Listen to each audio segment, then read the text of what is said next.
Hello, everyone. There are less people, yeah, it's fine. Hello, everyone. A very, very good morning to all the ladies and gentlemen on the third day of Marketing 2.0 conference in Dubai. I, Talia MK, on behalf of my team, would like to extend a really warm welcome and thank you for attending the final third day of Marketing 2.0 conference. It's been a pleasure. You've been an amazing audience, all of you, and I have learned so much from all of you. Ami, you were a really great host and also one of the good moderators. So here's a quick refresher for you. By far, we have learned smart marketing, accelerating the path of people-focused marketing, and the art of upskilling your LinkedIn and cold emails. Now is the time to talk about it, that how women can support other women in the marketing, and I feel they should support in all the other fields too. So the first session of our third day is going to be about building network, breaking barriers, cultivating support and mentorship for women in marketing. Please give a warm welcome to our moderator panel and panelists, Tala Al-Nunu, Head Marketing MENA of LWK, and partners, Rob Carrillo, Project Manager of Trust IT Services, Celestia Faith Chong, Director of Celestia Faith Consultancy, and Michelle Raymond, a leadership coach and trainer at the People's Partner. As they come on stage, please raise your hands.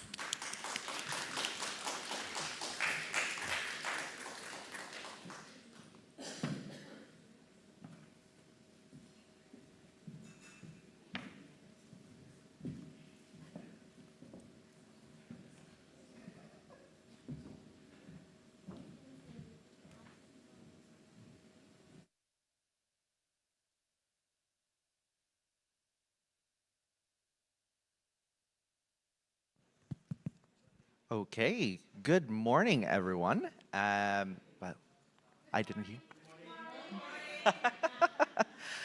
Okay, if you're wondering what the hell is a man doing in this panel, I'm just here. That's one, yes, and just a facilitator so that our panelists today can focus on providing us their wisdom. So let me introduce our panelists and speakers today. We have, firstly, Michelle Raymond, my good friend, founder of the People's Partner and has been a driving force in leadership coaching and diversity inclusion. We also have Tala Al-Nunu, Head of Marketing for the MENA region at LWK and Partners. And also we have Celestia Faith Chong, who is the co-founder of girlboss.asia. And as well as Celestial Faith Consultancy. Yes. All right, good morning, everyone. Are you awake? Yes! Okay, let's have some energy, okay? We don't want you to be dozing off after that. It's not going to be like just us talking. We want to add in any time, just raise up your hands. Yeah, I felt about this. Yes, I feel about that. How about that?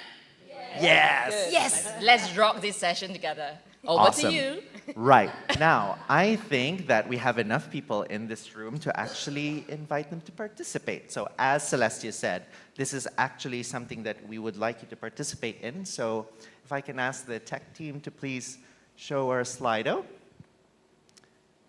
So please join us, because this panel is not just, really about us. It's also about you and, so that we can have more women in marketing and really empower them. It's not just about the women doing the work, it's also everyone. It's the men in the companies who also need to support women in marketing. So please join us.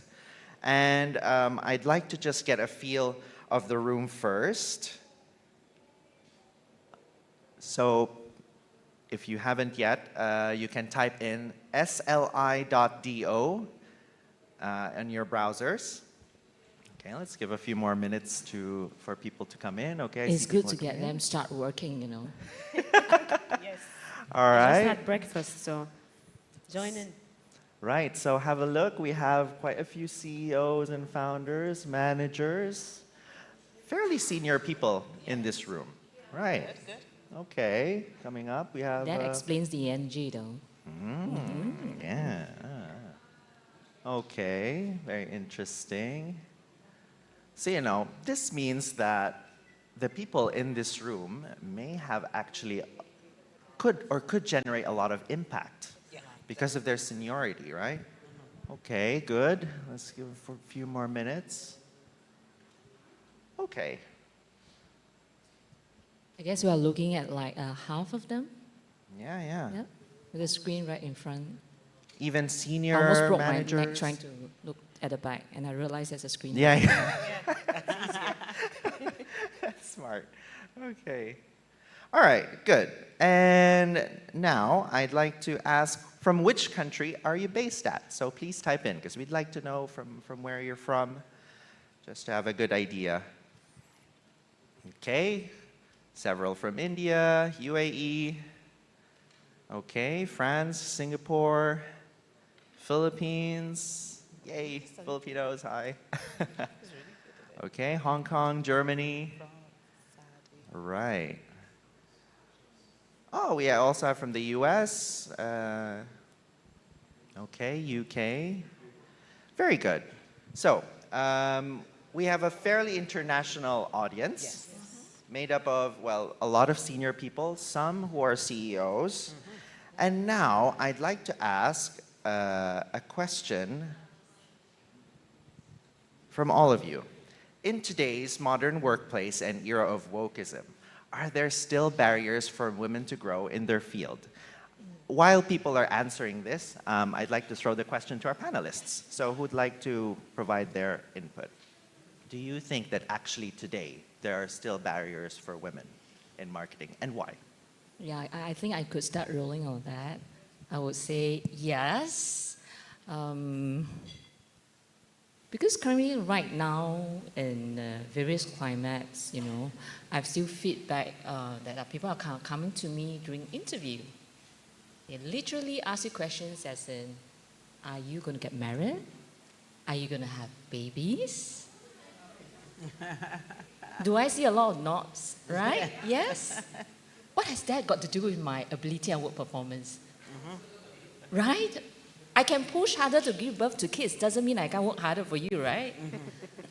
Actually, you can work even more harder since you have Which more means kids. I can tolerate the highest level of pain. That's right. Agree, guys? Yes. And does this question come up like even in business settings? It does.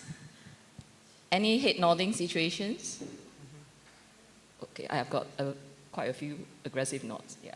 So I do encounter feedbacks like this from peers around me, and I think this is it's definitely a concern. And even in certain stats, it actually shows that in terms of the remuneration to pay out the benefits between male and female, there is a variance. Even though we're talking about equality for the longest period of time, but apparently this is still the case, though it's not so extreme like before. But of course, this situation does vary from country to country. Yeah. So now I'd like to hear from the other parts of the world as well. Maybe Tala, you can provide your input, especially coming from this region. Now, understanding the cultural differences between regions, things are a little bit different, let's say here in the Gulf or in the Arab world. Support is always there, but it wasn't there before. So this shift and this movement that you see in the market right now is driven by women, is pushed by allies and men to have it, since they see the value of it and the kind of diversity that women provide in the workplace and what they can bring, let's say, to the table. For right now, in this region, where it's very, it's kind of like a young nation that wants to develop and they want to push and they want to do and exceed levels. And this is where it comes in, having that support coming from companies, coming from the government themselves, and you can see all this movement happening right now on different levels, top down and bottom up. In this region, and I think we've seen a couple of these leaders coming to such conferences, bringing that voice, even if they are a bit younger, but still they come in forceful, with ambitions, with dreams, and with the support of the community around them, they're able to be founders, to be CEOs, and to fulfill that ambition. Very interesting points. I like the fact that you mentioned also, the government support, as well as the private sector, coming together and really addressing this. Michelle, from the UK, how was your experience? So, yeah, there's definitely barriers. Now, I've got a background in human resources. So for over 25 years, I worked in human resources. So I could see how men and women were treated slightly differently. Moving on from there, when we're talking about barriers, we're very much talking about from the outside in. And I want to be slightly controversial and say that they are still barriers, but sometimes it's the women who put the barriers for women. And the reason why I say this is because I do lots of coaching and training, I see it. Women they're not always putting themselves forward. That lack of confidence, and all of this builds the barriers. So, for example, if I'm working in an organisation and there's an opportunity for promotion, now I'm always rooting for the women, and I will say, why don't you go for it? Go on, just go for it. And they were like, oh, I don't think I can do it, and what if this happens, and I'm not confident enough. And I said, but the opportunity is there for the taking. And sometimes I feel I just want to shake some of the women I'm working with, and I'm thinking, yes, there are external barriers with, the parity of pay and parity of and work and challenges, but I think us women, we are putting some of our own barriers up, and that's where we need to unlearn what we've learned growing up about being a woman and being submissive and letting the man take the role, and we see that in work. So I think sometimes we can be our own worst enemies. That's an interesting perspective. Going back to the Slido, so I see there's an overwhelming amount of yeses, but I also see a couple of no's. I'd like to, consider this as a nice discussion. So is there anyone, this one, there are no wrong answers, right? But it would be good to also see the perspective of the people that say yes and no. So from the audience that answered here, is there anyone who would like to provide some input? I see Brenda.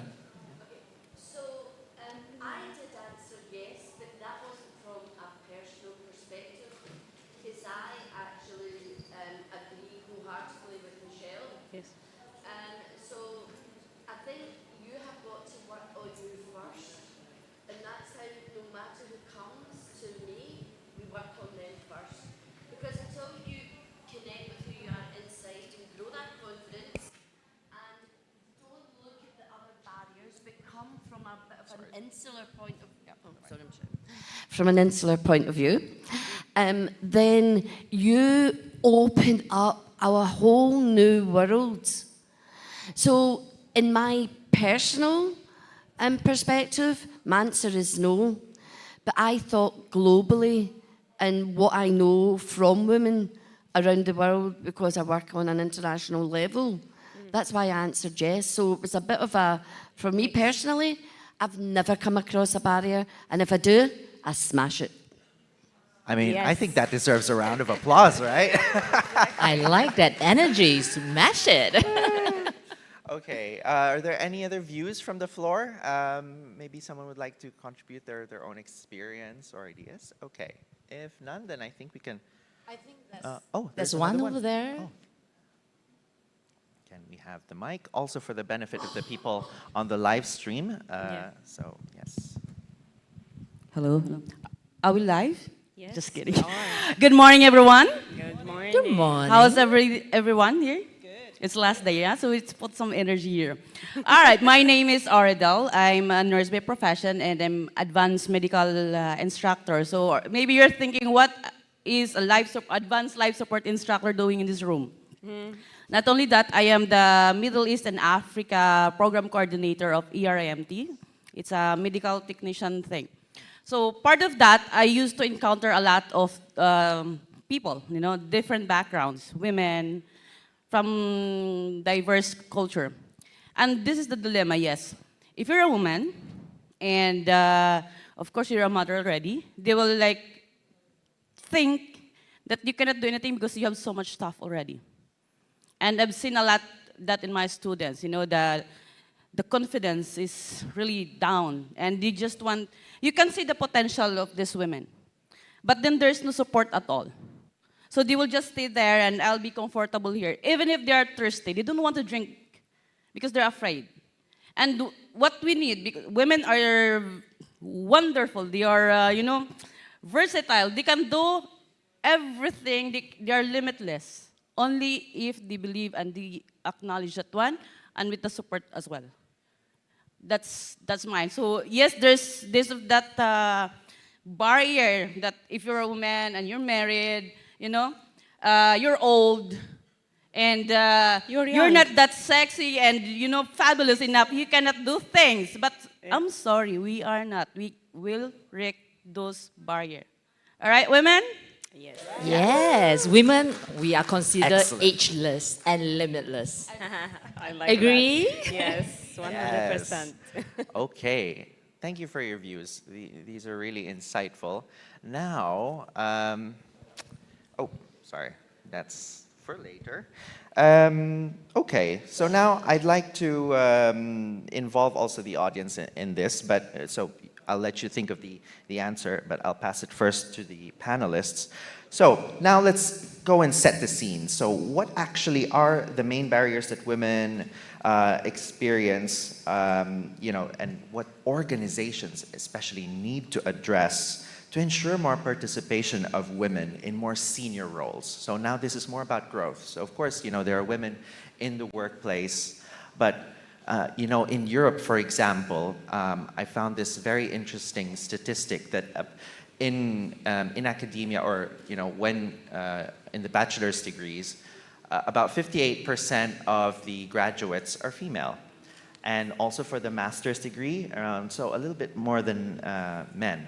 But then, when it comes to the workplace, so the composition goes down and it becomes 47%. And then when it goes to senior, it goes down even lower. Up until the CEO level, you reach 7% only. Yeah. Imagine that, 7% of CEOs in Europe are only comprised of females, and the rest are men. So what are the barriers you think that organizations need to address in order to ensure more participation of women in more senior roles? Who would like to start? I think it starts from the beginning. They acquire them, but then they don't maintain them. They don't nourish them. They don't give them the opportunity to grow. And it's one of the reasons is what Michelle mentioned, that women they put the barrier to themselves. They think that, oh, no, I'm not capable enough. Maybe I shouldn't put my hand up for this extra project, for this next opportunity to put myself on the board, to put myself into advisory roles, to grow into that.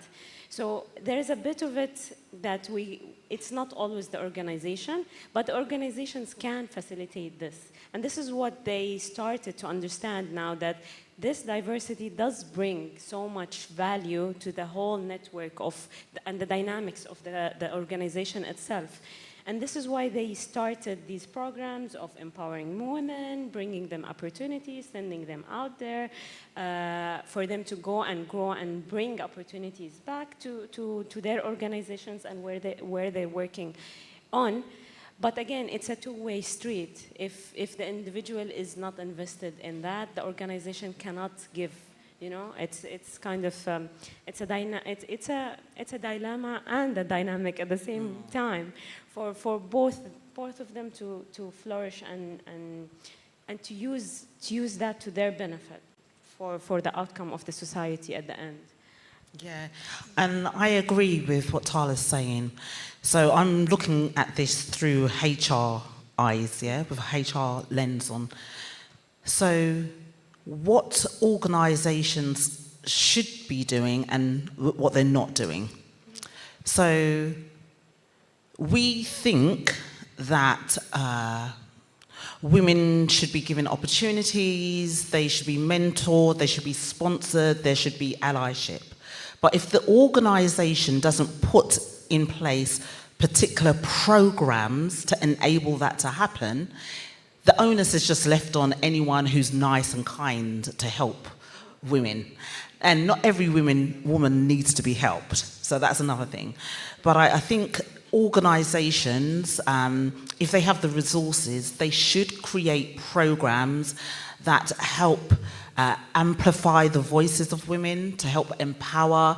So some of the larger organizations that I've worked with, they have like allyship programs where a senior leader will take ownership to mentor some of the younger women coming up the ranks, just because we just know that some of the women may not put themselves forward.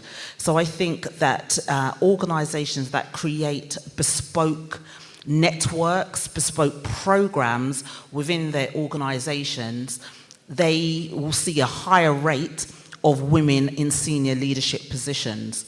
I saw a study recently, and it said, and it's an old study from 2019, and it actually said that women who were mentored by men in the organization actually did worse. They didn't succeed as well as their male counterparts, which I was a bit, taken back by.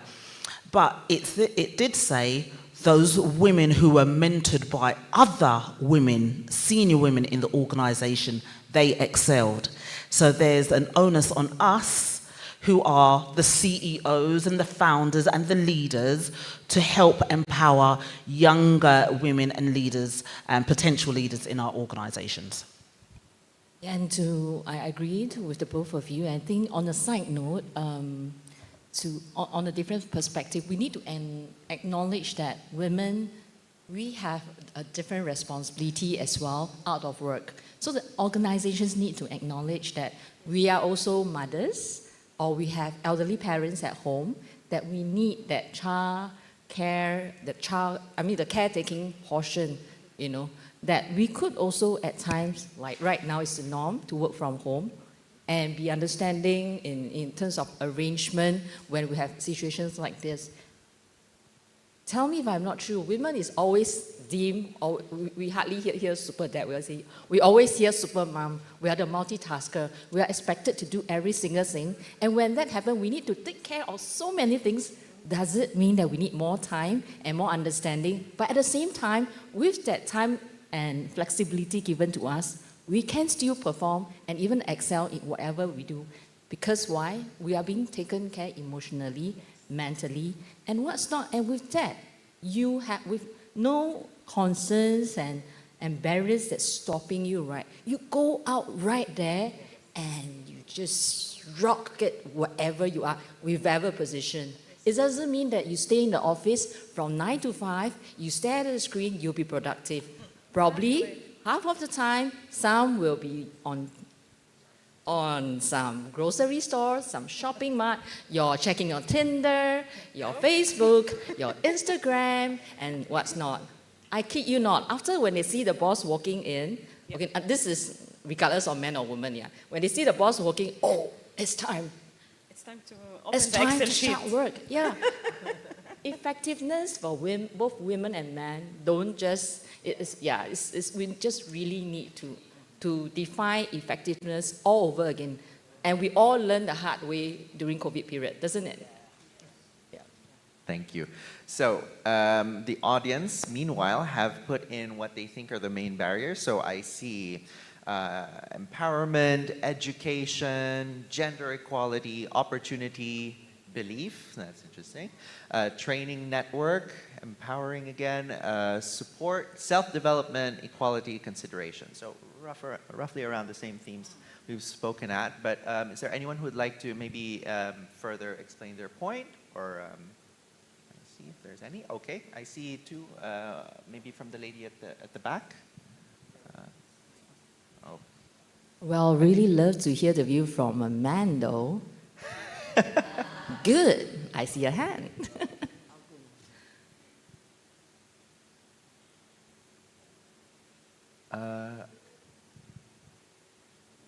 Me? Yes. Okay, you can start, and then there was a second question at the back. Okay. Yeah. Sorry, I actually have a question. and when you were talking and looking at a female point of view, and then somebody asked to want to hear from a man. I am all about women power, of course I am. But equally, there's always a balance and a fine line, because we don't want to get to the stage where there's a polarization between men and women. So when you as a man, you made a comment at the beginning, I love that, because I know amazing men who champion women. And we need that support. We need that yin and yang. We need feminine energy, masculine thinking, feminine thinking. We need everything to be well-rounded human beings.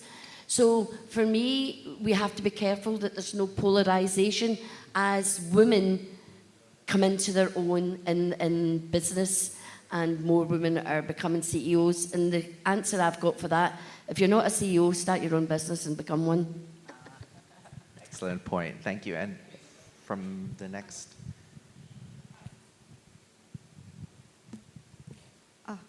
Hello, hi, I'm Jennifer.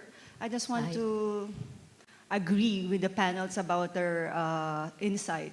I agree with Michelle earlier that what she said, like if you are being taught or being managed by a woman or the same gender, you have the high tendency of excelling more. I agree with you, because I was raised by my mom, and my mom, she's wow. So compared to my dad is a little bit, a little bit weaker than my mom. That's why I was really excelling more because of my mom, okay? So about what you said also earlier, I'm a single mom, okay? So the people usually tend to degrade us, the man, because they cannot do it. No, we can't do it. We are a multitasker. We are a tiger also. We are shouting more than the man actually inside the house. We can roar more than the man. That's for a fact. So the thing is, for me, it's like being an entrepreneur itself, a single mom, and at the same time a daughter. I guess we are better than, no, I don't mean the gender thing, okay? We have the equality. Yesterday we have a topic in Toastmaster. They are greeting all the Father's Day. So I told myself, I am also a father. I represent the father gender with my children because I'm a single mom. So that's what I just want to tell the people. Thanks for sharing. I'm sorry, I know it will take a time up, but I'm going to take Miss Brenda. I want to acknowledge you. Yes, she is right. I agree with you that in any organization there must be an equality. Why? Because men do balance us very, strong and independent women. I myself mentored with different kind of men, but I have a woman as well who balance me. Because with our personality that we can just or we can smash this one, we need someone also to chill. This is the right thing. I agree with her. It cannot be just always us, but there must always a man, because they're analytical, strategic. So kudos to you guys, by the way. Excellent point. Another man, he wants to say something. Okay. I think we have Manahel here, and then we go back to you, sorry. Yes. Ladies first. Thank you so much for such an inspirational panel. For me, I was part of B20 Saudi Arabia, and one of the task forces there was women in business. And they discussed more and more about women in business and having this barriers discussed at that time. My point of view here is for the leading position, as you mentioned. And I can tell and see there is a gap in the gender equality for the leading position in terms of equality in salaries, in decision making, in making actions and change and so on. But I think this is the transformation that we would love all of the women to be empowered, changing this image to create a new image, which exists, but we have to make it on the service that we can lead these positions very effectively. So thank you so much. Thank you. We have another view from this side.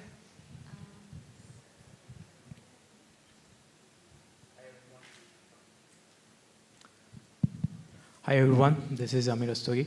I totally agree with all the aspects that you have shared, and I want to share my observations of what I have found in my previous work experiences and even at my home, because it's the mindset and the support which women crave for.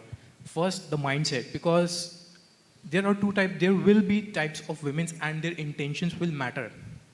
There will be women's like, yeah, I want to break the status quo. I want to go against the norm. I want to do this, I want to do that.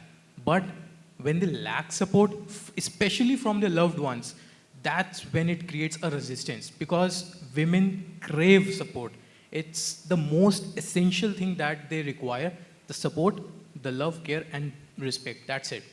If you give all those aspects to them, they're like, they'll do anything for you, not just, but they're like, they can even go to the higher levels, because people are not offering them opportunities, because they underestimate them, and because of their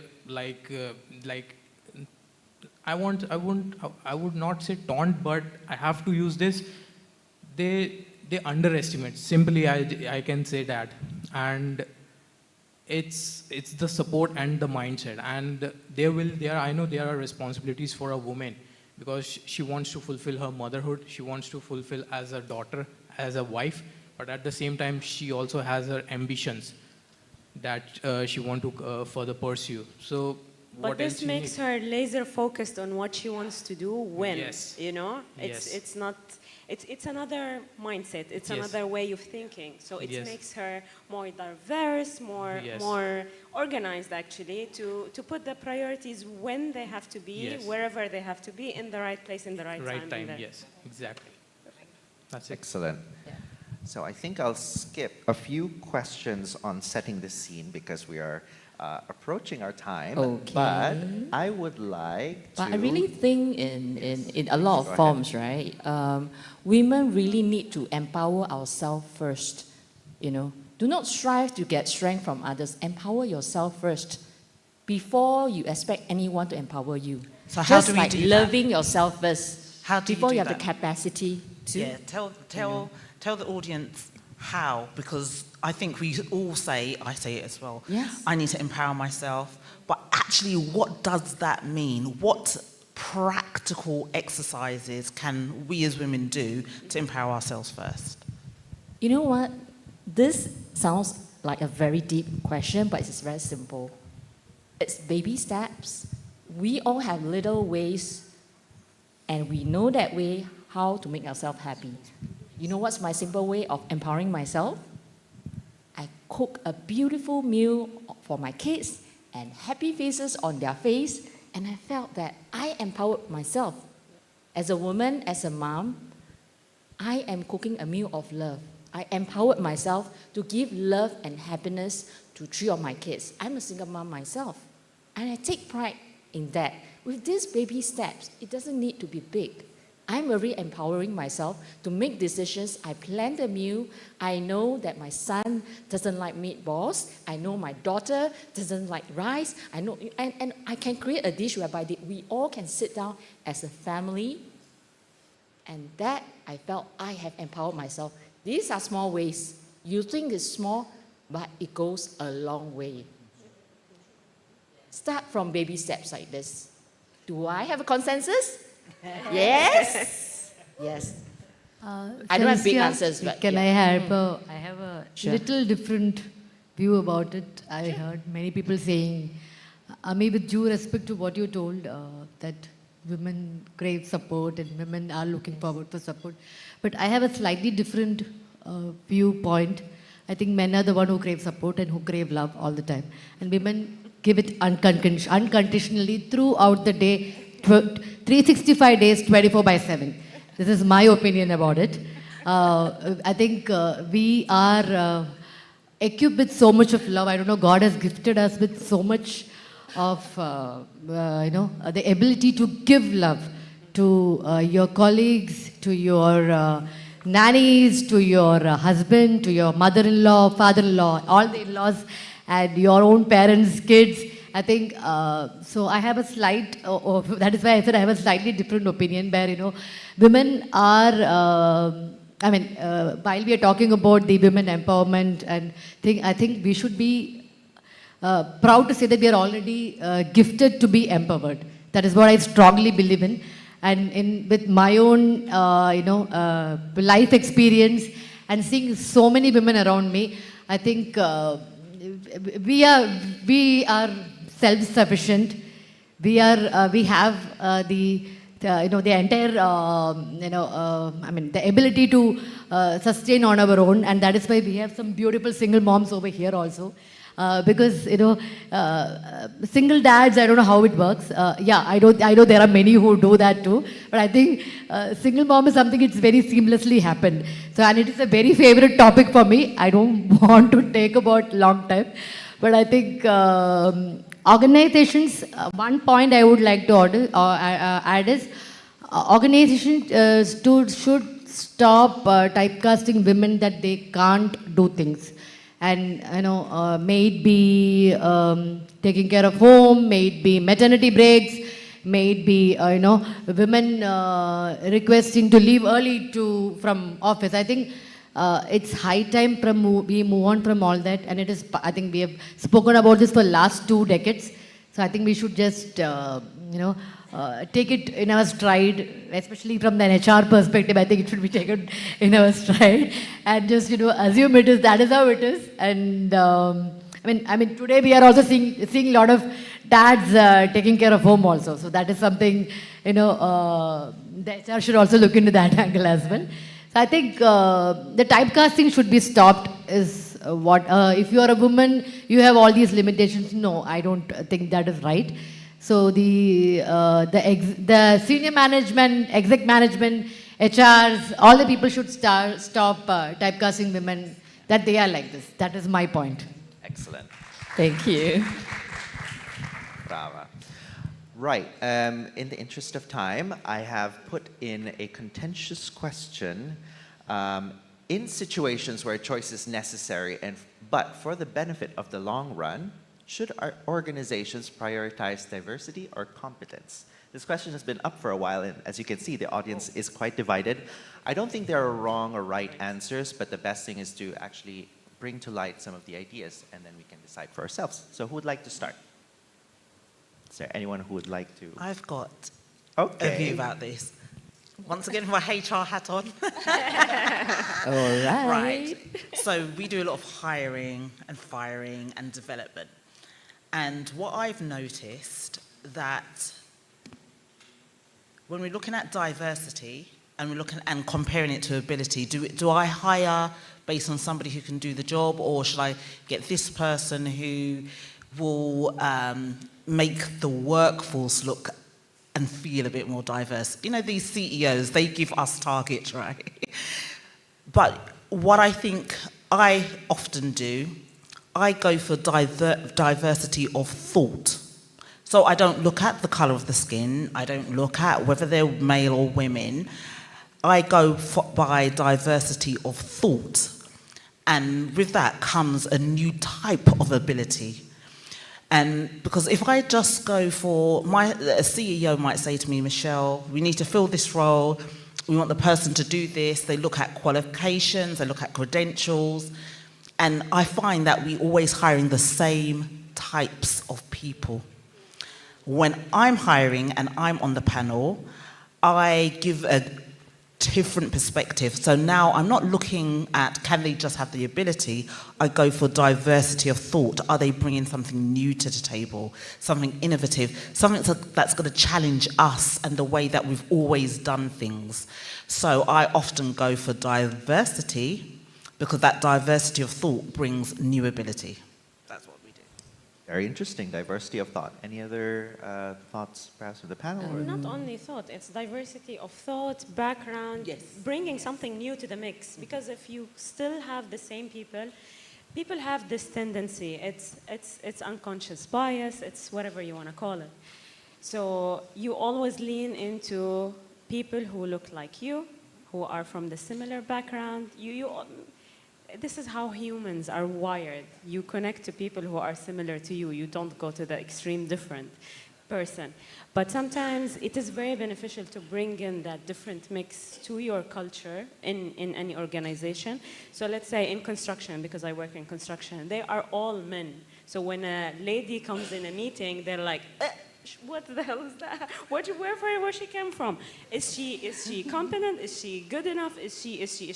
All of this, it's something that she has to come in with really a big force to instill that on all of them.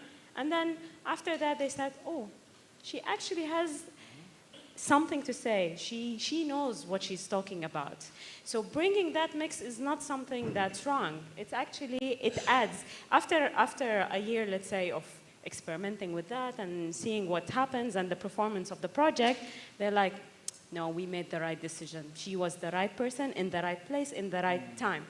So it's always thinking outside of the box and enriching your team in general to bring outcomes that can bring the dynamics of any entity to better perform.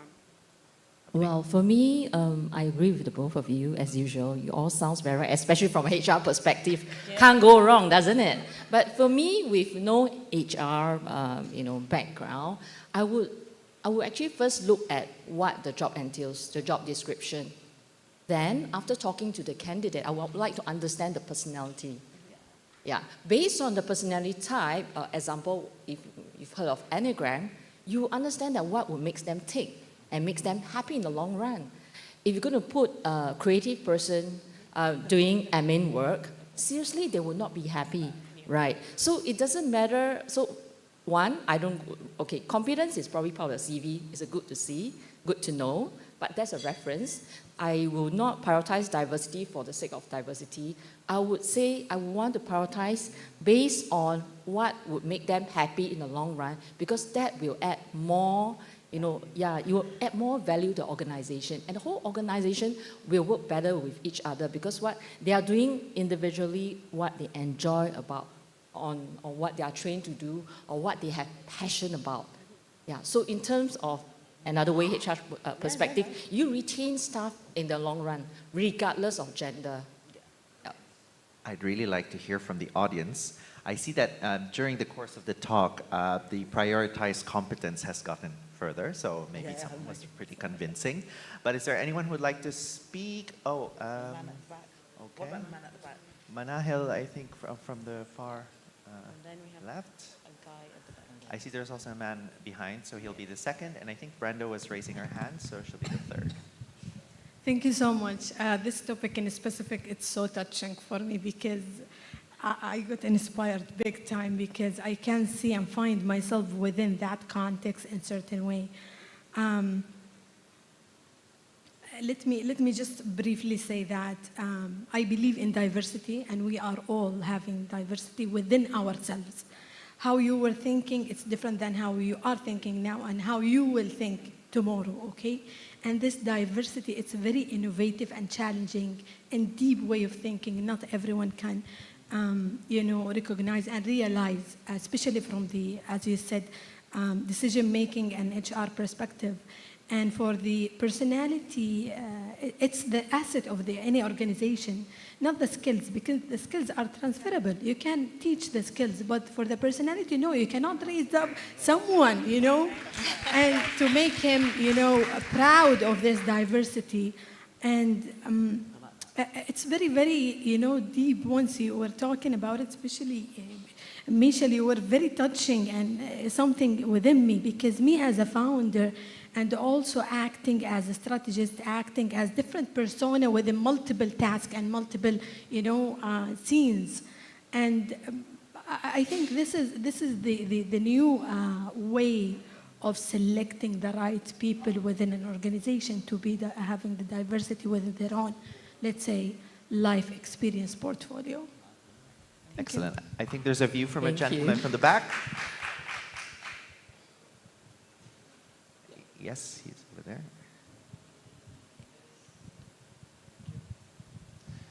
Hi, everyone. Actually, I don't have any question, but I just want to thank you for the presentation. And for me, it's really important to, we are all from over the world, and it's really so much interesting to just share your experience as a woman in all over the world. We are from France. We don't have the same gender equality in our country than in other countries. So yeah, it's really good to just listen to you and understand your experience. So just want to say thank you for you and thank you the organization to do this conference today. Thank you. Thank you. We have Brenda as well. A comment? Jennifer. Oh, right. Hello, everybody. It's Hello. Jennifer too. It's the overall Jennifer. So, from my point of view on the idle world in job, this is the priorities in the competence. But for me, it is the both. Because to the global, you have the diversity, it is the top of the innovation for the personality, for the others. But on my career, I'm the black woman and living in Paris, but my mentors, it's of the diversity for the top and high position. And it's very a shame in Paris because of discrimination positive for, it depends of the job. For this is my point of view. Thank you. We have a comment from Brenda at the front, and then next we have the lady on the left.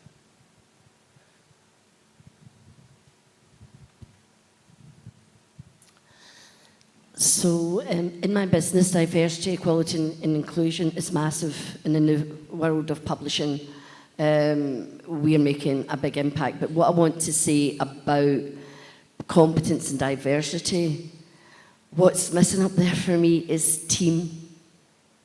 Because I've sat on many panels interviewing, and sometimes we've had better qualified people, but they wouldn't fit in with the team. And exactly, Michelle, about diversity of thought. In this day and age, more and more people in their 30s, 40s, 50s are being diagnosed with things like ADHD, autism. So diversity of thought has a massive spectrum, and I worked in that field for 20 years, so I kind of know how it impacts. So therefore, you do need team players. They do need to be competent, and you need that diversity of thought. But culture brings amazing, absolute, I'm trying to think of the word for it, you know, that honey to the absolute table. Because when you have people from different cultures, as well as their thoughts, as well as what can they bring to enrich, I loved your word there, Tala, enrich the team. So there's never just one tick box. You have to know, what does your team lack? You could even go into your 360 leadership and look at what are the competencies in there. What do we lack? Do we have an analytical brain in there? Do we have whatever it is? So therefore, it's not as clear cut, but I know where you were going with it. And of course, this is about women empowerment, this talk today. So definitely, let's have more women and let's have more diversity of thought and everything that makes us a wonderful melting pot. Thank you. One more view from here on the left.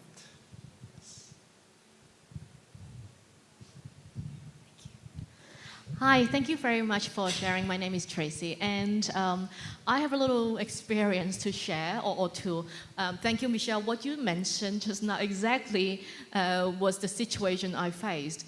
In a marketing or communications firm, we value creativity a lot. So then suddenly I realized, I clicked with my staff great, instantly. We were, all in, we were happy, but suddenly there are some tasks always left unfinished. and then we got a big hiccup. Then I realized, because everybody share the same strengths and weaknesses as myself. So then I intentionally, changed, and then I pull in some strengths tests, and then I make sure I have someone who is more, does my mundane tasks, consistency, as Charmaine mentioned the admin. So then I think it's a lesson learned for me. But I also want to share one real case. It's about diversity. I'm an executive coach. So a few months ago, I coached a female in a MNC global company and a professional financial services, and she's going for the top job. Interestingly, she came to coaching for a huge kind of self-doubt and imposter syndrome. Why? In fact, it was good news. She got to the exco and like a next top job, but she told me, "Hey Tracy, I think I only got the job because my bank wants to value diversity. So then they cannot promote a man because for diversity's sake, they need to promote a woman to the exco for the proportion meeting a PR standard." And then it wasn't, to me, I was, oh yeah, that is so real. I was supposed to, congratulate her. She made it to a good, seniority and then a promotion. But inside her, she felt doubtful, and that's why she came to coaching. But I do think this is an interesting example to just bounce back to your case is sometimes how we really create that diversity and execute that or even communicate internally would have a very different effect. Thank you. Thank That's a you very for good sharing. view. We have another view from the back, but then after this, I think we have to close soon. Yes? Oh. The mic's there.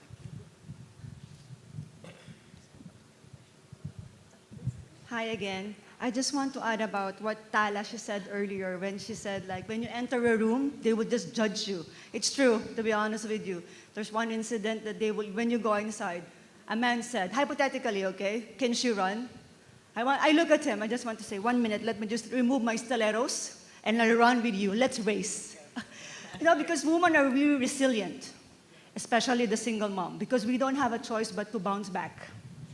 Yeah, unlike the man, they have the chance and the time to sulk. But single mom, woman, no, we don't have. We still need to cook, we still need to wash, we still need to iron, we still need to work. Yes. So really, to be honest with you, the empowerment of women are way higher than the roof. Limitless. That's all. Thank you. Thank you. Thank you. Excellent. Now, the thing is, we didn't really give a chance for the audience to ask any questions directly to the panelists. And I see that we only have 2 minutes left. So, is there anyone who would like to ask our panelists any particular question? Okay, Burning we have questions? one over there. I like that the audience is very, very engaged. We see different voices today.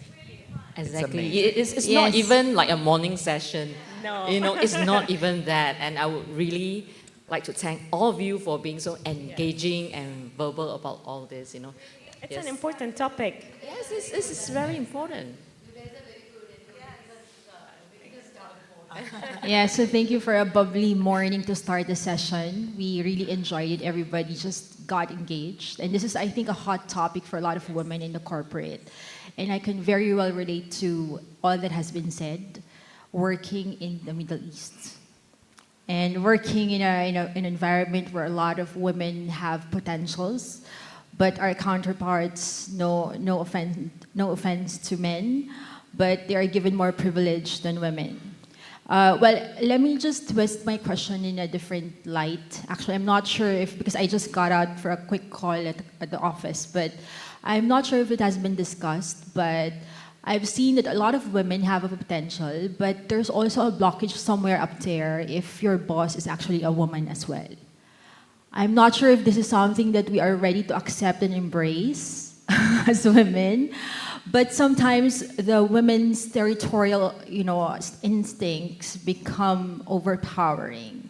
And if they see that the person who's about to succeed them, right, the succession planning as we know it, is equally strong, or maybe stronger than the woman on top, it becomes a threat.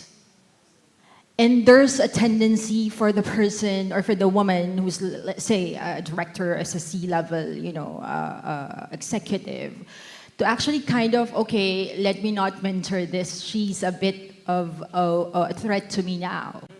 Yeah. So what I'm saying is there's a high possibility that the barrier of women going on top may really be not just the men being present in the boardroom, but also that there are women who are also hindering the other person's growth as a woman as well. So what do you think about that? You are right. At some instances, this can happen. But I feel that mitigating that can happen only with awareness. I think, as you said, sometimes it's something that is ingrained in the person, that it comes up out of nowhere, that you don't realize that you are stopping this, you are doing that. But having panels like these, talking about the topic more on your LinkedIn, sharing that with people, it creates a little bit of awareness that people can stop this cycle, break that, recognize that this is something happening in your, let's say, company or whatever, wherever it's happening, and then pivot and shift and think of it from another perspective. Instead of you feeling that this is a threat to you and she's going to take my place, at a point, it's a very limited mindset, to be honest, because whenever you give something to someone, this person will grow and go somewhere else and do some. It's kind of like the analogy of putting a seed and then waiting for the tree to. It will benefit everyone at the end. So if we all nourish this mentorship kind of mindset, giving back. Think of it as a CSR initiative, and a lot of people comes to me and say, why you go and speak to your university, why you engage with alumni, why you do this, why you do that, do you have that much time? It's a passion to me. I understand the value of that and what it can bring to those people.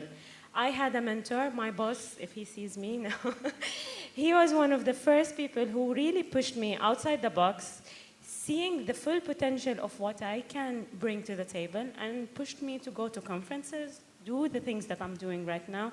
So we can all collectively, if we recognize the importance and the power of what we can do, we can all change the work scene and have it more diverse, more inclusive, more powerful to go to the next level and to have the things that we all want.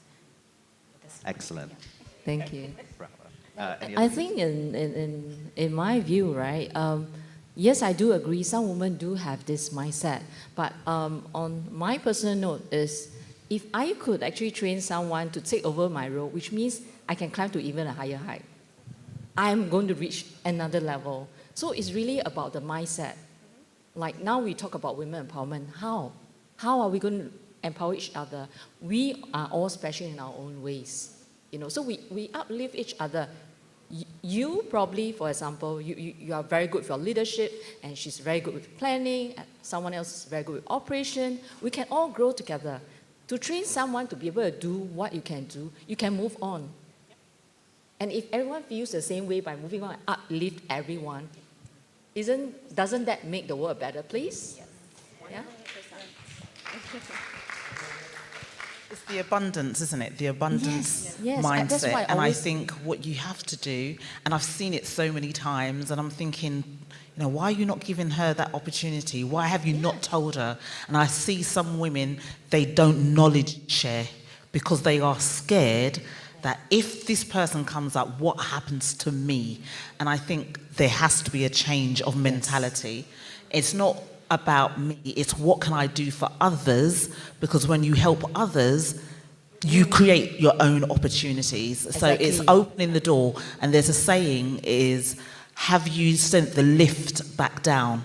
What some people tend to do, we go up the lift and stay up there, but we have to get into a habit of sending the lift back down for the next woman to come back up.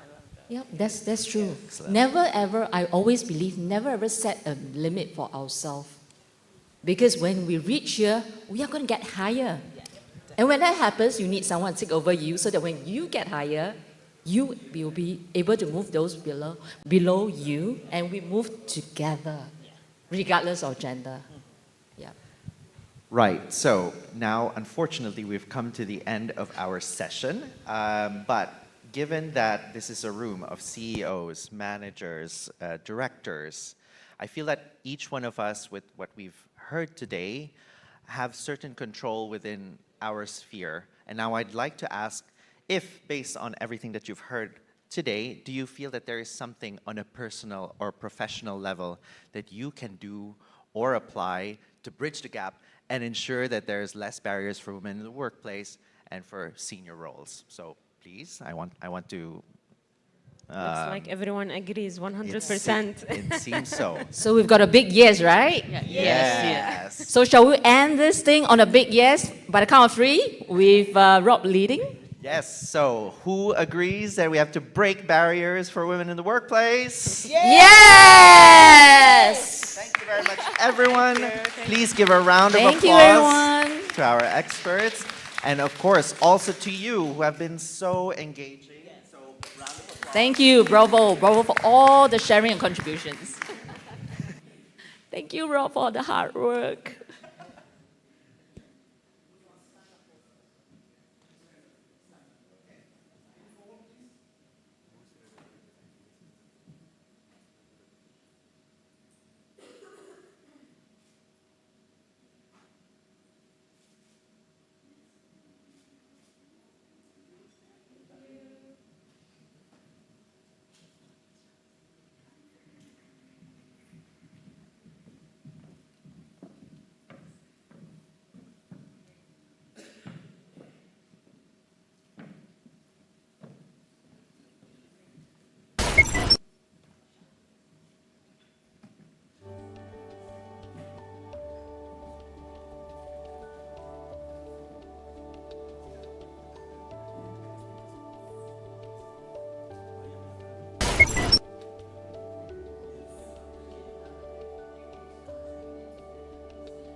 Wow, it was so entertaining and it was so beautiful. I think when we talk about women empowerment, we also by default talk about feminism, and everybody have their own notion and word to say when it comes to feminism, which nowadays we use it conveniently. I think so. It all depends on opportunity. I think everybody is looking for opportunity. Unfortunately, when it comes to women, we have to ask for the opportunity, whereas others are just given. Me working as an actor, I think so here we have to ask for the opportunity just to give us a chance so that we can, show what we can do.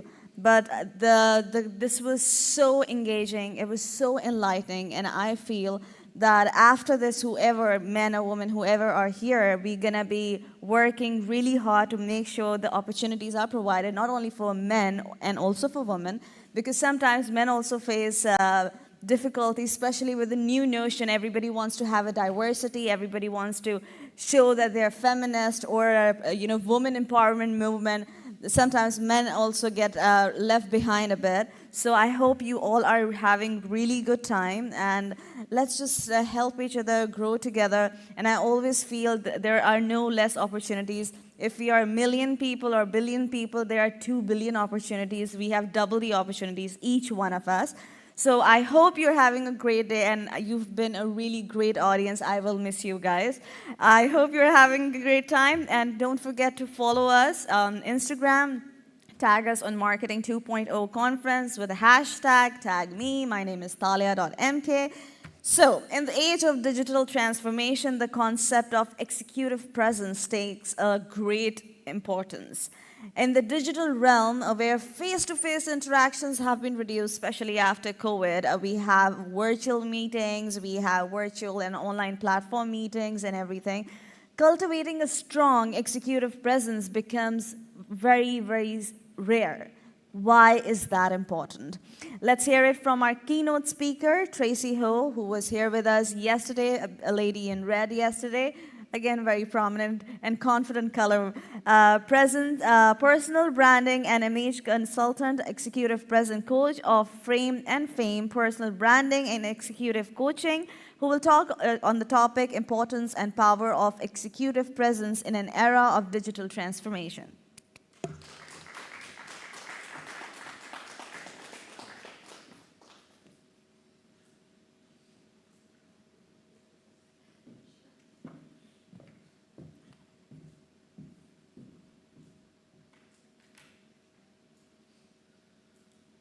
Hi, can you hear me?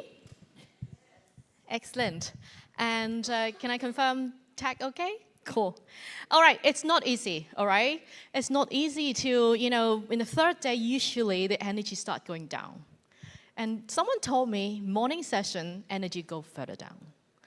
And the session after a great session, energy go dive deep. So now I have a challenge. I hope I can keep your attention for this, to me.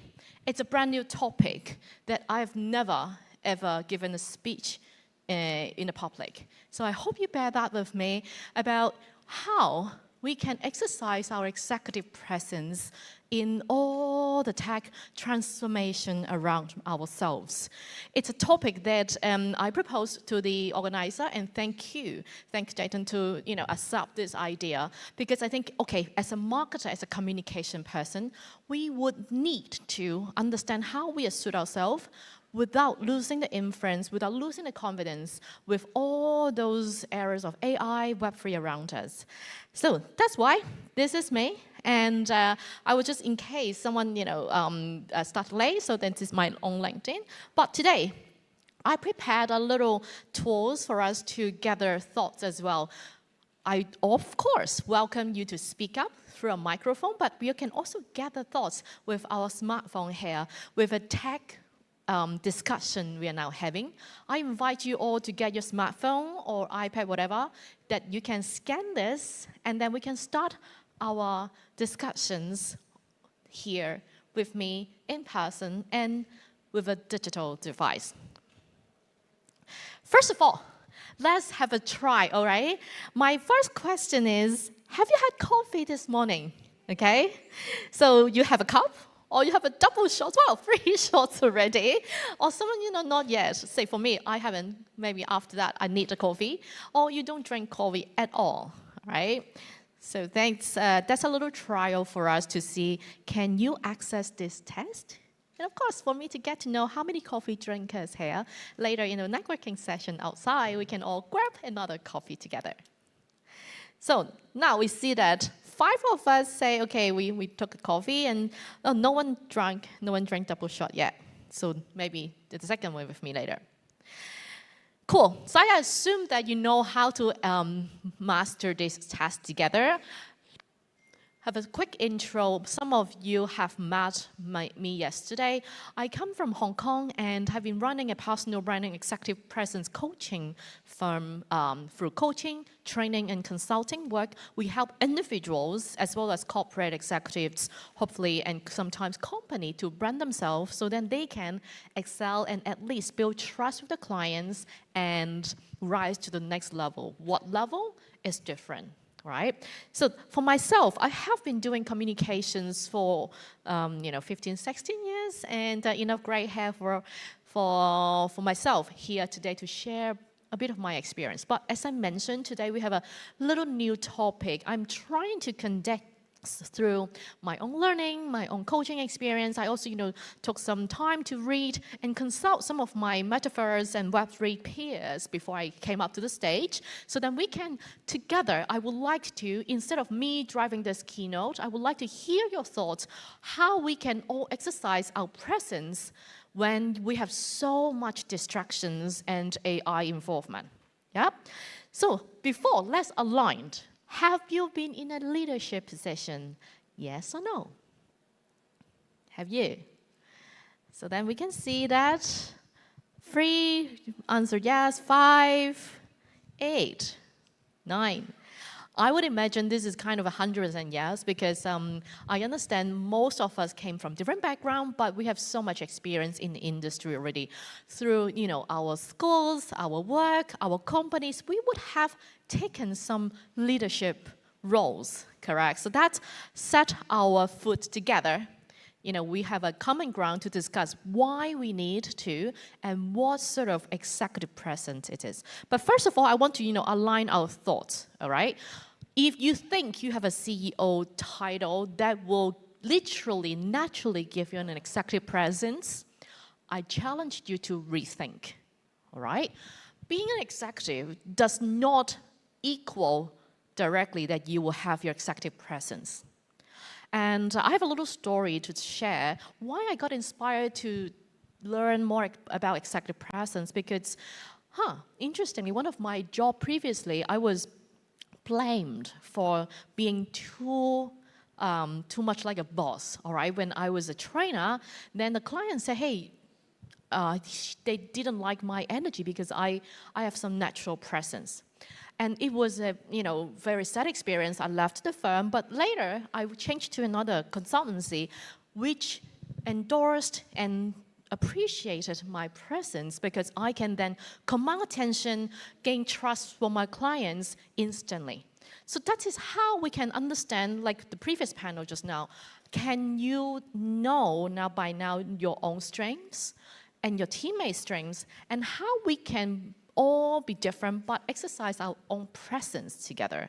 So not only a title, I would invite you to now think together with me how we can elevate that presence in this kind of time. First of all, I would like to gather your thoughts. Do you know about executive presence, or what word come to your mind when we think about executive presence? I would, have my mouth quiet a little bit, and I would like to hear, or we can see it together. In front of all of us, let's align, or do we have a common definition yet? What kind of words, what thinking, or what adjectives, experience, story come to your mind when you think of executive presence? You can type your answers, or if that is easier, you can just shout from your seat. Leadership? Yes, definitely. Anyone else? Humility, excellent. And someone said, lead by example. Energy? Good. What kind of energy, Brenda? Upbeat energy. Excellent. Yes. Yes, indeed. Like someone say charisma. Someone say, it's believed. You want to be approachable. You want to lead by example. Okay, it's a moderator. It's about seniority. And we need to be diplomatic, I like this word. And like what Brenda mentioned, for energy, you don't want to have negative energy. When we talk about executive presence, it's about how we lift ourselves up, and then people look up to us. It's about that chemistry, like someone said, the personal aura or charisma that bring us together as an executive. You don't need a CEO title. You don't need a VP or director title. Even if you are a junior in your team, you can still earn and command attention. So that executive presence does not come with title. It comes from your personal brand, your charisma, your leadership, your humility. Thank you for all these words. I love it, and I will, save it later. So now let's define it. Okay, we got some good words, word cloud just now to talk about what executive presence is. It is, in fact, if I summarize it, it's a differentiator. Yesterday, we talked about your personal brand is a differentiator. But by building your brand, if you want to be the real leader, say, for example, if you want to reach the next top job, you want to be the C-suite, you want to be promoted, you want to be selected, and earn real trust. You want to be authentic, and you want to get that presence so that differentiate you from all the other mediocre leaders. All right, so that is, we call it the totally missing and intangible link between merit and success. Put it this way, sometimes in coaching session, we will say, okay, if you are a fresh graduate, you will be selected by a company through maybe your psychometric test, your interview, your GPA. But if you are a senior manager, you're going for a VP, senior director title, board of directors title, would someone evaluate your GPA or performance or KPI? Your performance may not 100% be the key for you to get that job. Make sense? Or even, sometimes a sad fact is that someone sit next to you, do less, perform worse, but somehow for some reasons, he or she get the job, not you. Did you have that experience before in the workplace? I did, okay? So that is why executive presence is such important. You only realize you're missing out when opportunity pass away. So that's why hopefully today we can talk about it, prepare for ourselves, and even some of our teammates before the opportunity even comes. How would you rank these executive presence traits? I selected 12 here, okay, from style and appearance, compulsion, gravitas, like personal aura, your knowledge and skills, your title and position, your emotional intelligence, your communications, your cultural sensitivity, confidence and assertiveness, work performance, tax savviness, relationship management, and your own passion. 12 key traits we ranked together. Which one is the most important to you? Share with me your thoughts. So we got the 2 votes saying emotional intelligence is the most important, and then it comes to relationship management. Let's see anyone else. So you can pick 5, I think, maximum, and then you can rank which are the most important traits as an executive for you, all right? There's no correct or wrong answers, but just based on your experience, your thoughts, share with me and share with all the other audience here. How would you rank these executive presence traits? Interesting, now we see confidence came up, relationship came further up. Oh, emotional intelligence continue being the first. And then we see it comes later with communications, knowledge, passion, cultural sensitivity, and I'm glad that no one yet choose title. Just now I say, right, executive present doesn't mean your title, all right?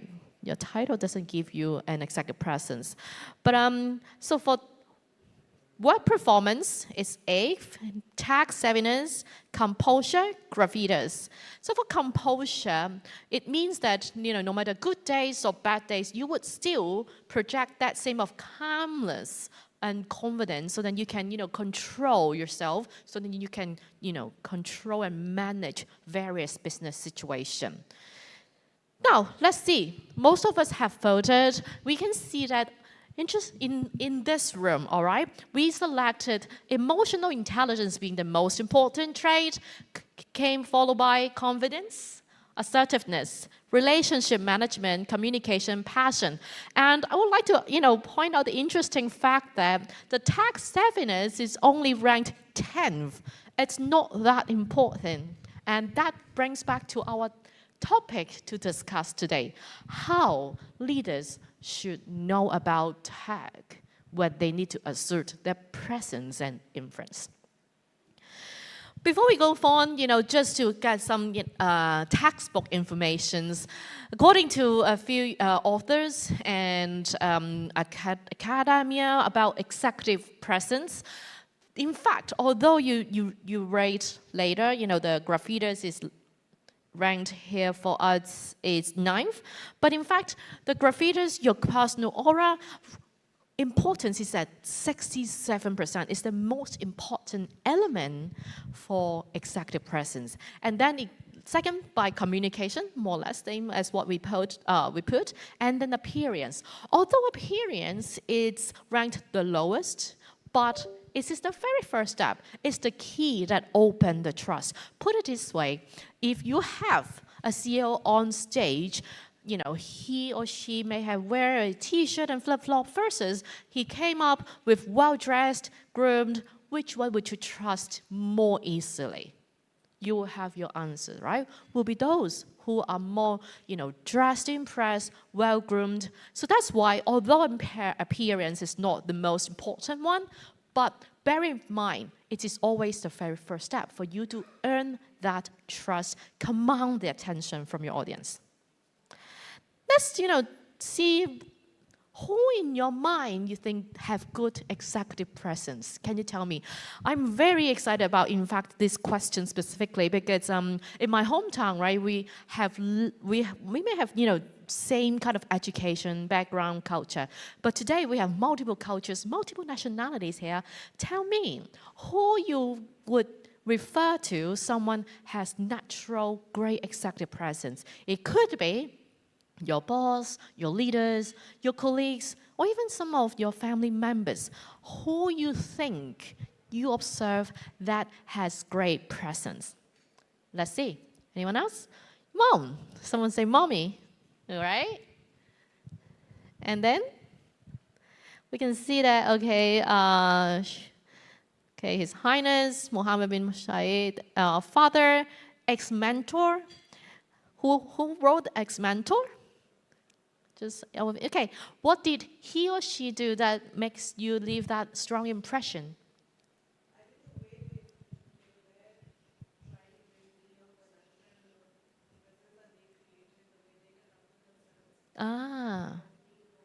Okay, the way they conduct themselves, all right? It's something not too specific. So that is what, the graphitis it's about. That is how we would, when someone exercise and demonstrate great executive presence, the trust, the respect, it's one instantly. And that cements in our mindset. That is how we leave a strong impression with others. So for us, when just to share a little bit more of how we work with clients, we always have a 3-tier approach, help them to be seen, the appearance, be heard, looking at the communications, advise them on the messaging, and then be known. Be known is like, I remember just now the other panel, they say mindset is very important. So as a coach, I work with my clients a lot on the mindset shift. As a mentor, as a coach, I would like to share with you a little story from a client. Her name is Amy.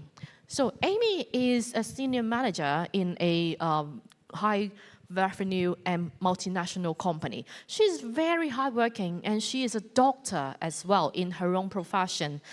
She's super low profile, never ever thought about building her presence. She thought as long as she get the job done, she would earn her respect. That is her beliefs. That was her belief. And she was a team leader of 1 to 4, so she had 4 subordinates under her. But she always worked their job as well. She told me she would, review their work, and if they had gone home, she would do that for them. So that is a, very hardworking, a lovely manager. I was joking that I would like to work with you, Amy, because even if I don't do my job, you would do it for me. So she always, the very first person in the office and the last person leaving. And that triggered a lot of health issues, relationship issues. Her fiance at that time was complaining, where are you, Amy, right? And then she take orders from her boss and execute them always perfectly, on time, every time. But why it triggered her to think about her executive presence? a new peers came from Europe, and she told me, I don't know why, in a meeting with my boss, he always took all the credits. So whatever we do, nobody remembers. But whatever he said, the boss would favor. So that suddenly triggered her to realize there needs to be a change in the way how she conducts herself. So now, let's have a guess. What would she do differently after 3 to 6 months of intentionally working on her executive presence? Just shout or have a think? What thing would you think would she needs to change? And not to do work for other people? Anything else? This is Amy after 6 months of coaching and image consulting with us. So Amy, now realize she cannot be the hardest working person. She needs to work smart. Instead of always, reviewing her subordinates' job, she managed them, she empowered them, mentor them for what they should do. So then everybody grew together, like the panelists just now mentioned, Celestia said. Then she became the company spokesperson. With her profession and seniority, she started doing industry conferences in the region, speaking on the topic that she's passionate about on behalf of her company, earning some rewards. That's why this is one of the pictures we took for her for conferences. And then she became a team head. She expanded her team, but she worked less hour now. So she have more staff, less hour by doing delegation. One person, she hired 2 managers in between that under the executive level. So then she built 3 tiers level now in her team, and she worked much less hour. She regained her health. She regained better relationships by setting clear boundaries, and she speak up in meetings. She asserts herself in meetings so then no one can seize the limelight or steal away her credits. At the same time, she also do public praise and private chats with her teammates to motivate them, make sure they feel supported. These changes sound easy, but it took her 6 months of very intentional practice, and it is doable. Why I want to share with you this little story of Amy is still one of the clients I feel very, very happy and proud of that we helped her. Instead of earning a big money, I think our companies or my own little purpose is to help people, whoever feel trapped, stuck in their job. So then by exercising your executive presence, strengthening your personal brand, everybody can be happier, work less, earn more. Who doesn't want?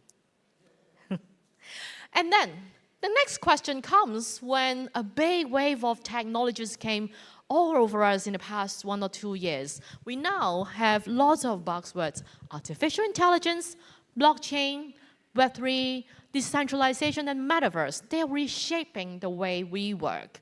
So that's prompted me to start thinking, any change in terms of our leadership traits, in terms of how we lead our organizations, how we help clients work on their executive presence, what change needed? That is what I want to discuss with you here. First of all, do you have any experience in AI, blockchain, Web3, and metaverse? Tell me yes or no. So half-half? Let's see. So we have now 3 yes and some no. For those who said yes, anybody already own a Web3 metaverse business, or you are applying technology in how you serve clients? Yes, so we have Brian there. Can you share with me any change in the way you work or in the way you lead once you involve technology in your business? Any change?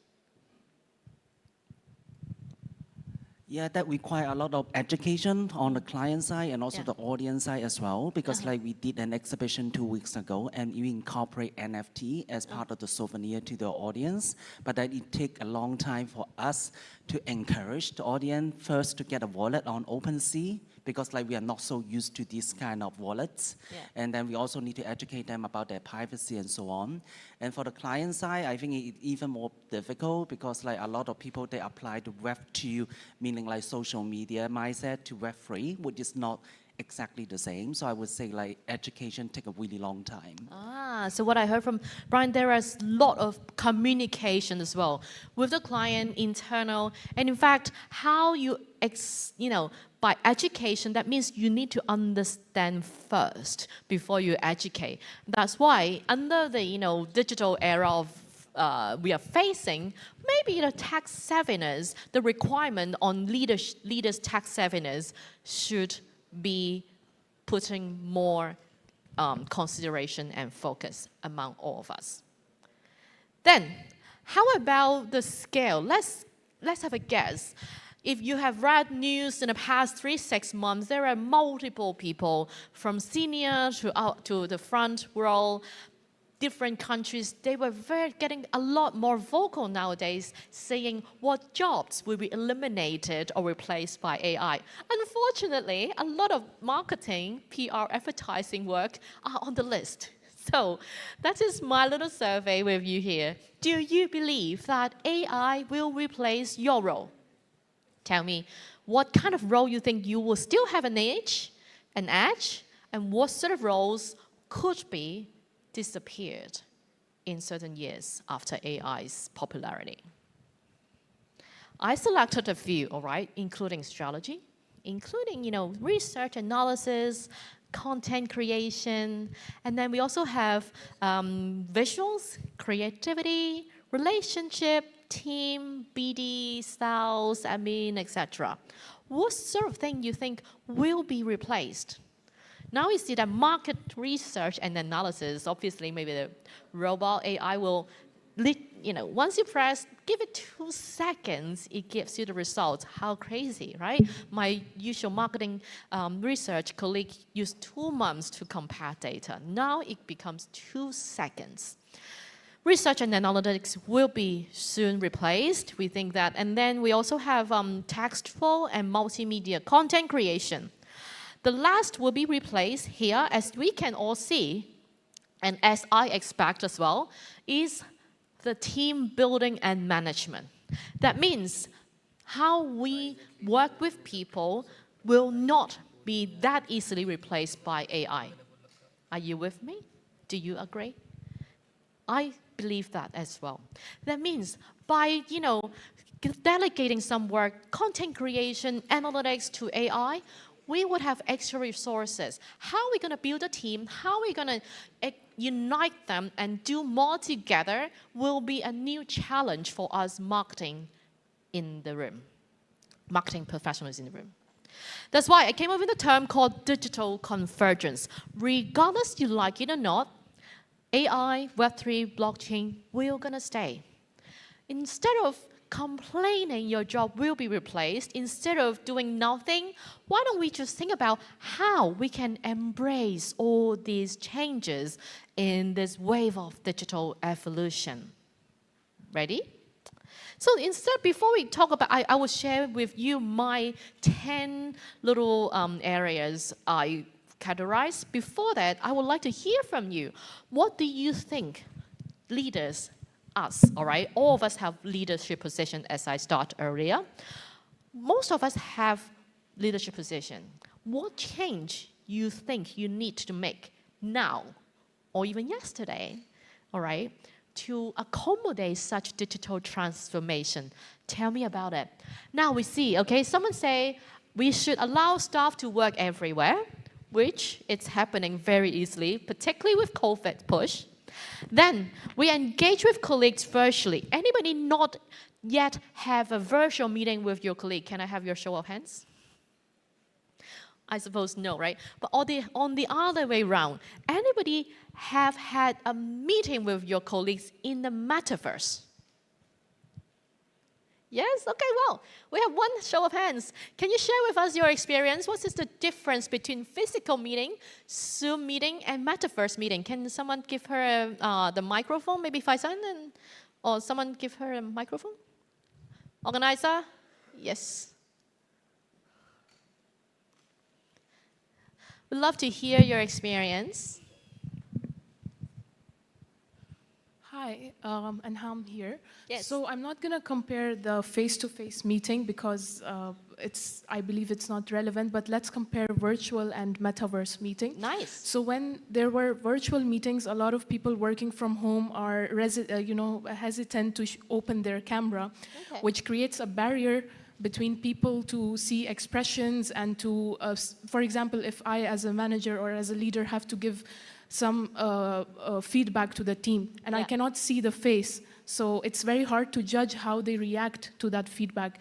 But in metaverse, when we did meetings, there are characters, right? You can set up as per the mood, you can set the stage. So we did, because we also have a streaming platform, so we did like a cinema style. And there we discussed what movies we should show, and that inspired us to create a metaverse cinema where people can register, buy tickets, and see motion pictures and movies, and we will have popcorn, we will make it classical theme. So it was inspiring, and although you don't see the faces of your teammates, but you can see the characters jumping around, which can give you an idea that they are excited, rather than them standing still, So there was a bit of difference, and it does make you more excited and more inspired when you do this with metaverse. Oh, thank you so much. May I know your name, ma'am? Anham. Anham. Thank you so much for sharing your experience. And today we have the first participant to share with us the metaverse meeting experience. And in fact, some academia, some industry peers already predict in 5 years we will have our third address. So now when I say, what is your address? You will say, definitely, without even asking, is your home address. Right? Maybe the second you will say, shall I give you my email address as well? All right, maybe your website address.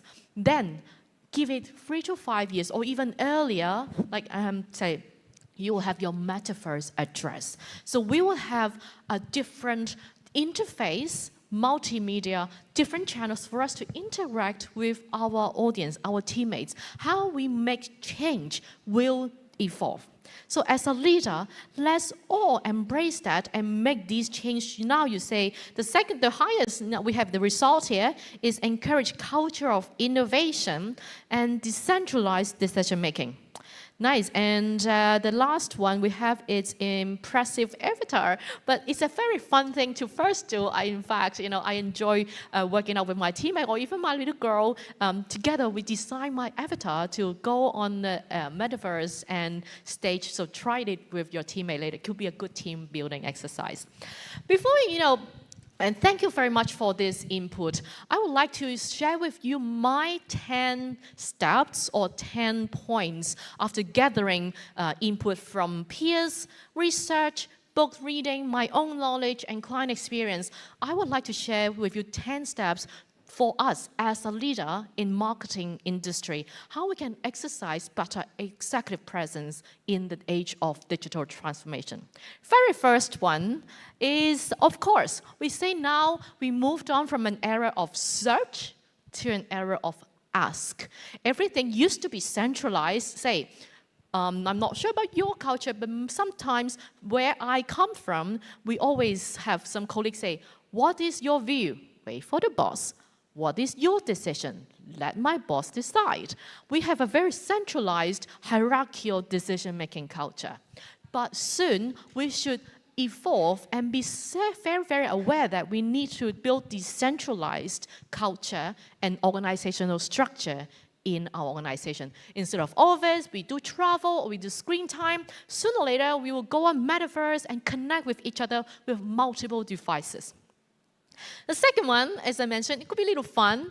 Not only photo and video we will present ourselves, we should build our avatar together, okay? And then we start already, as our image consulting service, we start consulting clients how to build an avatar that shows their best image. So we can take this offline together if you're interested. The third one, instead of only social media pages, anybody here in the room do not have social media. All right, good. We don't have any stone. Oh, you don't have. And Okay, so everybody has social media presence, right? But sooner or later, we will not only have social media page. These will all become your digital identity. And that, as a marketer, is our opportunity. Not only we should exude our executive presence through our digital identity, build our online presence and personal brand, we should also ask our client this question. How is your digital identity? Have you got one? This will create lots of interesting conversation. Trust me, I start trying already, and you should start going ahead. This identity will not only be just your Instagram page, but it will be part of your assets, like the saving you got in the bank. It will improve your brand equity and give you some success in different aspects. Try it. The fourth one is hierarchical and formality will be totally diminished, all right? It will become a holistic ecosystem. Instead of just step by step from, to the boss or to the bottom, we will have a different structure. Then, the fifth is command and control. That will change instantly. Instead of you say and the other follow, I would propose let's all communicate and collaborate, all right? Then, the sixth point, instead of recite and follow, I suppose as a leader, you may not do that, but please encourage your teammates, do more experiment and create the results together. Instead of following or reciting how the predecessor did, you create your own solutions. The number 7 is from assigning people to do what tasks, instructing them to do, let's do empowerment. By being a leader, we exert our executive presence through empowering our teammates and innovate together. With the 8th, it's not sure if you've seen that in your local culture, but from where I come from, sometimes we still see companies like to do name and shame. That is very, very demotivating. As an executive presence person, you want to demonstrate that. Please, as some of the gentlemen before showing, you want to be empathetic and show your connections with people. Then, the 9th is analysis paralysis. As I mentioned, and we all chose together, research and data analytics will probably be done by AI very soon. So we should probably move that time and resources to do some informed decision quick. That is why we need to build our tech savviness to understand how tech can be implied and applied in our workplace. And one final thing, as a leader, I would encourage you all to adopt instead of adopting everything, but adapt. We want to make sure we have a very open and full and flexible mindset to engage with our teammates, our clients, build that confidence, exert our executive presence, and explore opportunities together. With these 10 steps, we can all become a digital navigators. There are changes, we're acknowledging it, but we should really all together understand how tech works, why AI can be implied instead of avoiding it, we embrace it, all right? And then as well as how we can use blockchain technology to in our own structure, so then we can explore opportunities and excitement with our client. Later, finally, this is a food for thought for us. What executive presence will not be replaced by AI? We can do that as our networking session cancer. I would later discuss with you all what kind of executive presence trait cannot be replaced by AI. Then that should be one of the focus or the focus for you to start exercising and building and showing to people around you. That can reinforce your leadership position. So to summarize, I will leave all of you one word, leader, all right? How we can exercise and strengthen and demonstrate our executive presence in the digital era, it's the word L-E-A-D-E-R. We can all remember we need to learn, be empathetic, be adaptable, decisive, do not sit on it, but make informed decision quick, empower people, do not centralize your power, delegate them, and always be relevant. Do not stay away from tech, but throw yourself into it, and we can all be relevant in this technology transformation. Thank you so much for today. I hope that it's a lot of thinking, and I appreciate your input. Any questions, please, Susie.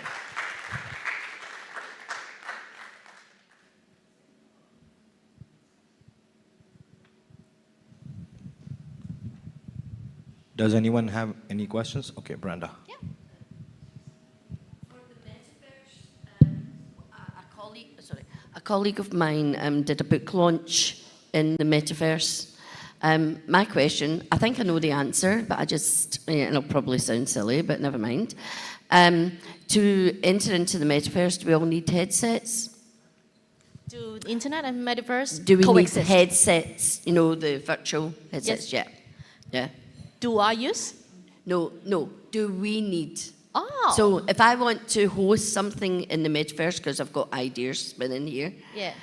would we all need a headset to meet in the metaverse? Yes. Yes. Yes, So that's what I for thought, now, yeah. for now is yes. I Yes. put it this way: from a tech perspective, we need these. We call it external device. Sometimes we call it AR VR device, or sometimes you just call it headset to interact in the metaverse. But it is expected that metaverse will evolve. Sooner or later, you will have different interface to go inside that metaverse. Now we are in a more like a early baby stage. So we go to the website to go to the metaverse. We then headset to the metaverse. We see YouTube, okay, on the metaverse. But sooner or later, it will change. So how we can exercise that same level of executive presence in a physical office versus an executive presence in the metaverse office, it's something we should remember and evolve. That's why I leave you guys with 10 steps and a little food for thought for today. Thank you. Thank you so much. It was really good. I'm so sorry we're running out of time. So if you have any other questions, catch her in her lunch break. Thank you so much, and Thank feel you free so to follow much, us guys. for Thank other you, Tracy. insights. It's always very entertaining and enlightening to have you. I know, guys.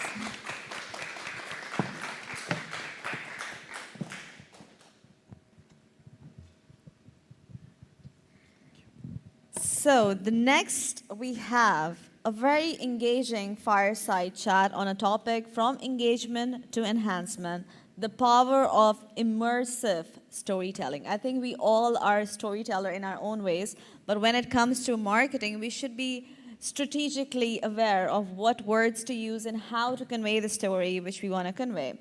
This is going to be very intriguing as our speakers will discuss why everybody needs to indulge in very immersive storytelling to boost their brands. Please welcome on stage Joanne de Guzman Rico, Head of Marketing, Salma Rehabilitation Hospital, and Richard Lauren, General Manager at Middle East Fever.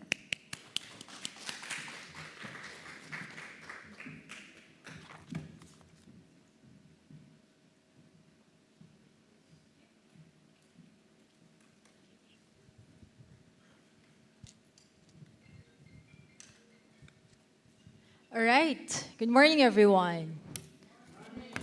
I'm sure it will be another interesting topic for a lot of marketers. This is what makes a story very good, because story would always have the intro, the beginning, the middle, and the end. And as a marketer, I always like interesting stories, and today we will actually have very interesting stories to share with you. So to start with, the topic that we're going to discuss today is very hot topic for marketers, because this is about engaging audiences. And it's not just engaging, actually. We want to transcend that and already proceed from engaging to enchantment. And this is by using the power of immersive storytelling. So with me is Rashid and Mary. Thank you, everyone. I think we had earlier discussion about how we can use the data and leverage the data in order to engage the audience. Today, we want to talk more about the immersive part of it. How can you make your storytelling more immersive? Because by doing that, you can drive the customer more to your brand. You can connect the customers to your brand. And that's what we will talk to you about today. Yes, that's correct. And we'd like to make this interesting, just like the other two sessions that we have had. This time we're going to do it old school. We want to do it the way that the two sessions have done it, but we'd like to take you back to the old school way of doing it.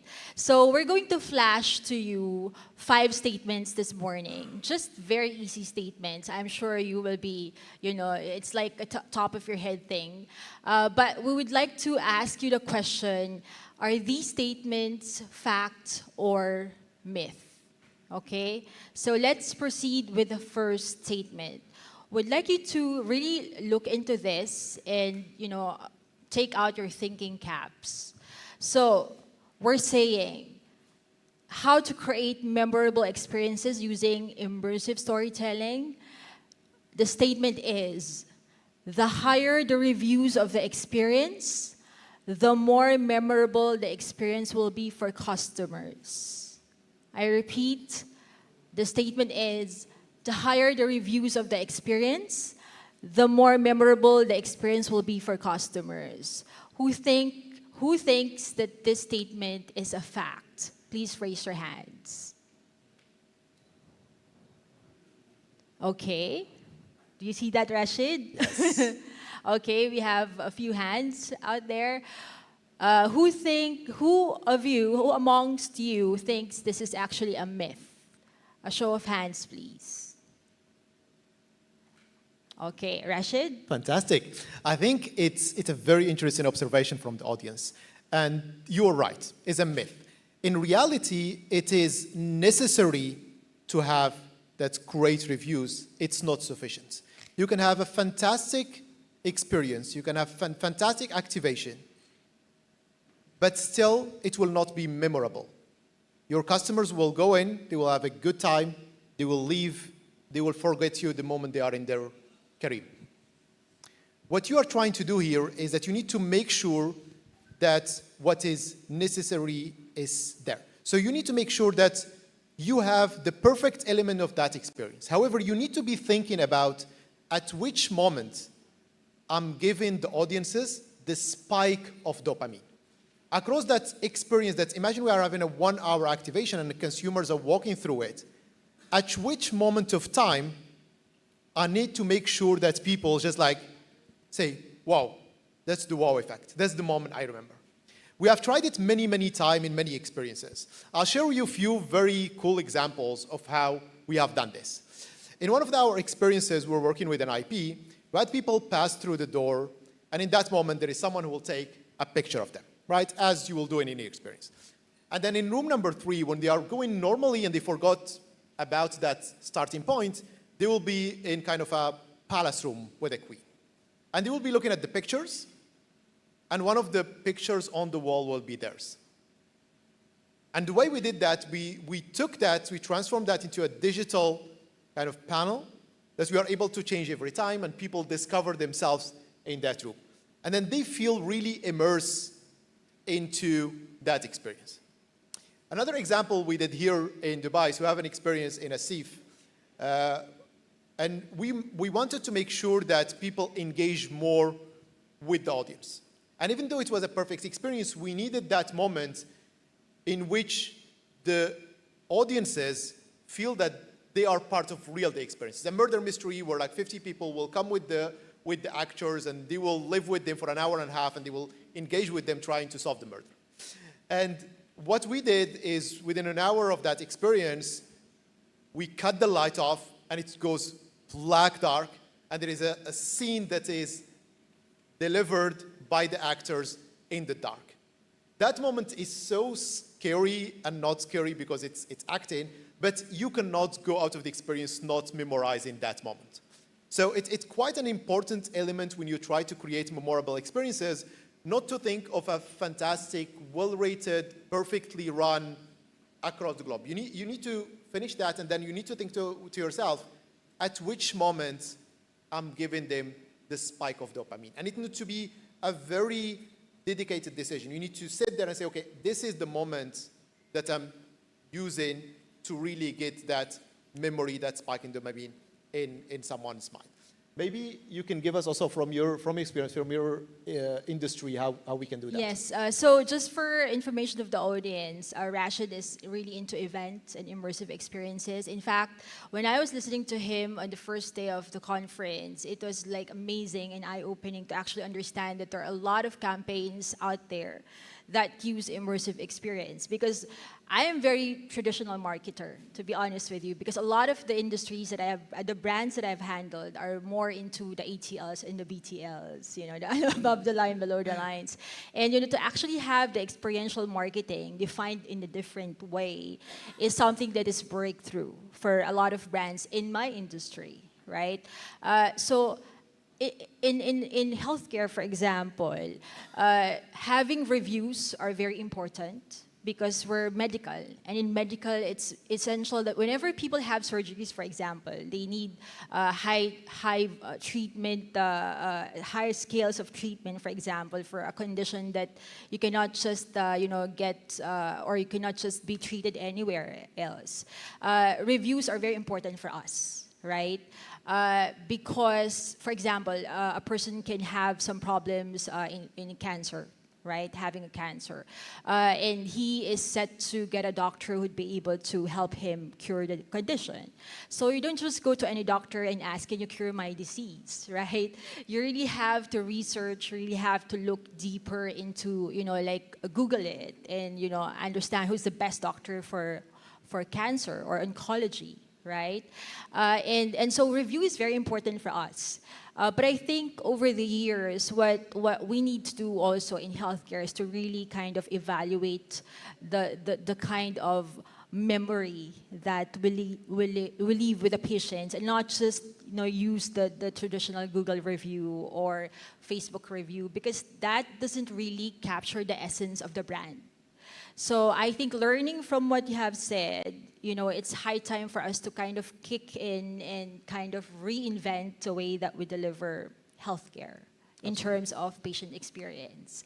But I'll go to that in a more detail later on, because I will also share with you some brand stories actually that were successful in kind of stepping out of the box and giving a different immersive storytelling for the brand.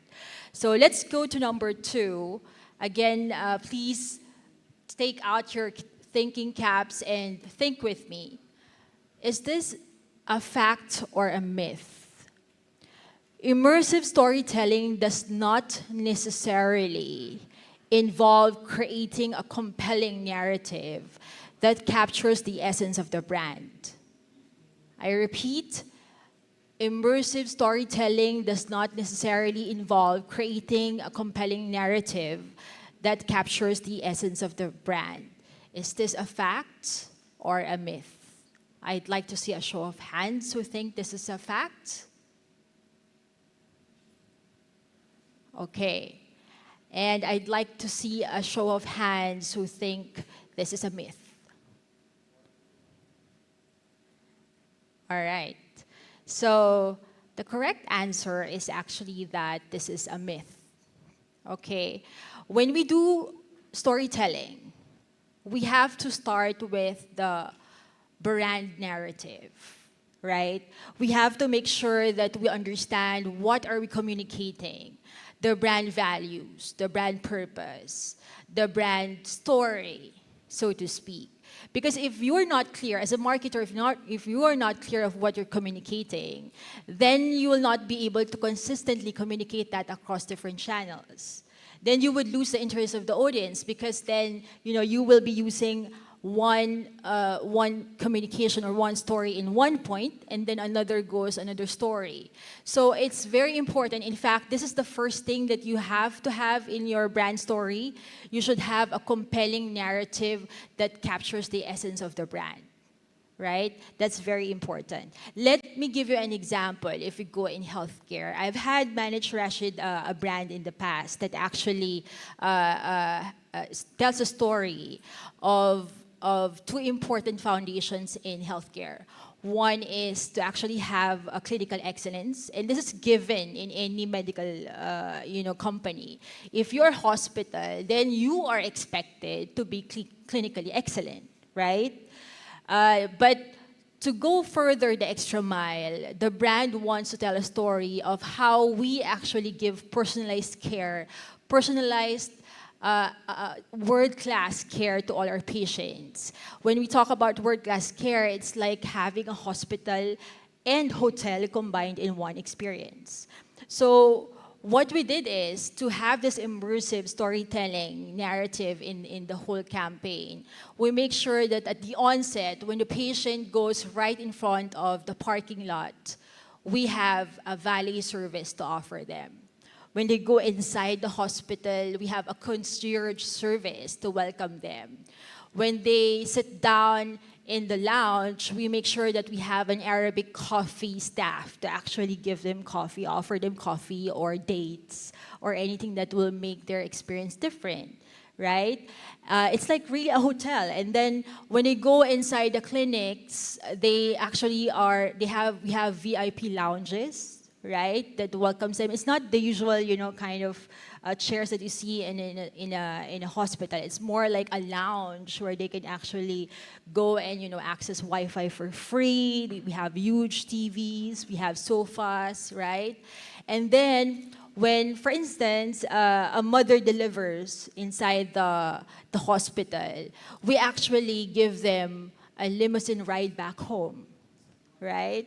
So this is actually showing that the brand, who is not just clinically excellent, because we have excellent doctors, right? These are doctors who are sought after around the world for their specialties. But we also make sure that their experience of the brand is much more than just clinical excellence. We are actually giving them a 5-star, experience of the brand. So I think this is what we're saying. Audience engagement is actually starting from the compelling narrative. If you have that brand story, brand narrative that says, we are giving you the best clinical care, but we are also going to extend to you a 5-star world-class service, then this is the brand for you, right? So this is where you have the audience engagement at every point of the customer touch point. Do you have any examples, Rashid? Yeah, I think we can complement what you have said and look at it from your angle and the audiences you are trying to engage. Building a compelling narrative, what Joanna did, it's fantastic. We will all try to do that. I think what is a humbling experience, if you really believe in that and you want to do it, is ask yourself, during the journey of that customer that I have with my brand as a marketer, do I give them a chance to revert back to me and to tell me how they think about the experience? Because what is engagement? Engagement is a two-way exercise. I'm delivering a service for you, I'm communicating my brand, I'm giving you access to a service, to a product, and most of the time we try to do the best we can, but we do it and we try to look for engagement, but we didn't even give that customer the moment to tell us if he was engaged. How would he be engaged if you are not even willing to accept the fact? And it's humbling because a lot of time, we will do something amazing at the start, and people will say, well, we didn't like it. And you need to accept that, and to accept that, you need to be willing to get that review. For us, reviews are extremely important, and we do that for every experience live during the event, because we want to understand how people are interacting and engaging with us. And if there is something similar to what you said across that journey, 5 elements, if there is one element where people are not happy with or the engagement is lower, we will take that feedback and we will work on it overnight to make sure that in the morning it's a new version of it that people like. So a lot of the experiences we deliver, a lot of time people will go the first time and they come a month later, it's like, Rashid, it's completely different. I was like, it's for a reason. We have been listening and engaging with those customers a lot. I worked in customer service myself answering customer requests because we wanted to understand how people will interact with those. Another thing we did that's very funny and a lot of partner will question this. When we launched Fever, we created a 24/7 customer service in more than 10 languages. So if you call us now, we answer in Arabic, English, Spanish, German, French. And a lot of people will question us, like, why are you doing that? The cost to do that is extremely expensive. But the reason we do that is because when you announce a new concept that have never heard of before, like a new immersive story, a lot of people call. Like they go like, who is this person? Who is this viewer? They will call, and when someone answers them in Arabic, telling them this is the experience, it will be in this place, you can bring your kid below 8 years old, there will be a parking this side, that person feels that he has been engaged before even he comes through the door. So I think one element to add to the fantastic kind of story examples that you want to share is just like when you design your own stories, your own engagements, your own experiences, think of that question, is there a moment during this where I'm letting my audience speaks to me? If not, you are doing it blind. And maybe you are a genius and you will get it right, but most probably you will not. So that's, I think, a very good point to take for the second that's part. a very good point, Rashid. Thank you so much. We'll tell the brand to do that. Thank you so much. Okay, now the third statement that we would like you to actually, again, think about is this. If you treat your customers well, they will return again and again. If you treat your customers well, they will return again and again. Do you think, is this a fact or a myth? A show of hands for fact. And if you think it's a myth, raise your hand. Okay, cool. Rashid? Yeah, I love this one because I start always with concrete examples. It makes a lot of sense, right? I treat my customers well, they will be back again and again. And then a month later, no one threw out the door, and I was like, what the hell did I do? Right? I engaged them, they are happy. Ask yourself the question. You can go to a Rolex shop, they can treat you very, very well, but I'm not sure you can afford a Rolex every week. You're not going to do it there again. So when we try to engage our customers, we engage them because we are based on what we call a product market fit, right? And we should not forget that word, right? The product market fit should be there. What does it mean? Is that if you want your customers to come back, if you want to retain them, you need to make sure that the product or the service or the brand you are presenting fits that customers. And if you are selling a product or a service, the pricing is very important. If you are just doing an activation or engagement, the location is important. The timing is important. Like a lot of time, I've seen, let's take an example. We had an activation for families here in Dubai, for very young kids, okay? And you see the organizers like, it's going to be starting at, I don't know, 1 p.m. Someone who have 2 kids, I was like, 1 p.m. is nap time. There is no way the parents are out on the street between 1 and 3, right? So what happened is that a lot of time you create something amazing, but you don't have the product market fit for it. So if you want your customer to come back, the question that you need to ask yourself, how much of all of the elements that I have in that experience are matching what my customer wants? Is it the right time? Is it the right location? Is it the right pricing? Is it the right format? Et cetera, et cetera, et cetera. In order to be able to do that, we went through a lens of like using data and assessing this. So what we did is that we asked people to register their interest for a certain experience, for a certain event, before we even launch the event. Those people are the customer that's really willing to go. When we open an experience, we open for those people first, and we let them get the first seat, first access, early bird, et cetera, et cetera. But that's not what is important for us. What matters for us is the delta. That's where the magic is. Think about it this way. What interests us is those who registered and said we are interested, but did not go or did not buy. That's the people we contact, and you say, what happened? You said you were interested 3 weeks ago.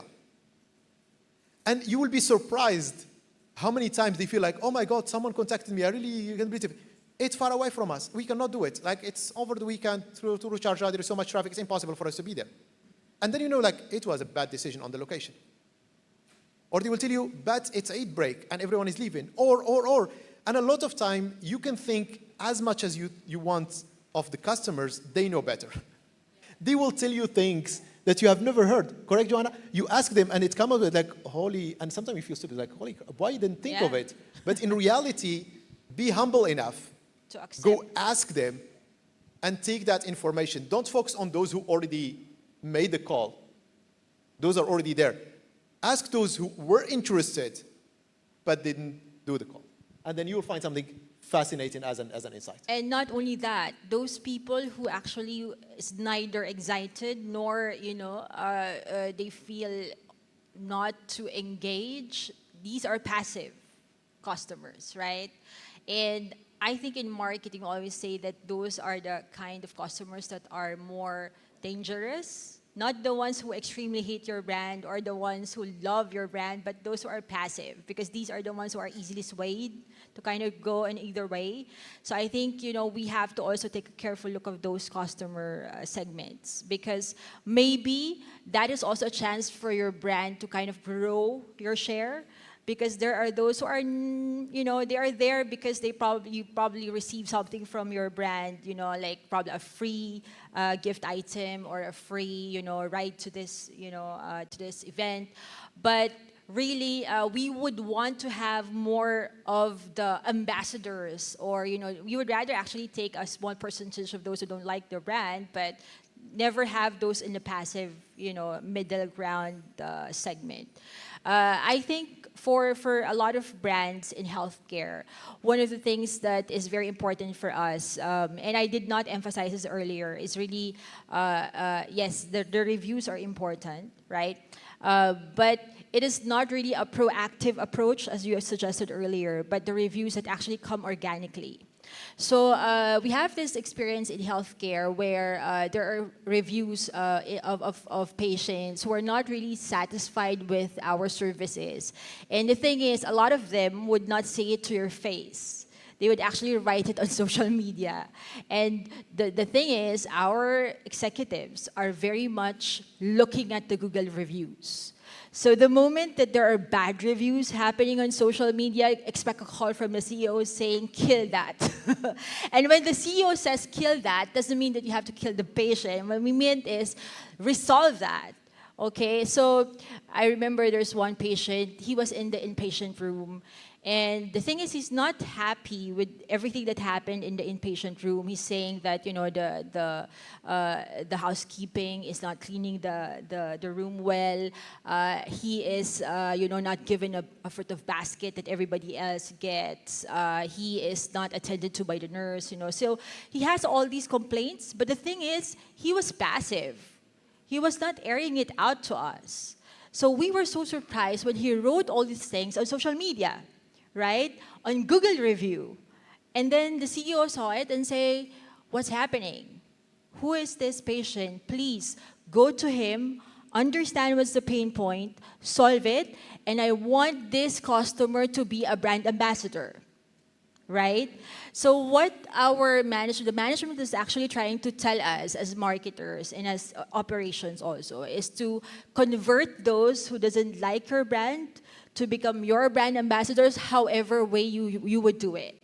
Because it's part of the storytelling, actually, later on in the narrative, that we are converting our not so like the bashers of the brand into brand ambassadors. So how do we do that? We actually went to the room, asked him, what do you need? How can we improve this? Do you need, more? Do we need to give you, 2 baskets of fruits? Do you need housekeeping to be there, every 2 hours, to clean your room? So we kind of give them the extra mile because we wanted to maintain that brand story. And I think that's very important. And the moment that we gave him the extra mile, you know what? Without us telling him to actually remove his Google review, he changed the Google review from a very bad review to a very positive review. And I think that's the power of making sure that you tell your brand very consistently, and not only that, to actually get the feedback. And if you have these negative stories, you have to convert it. I don't know if you're aware, Rashid, but a lot of the social media marketers, digital marketers, are actually very good in pushing reviews down the negative ones by probably adding positive reviews that are kind of fake, but Google can actually trace that, right? But what we're saying is reviews, very important. Let us not overlook on that part, but we have to create that experience for them. Let's not just do it the fake way, an authentic way of just pushing the reviews down, but we really have to give them that immersive brand experience. Yeah. So the next statement, and this is the fourth of the fifth statements, would like to again ask you, defining a constant narrative across all channels and customer touch points is a key ingredient in immersive storytelling. Again, do you think, is this a fact or a myth? Defining a constant narrative across all channels and customer touch points is a key ingredient in immersive storytelling. Do you think, is this a fact or a myth? A fact? Please raise your hands. Okay. Do you think, is this a myth? A show of hands, please. Okay. So, Rashid, this is actually, when we were reviewing this, we think that this is actually a fact, okay? We need to define, just like what I said earlier, the brand narrative, the compelling story, is actually required for us to define a constant narrative across all channels. See, some brands are very good, say, for example, face-to-face, in person, but they're not good with online experiences. There are some who are very good in online experiences, but are not really good with face-to-face, in-person experiences. So in order for us to create a very strong brand that actually resonates and connects with the audience, we have to make sure that we are consistently telling the same stories across different channels. And I think Rashid can give a lot of examples on this particular Absolutely. I'll talk about something completely different out of our business because it's very relevant. How many of you have engaged on social media, for example, with our Secret Dubai brand? Okay. So if you have not, try to go to Instagram, for example, and search for Secret Dubai. Or go to the website, secretdubai.co, or go to our Facebook or one of our channels. What we created, and Secret Dubai is just one brand out of the Secret Media Network. So there is Secret San Francisco, Secret LA, Paris Secret, Madrid Secreto, and all of those brands. There is more than 150 secrets around the world in every city. Now, how can you make sure that there is a unique brand identity when you are running a digital media that come across all of this? Our unique brand identity all across the world is being hyper-local, being the insider of the city. So we will never communicate about a city from another city. We have local editors that will tell you what is cool in the city, what just opened yesterday that you need to go and see. Our own videographer, our own content creator, they'll go film that, take a picture, taste the food, and tell you what's the cool plate you need to eat. It's really time-consuming, it's a lot of effort, but across the globe, when someone engaged with one secret, if someone in France one day engaged with Paris Secret, whenever they land, if they land in Seoul, they will go to Secret Seoul. Because they know, look, I'm new in the city, I want to understand what's happening, I'm going to check that city. And a lot of time, there is easier way to get clicks and views than talking about the coolest new restaurant opening, right? If you just cover the news and, I don't know, the Eid holidays and whatever, you will get a lot more coverage and a lot of people knew it. However, if you want to build that brand identity, Joanna, you need to stick to your brand. If we are talking about the secret, cool, best places, events, experiences, restaurants that you want to visit in your city, then that should be your brand. And if there is a Eid holiday announced, you let people discover that information in another outlet. There is 1,000 ways to do it, right? True, if you cover it in that second, millions of people will click on that, and maybe you'll get a higher click rate. But on the long term, it will dilute your brand. Because now when people know what Secret Dubai is, they come to us for a certain service and product and offering. And we give them that product. And that's why we are the highest digital media around the world in terms of engagement. Because those people are interested in one very particular niche of topics, and that's the topic we cover. And that's why they are engaging with them. Because when we show them something that is cool in Dubai, yesterday we're talking about a pop-up restaurant in GBR, a lot of people say, okay, this is cool. This weekend, I'm going to GBR, I'm going to try this new Chinese pop-up restaurant, right? That's kind of this unique brand identity. And you need to stick with it. You need to insist on it. You need to make sure that people understand that you cannot sacrifice short-term KPIs for long. You need to really make sure that you have that long-term, that true north, that unique brand identity very, very clear. I don't know if the same thing for you in the hospital and the medical industry. That's a very good example, Rashid, because there was one brand that I was handling in healthcare, and it all started with the brand archetype, right? We are trying to figure out: are we heroes? Are we sages? Are we rebels? Are we the explorers? Right? The brand archetype is very important because it defines your brand personality. And this is actually where it all starts. So when we understood, okay, in this case, we will be a brand hero, means those who need our help, we will be there to actually save them. Those who have conditions, certain conditions, hard to treat conditions, we are here to actually deliver that treatment that they need, the medications that they need at the time that they need it. And I think when we were able to identify the brand archetype, we are now able to move forward and identify what's our brand purpose, what's our brand vision, how would the logo look like, the architecture of it, how would the font look like, the visual part of it. And this is actually part of creating a unique brand identity.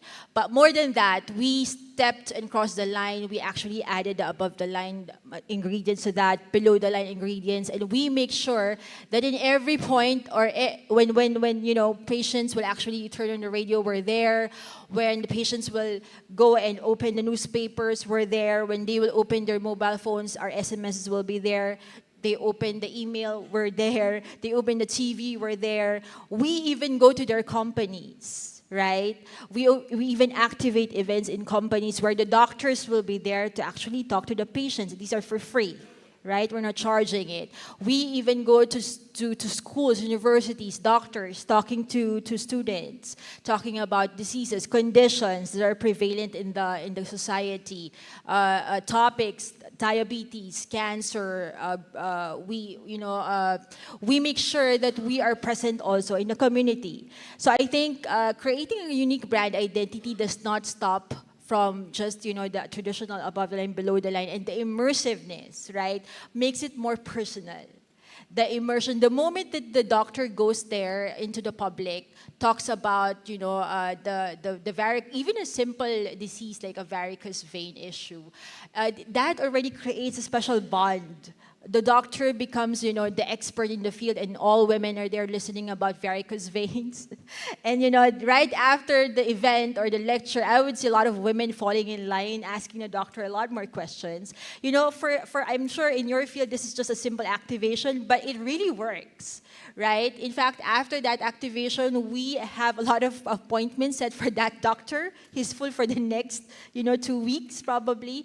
So what I'm saying is, creating a unique brand identity requires that you start off with the brand architecture, the archetype, the brand narrative, and then you actually use that to push into different communication channels, right? Above the line, below the line, events, online, social media. And this is something that brands in the service industry are actually very, they could take leverage on this.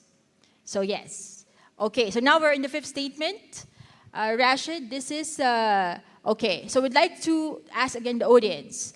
Fifth statement, you should ask your customers about their needs to be able to adapt your offerings to them. You should ask your customers about their needs to be able to adapt your offerings to them. Do you think this is a fact or a myth? Raise of hands if you think this is a fact. Cool. If you think this is a myth, raise your hands. Okay, nice. Rashid? Okay. Let's start with a little bit of history. There is a statement that people claim Henry Ford said, people claim he didn't say it, so it's still debatable. But the statement is, if I would have asked my customer what they want, they would have wanted faster horses. Right? This is Henry Ford created the cars. So it is a myth. The reality is, if you really want to create and understand what the customer needs, you cannot ask them. You need to try to instill that data and understand it from their behavior. It's behavioral data. A lot of time, what they will tell you is not the reality, right? And as marketers, we are not the psychiatrists. We cannot ask them for 10 sessions, 1 hour each, to arrive to really what they want. So what you need to see is what the behavior is. I'll give you 2 really cool examples. One, we discussed it on Monday, which is how we created the candlelight. If we'd had asked people, how do you want your classic music concert to happen? No one would have came up with that concept. We needed to see how people engaged. Now, let's talk about a completely different one. I believe many of you have been to concerts and have been to a rock concert, right? Think in your mind now, take a 10 seconds to think, what would be the coolest, what do I want in a rock concert? Everyone will have a thought of, and if someone asks you, you'll tell him like, I don't know, I want either like closer to the audience or this or that. The coolest concept we have in rock concert is called Rockin' 1000, where we have a band of 1,000 artists playing at the same time in a stadium. It's mind-blowing. For 1,000 band, 1,000 people band. We did it in Rio de Janeiro, we did it in Madrid, we're doing it around the world. If you ask people, how do you want your rock concert to be? No one will tell you, oh, I want 1,000 people. Like, it doesn't make sense. But when you create the concept and you put it there and they are synchronized, trust me, it's goosebump. It's just like you go out of that for such a memorable experience, and we have this with a brand. Like, people were crying in that concert, right? It's unbelievable. You can try to ask them, but in reality, you need to get the information from them. You need to see how they behave, how they interact, you need to observe them, and you need to get that data. I don't know how it works for you, but this is at least from the entertainment industry side. What I'll be giving as an example is not really healthcare per se, but I think brands in general. There is so much, big buzz about data. You have to analyze your data. When is the best time you post your Facebook post? When is the best time you talk to your customers? When's the best time? But I think it all boils down to us talking to customers, right? Talking to patients, understanding what their needs are. I will give a very concrete example. When the pandemic came and hospitals are way saturated with a lot of patients, right? There was a point in time that our call center is having a huge breakdown because there are a lot of calls, understaffed, right? And people are getting sick because it's pandemic, right? So we had to actually try to devise a way to operationalize our call center without also taking into consideration that we have very limited resources, right? So at that point in time, we have to kind of strategize on the IVR script. We have to revise it such that at the onset we know if this is a pandemic call or if this is a call that actually is for a regular patient, for regular medications, regular treatments and diagnosis. We had to understand, we had to even stretch the call center to 24 hours because at a certain point, we were only operating from, let's say, 7 to 7 or 7 to 10 in the evening, 10 in the evening. But we have seen that there's a huge, call also going in after 10. So, we had to ask people, we have to observe them, in fact, how the behavior changes at different points in the customer's journey. And, with the pandemic coming in, it was very difficult, but what we realized at that point is customer is really the king. They will tell you when is it that you have to adjust your resources. That is why data and understanding, we had to understand the number of calls that we're receiving at that time. And what do we do with those calls that we are not able to take in? We have to even assign hospitality people who are front-facing because there are they probably at that time we don't have much of them as well. But we have to also take them in after shift to probably call back some of the patients whom we're not able to take in their calls because we are already overloaded. See, some of the calls like happen in the midnight and all the reps are engaged also. So, there's no way that they will be able to call them back.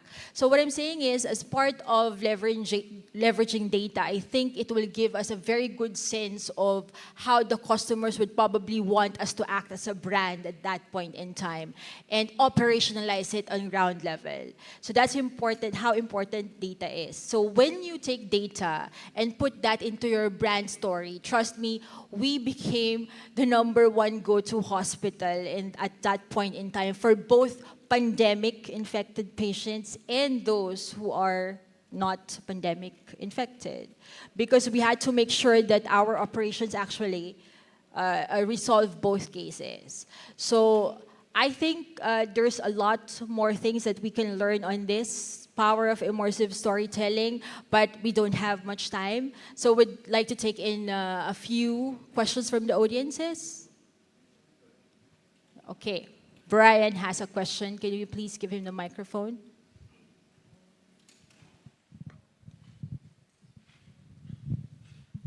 Thank you so much for the discussion. It's interesting, but I want to ask specifically about events because I actually ran an event at Dubai Expo for Dubai Chamber of Commerce, and back then it was still pandemic and hybrid events are so popular. But after the pandemic, do you see the online components will stay? And what would be the new format to create an immersive storytelling or immersive conference experience? So I would like to hear your view on this. And what are the new format have you seen in the UAE market? So what we have seen, thank you so much for the question, is that we have moved back fully into IRL, into in real life experiences. So today, you need to make sure that most of your experience, more of your event is in real life. Of course, people are used to engaging with the digital part. So you can share a lot of the information digitally before the experience, the way to experience, the feedback to the experience. A lot of that could be done digitally. People are so used now to scanning QR codes. That's part of their habit. However, people are really seeking in real life interactions. They still want to meet someone, they want to speak to someone, they want to have that handshake. We lost it for a year or so. So when you are building your event, the focus of the event itself should be in real life. Everything around it could be built in digital. The demand generation, the engagement, all of the related elements could be built on the digital angle, right? So you need to combine both. Do we have any more questions? Okay. I think we're good. Yes. Okay. Thank you very much. Thank you so much. Thank you, everyone. It was a lovely session. Thank you.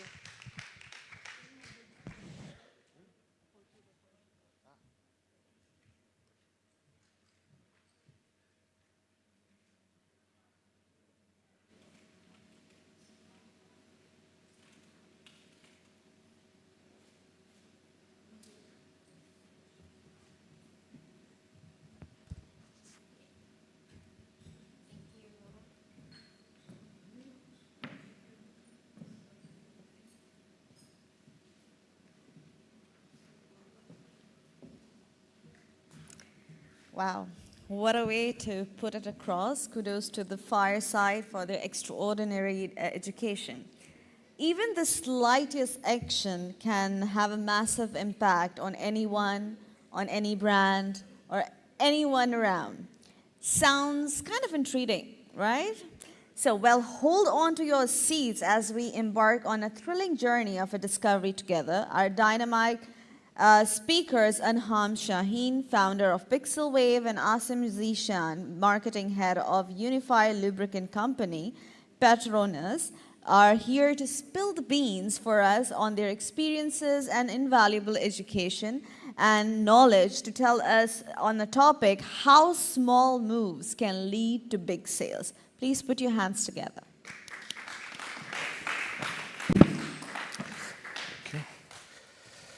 Hello, everyone. It's good to be back.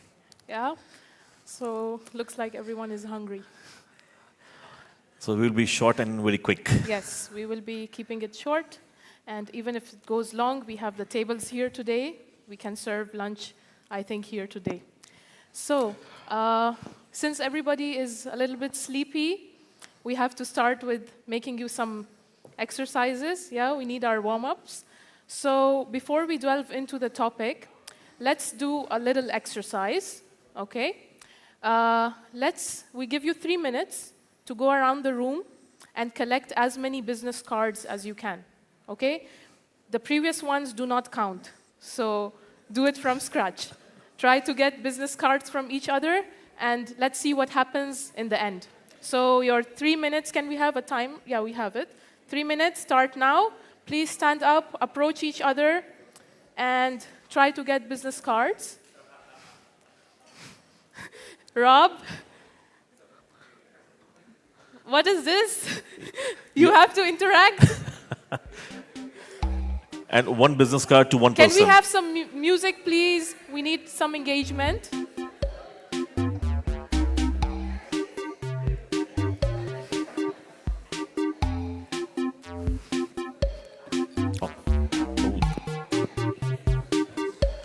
After this, introduce. We have to engage, interact.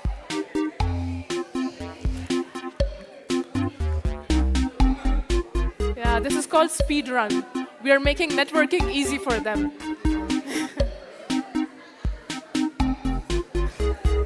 1 minute to go. Gentlemen standing in the corner, exchange business cards.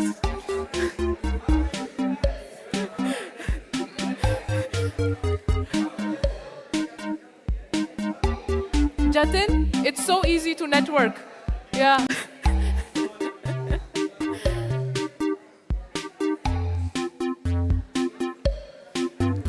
Last 15 Okay. seconds. 14, 13.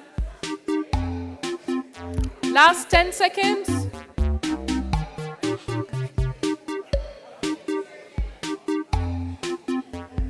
I mean, I'm gonna make a snap of it too. All right, the time is up. Let's settle down. Thank you so much for the engagement session. Let's all settle down. We'll move forward now. Time up. Time up. Okay, we can stop the music. Time up. I did not think how we will make them sit again. Okay, now who thinks they have the most business cards? Can you count your own business cards? How many have you collected? It can be digital as well.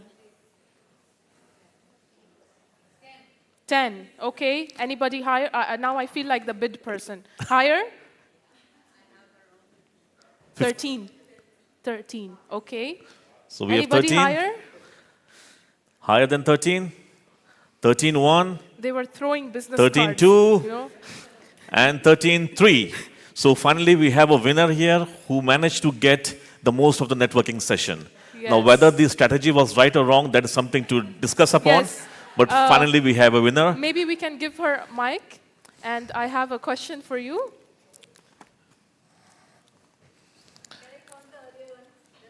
No.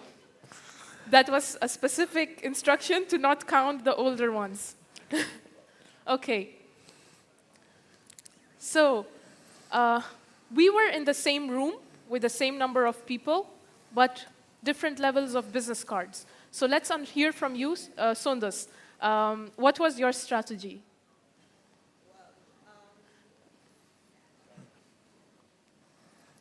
Can we have a working mic in here? Yeah, it works. It's working right now. Okay, yeah. In a speedy way, I just share my card and get the other, and then I ran from empty spaces to get more cards. Very That's how professional. She ran here and there, and she took and gave business card. Okay. Yeah. But even though this was for an activity, but let's have these business cards connect with them later, make it real relationship. Because we spent not just money, time, efforts, opportunity cost being in this event. We don't want it to be 3 days and then go into waste. Keep your touch with the organizers, keep your touch with each other, and this is exactly the small move that can lead to a big deal. If we meet again, maybe you have a story to share that, oh, I met somebody in that conference and I closed a big deal. Yeah? So thank you for your participation.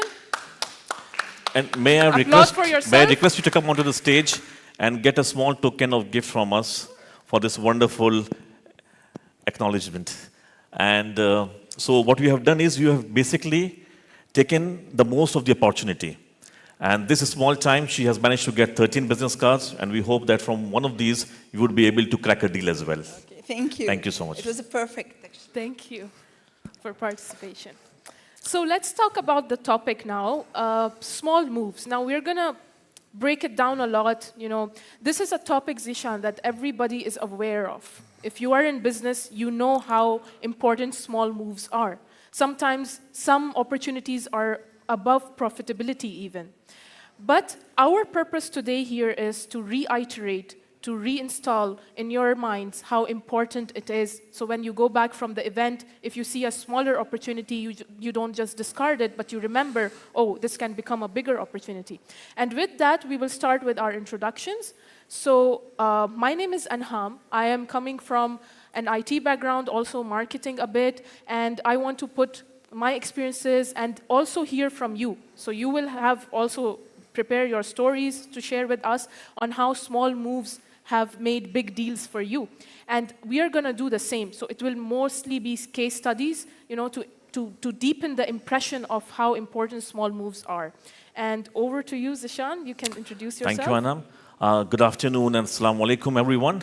My parents have named me Asim Zishan, and I hail from India, but I was born and brought up in Saudi Arabia. And for last 25 years, I have been exposed to the marketing domain of the business.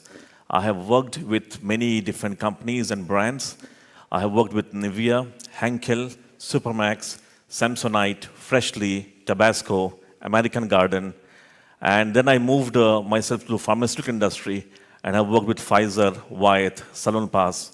And for last 5 years, I have been in touch with the oil industry, and I'm the marketing head for the Malaysian giant Petronas in Saudi Arabia. So on a lighter note, what my experience is, the amount of experience that I carry is the age of my co-panelist. And so we basically like to make it a balanced approach where we have a classical marketing experience linked with the aggressive, proactive approach of the youth. Less patient. You have to mention that. And what we will do is, we will share our case studies. Like I have worked with so many companies, I have done a lot of initiatives for the marketing, for the sales. See, at the end of the day, all marketing initiatives lead to sales, revenue generation. So I will not go to the bookish knowledge, but I will share the lifetime experiences, what initiatives were taken, and what have been the outcome. But before that, I guess we have prepared an interactive session. Yeah, so Anam, it's coming. Can you give more details on that? You can hear Kahoot is coming. So get ready with your devices. Let's check your awareness on how small moves can lead to big sales. So here we will have soon the code for joining the game. Okay. So I believe you all have Kahoot application. Otherwise, you can scan the QR code and log in with this PIN 6928807. Music can be a bit higher. I love this Kahoot music. BNP Cafe. Hi. Now I know who these people. Peggy again. Peggy. Hi. I think you got second place yesterday. Today it's first, yeah? Okay. SH. What's with the initials? Come up with crazy names. Come on. Somebody came with the code name. I would guess who it is, but she's busy. Somebody did the same thing as you, with the PIN code as the name. Okay. So, 17 players. Come on, we can do better. At least give me 20. 2 devices maybe. 18, 2 more. Who is not playing? Raise your hand. All right, let's start. the game then. Forgiven. Okay. Okay, let's start. So, the first question. Ready? You have to press fast to win. Which company saw a significant sales increase after introducing the one-click purchase option? Very famous. eBay, Amazon, Walmart, Alibaba. 9 answers. Pretty simple. Yes. And I believe majority will have the right answer.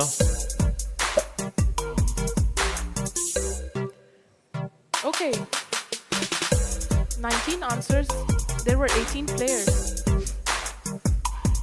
Okay. Let's see.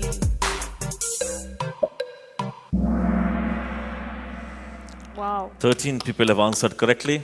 I know you can't clap, you have phones. Almost but 75% have answered correctly. And I believe everyone knows about it. This one-click purchase option was started by Amazon way back in 1997. And let me just reiterate it, that it basically eased the purchasing time for the consumers. And the concept is that once you buy from Amazon, and you had given your billing details, your shipping details, and your payment details, then it gets recorded in their system in encrypted form. And so when next time you go there, you don't have to refill this all information. You just click one, and then the entire information is displayed, and your payment is easy, and the time frame is less. In fact, there has been a recent study as well that almost 60% of the time in the e-commerce platforms, many of the consumers leave their site at the time of payment because of this tedious process. So Amazon played this role, but it's very difficult to assess whether their sales increase in 1997 till 2007 was because of this model, but it played a very important role to attract consumers. So, and now I believe the patent is over, and you see a lot of other companies are also using the same concept. But the only difference is that they cannot use the same word, one click, because it's a trademark with Amazon. Yes. You may find it with some other names on the And e-platforms. I think that in a lot of discussions, we talked about the attention span of people. It's very less now. And every company is trying to do, oh, sell your car in 20 minutes, get your groceries in 3 clicks. So these are the terminologies being used. And this is a small move, but yet it really sells itself. So let's go to the next question. Let us see who the winners are on the scoreboard. Joanne, Rob. So Joanne Reco is leading the board. Let's see. Peggy, Peggy, you're smart, huh? You're coming up again. Okay. Question number 2. So, next one. Small changes in business strategy are often dash and can lead to sustainable sales growth.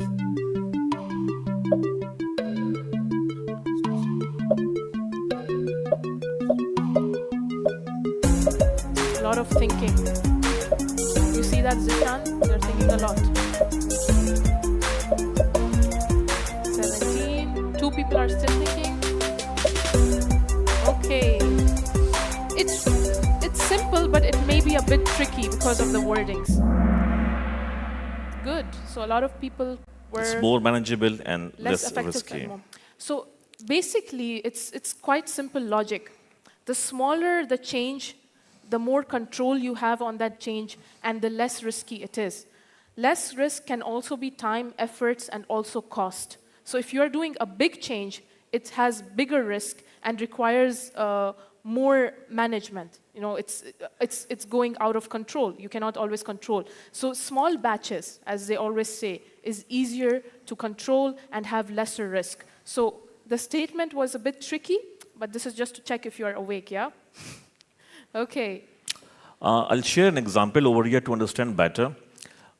7 years back, when we introduced Petronas in Saudi market, Petronas, again, let me just tell you, it's a lubricant, it's an oil and gas industry, but in Saudi market, we launched the lubricants, which are used in the cars industries, diesel, greases, gear oils, hydraulic, and so forth. So when 7 years back we launched Petronas in Saudi market, what has happened? There was a lot of research done on how to launch it and what trade channels we had to look forward. So we had a pre-seller model.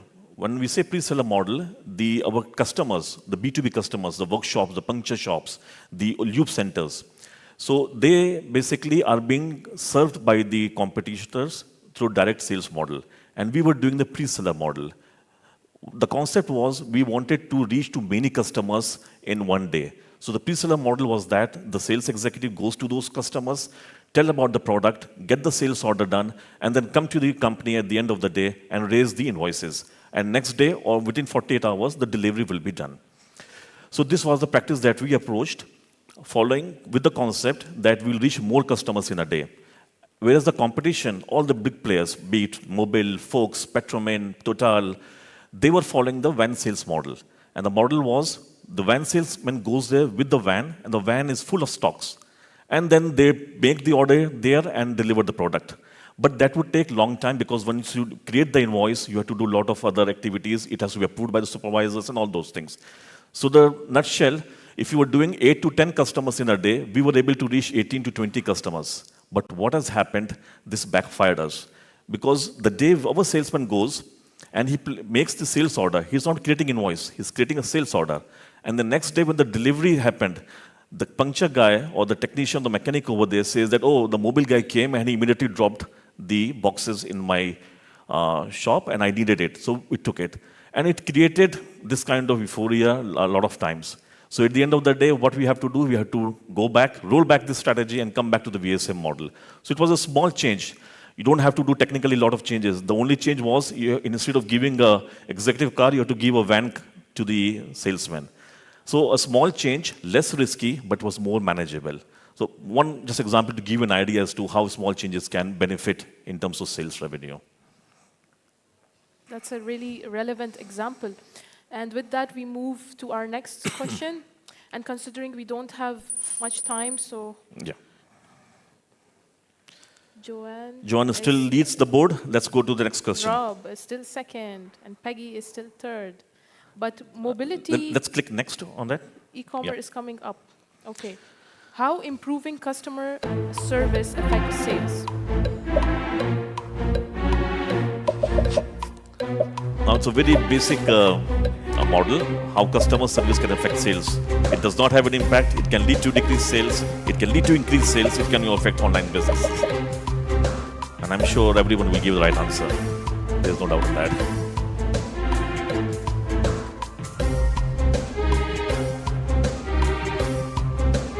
Two people still thinking. Good job. I guess we need to meet the person. It can lead to decreased sales. Someone has answered. Some 2 people have answered that it can lead to decreased sales. We will have a one-to-one session with them.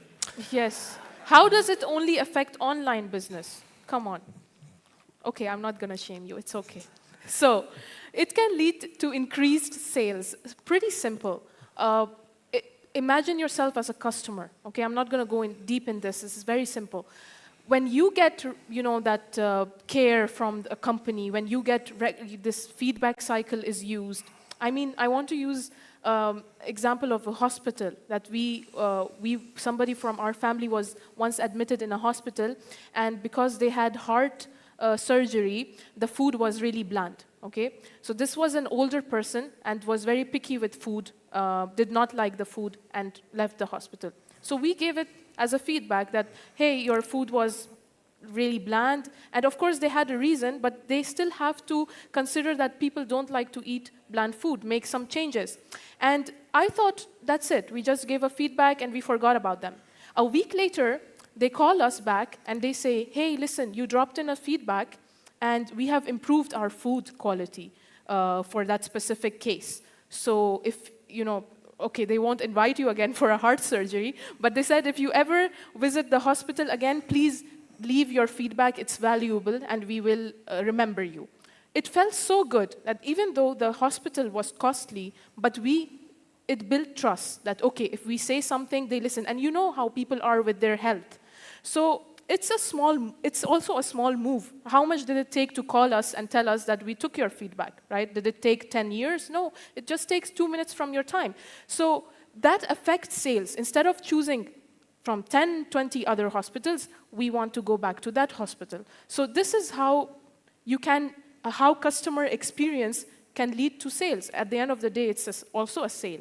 So Yeah, we move to I'll add up a very quick example over here. 2 years back when I came here, or 3 years back during COVID time, I got diagnosed with COVID here and I was hospitalized in Dubai.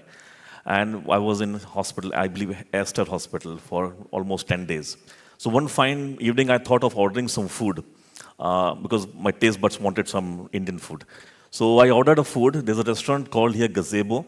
I ordered a food, and the food came, with a note that you have ordered from the hospital. It seems that you are not feeling well. Can you please elaborate? I mean, how can we be in touch with you, and how can we cooperate with you? So it was a very wonderful gesture which was done by them. And that has happened 3 years back, and whenever I come to Dubai, I come 2 or 3 times in a year, I always make sure that I go to Gazebo restaurant for at least one meal. So that's a very small gesture they have done, but it has created a loyal customer. So yeah. No, that's heart-touching. Okay, next. No change in top 3 positions, all intact? Yes. Tough fight going on. Let's see the next question. Why is understanding customer behavior important?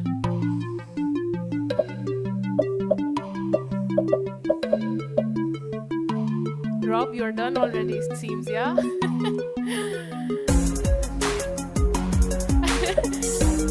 Who is Joanne? Who is Oh, which one are you? Yes. Okay, you're not on the leaderboard. But you are very competitive. Okay. All right, it's a wonderful, all 15 have answered correctly. Oh, wow. It helps Brilliant. tailor sales strategies. And that is very true. I'll again give one example to understand. We were launching again, I'll give the example of Petronas. We hired a management consultancy firm and we almost paid $250,000 to them. And they've given wonderful presentation, all too detailed, that how many people you need to hire, what should be the strategy, how many trade channels and so forth. And we launched the product. Now, there was one study as well that many of the brands in Saudi Arabia who are into lubricant industry, they are made in Saudi Arabia. They are not being imported. Whereas we were importing from Dubai. We had a blending plant over here and then we were importing to Saudi Arabia. That study was also there. What has happened? It backfired. Why? Because the image of lubricants from UAE is not good in Saudi Arabia. Reason being, Dubai is the hub of recycled products. So people thought that a new brand has entered into Saudi market and it looks to be a recycled brand and not being blended from the virgin base oil. And that parameter, we did not take it seriously at that time. But when we started selling, when we started reaching to the customers, we realized that this has become the major block for us to sell because the trust was not there. Though Petronas is a big brand, Formula One Association with Lewis Hamilton, Mercedes-AMG, but nothing worked in front of the workshop technician who believed firmly that any product which is made in Dubai or in UAE must have a recycled product into it. So this behavior study was not done properly, or it was done but it was not taken into account properly. So henceforth, it is very important that whatever behavior study is being done needs to be taken care, needs to be adopted, and accordingly you need to develop your business strategies. Great. So let's move on to our final question. You said you are coming for her. So we have a change in the top position. Peggy also went.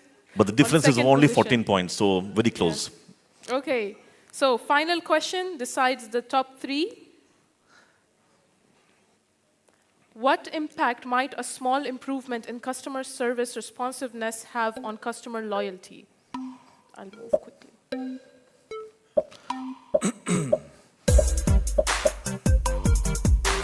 Who are the top 3?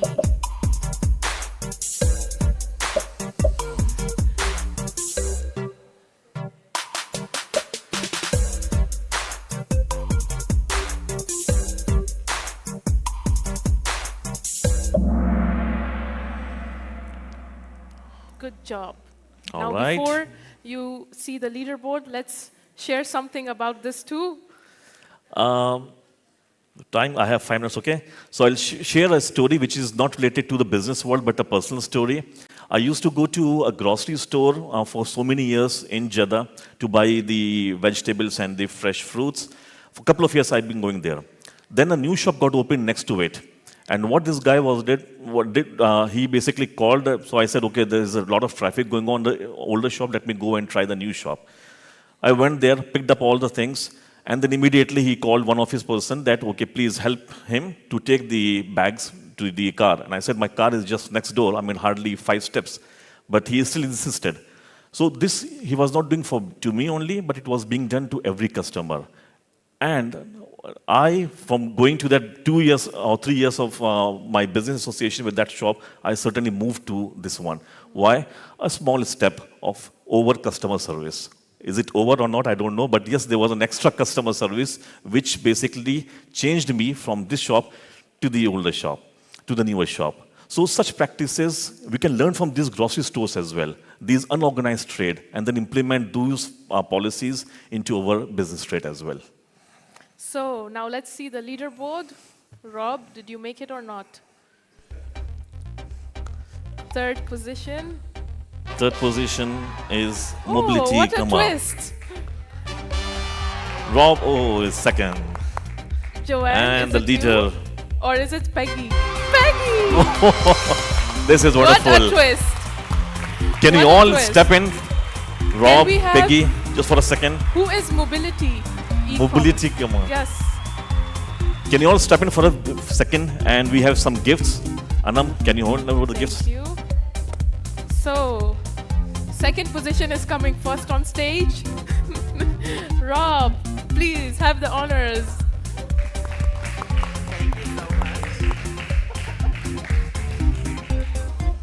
Rob, come here. Who was the second one? Mobility. Thank you. Okay, let's have 3rd one. So, what's your name? Sam, okay. Okay, congratulations, Sam. He's a hidden treasure. Nobody knew he was coming. Thank you. And finally, Peggy. From 3rd to 2nd to 1st in the last round. Brilliant. The last question made the difference. Good job. Thank you. So since we have 3 minutes left, let's do an interactive session. Let's take their stories now. We presented our stories. And I would need somebody to pass the mic if you have your stories ready. A small move that you have done in your career, in your jobs, in your business, which has resulted into the revenue increase. Okay, who? Yes. Yeah. Okay, Talia, go for it. See, for me, I was working with a 9-to-5 job. Everybody was, when I got into the field of media, everybody was like, you need to make a trend-setting TikTok or, whatever is happening, same dances, same whatever is in that time. But for me, what I was not into it. I like to be exclusive. I would like to be unique. I don't want to do it with everybody. Yes. Which in this beginning, it was very difficult for me. It was not a good thing because I was not known a bit. But in a long run, I feel that made me exclusive. That's the reason, because everybody is used to seeing all the dances, the followers. They like to have an exclusive person to present a brand, which is not known. So I think that was the move which I made, which I think it's not beneficial for everybody, but it worked for me, that I didn't do what everybody was doing, which made it exclusive, that the brands would like to come ahead and go ahead with me. So I think that's the change. Just to summarize, it was a personal small move that turned into a USP for you, where brands approached you to do more business, to be unique. Okay. Yes. So be unique. That's what I would say. Thank you for sharing, Talia. Who else? Now we have you. Okay. Who's next? BN Cafe. Okay. BNP Cafe.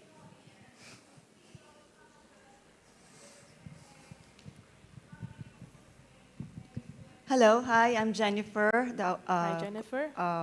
entrepreneur, BNP Cafe.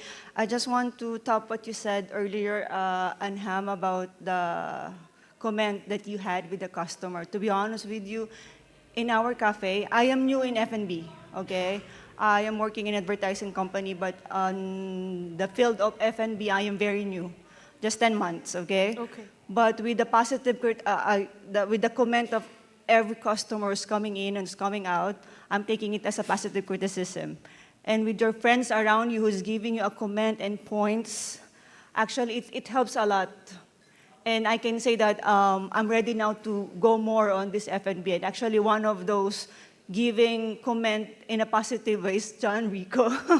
she is the #1 customer of F&B, and because she's on that field, she's really giving me points on how I will improve. And I'm welcoming it. I'm not getting angry with customers giving me those points. I'm taking it in a next level to improve and to be better. That's all. Yeah, and Great. this is what brings customer loyalty. When even if I feel that a brand or a company is giving that much, importance to my feedback, and you don't have to take every feedback, but if you don't take any feedback, you cannot take your business anywhere. So, thank you for sharing, Jennifer. Anybody else? Nice. Oh yeah, let's have a round of applause. So, who else? Yes. Hello, good morning again. It's me, Orda. Yeah, I'm gonna share a little story background, something. Although I'm a nurse, but majority of my exposure is into multi-level marketing. So I was literally trained by top multi-level marketers in my country, in the Philippines. So before I moved in my company, my previous company, as a medical instructor and training coordinator, the training division is about to be dissolved. And I found out that that division was given only 3 months to give revenue to our company. And I cannot, for a woman, I'm quite, I like to prove something that everything is possible. So the word that I said to my manager is, no, this division is not going down without a fight. Wow. And lo and behold, applied what I've learned previously as a multi-level marketer, on networking, something like that, I started reaching out from the other department. Because for me, before we go outside, I have to make sure that the different department believes that we exist. Yes. They need to see us, that we exist. So I started, building relationship. I go to there and extend something like, give a little note, positive note, and start. So they start noticing us, that this division exists. And from the 1 month, it was 10. Second month, it was 15. And the third month, our revenue became 50, 50,000 dirhams for a very small training, because just 2 of us.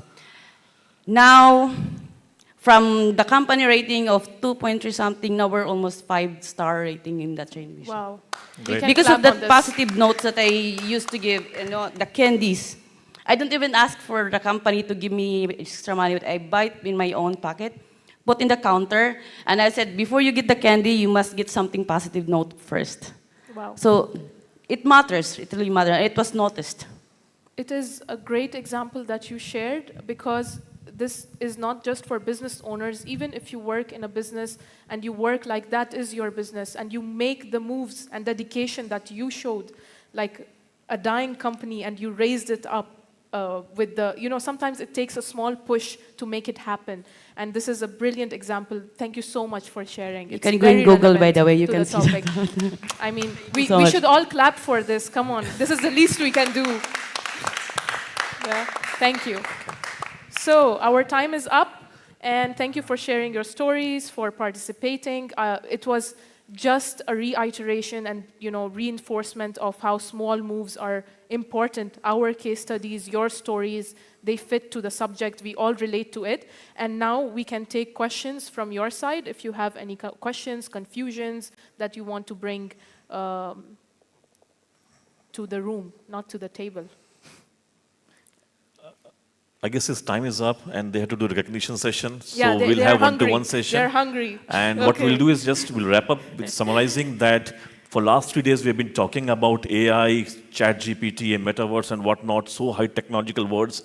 But the basic thing is that the marketing still has those roots of identifying the target audience, knowing your competition, customer behavior. All these three things are still very important, very relevant, and for that, we marketers are there. And those technologies can advance basically the approach, but at the end of the day, the roots remains the same. Thank you very much. You've been a wonderful audience. Have a blessed day. Thank you. Thank you so much.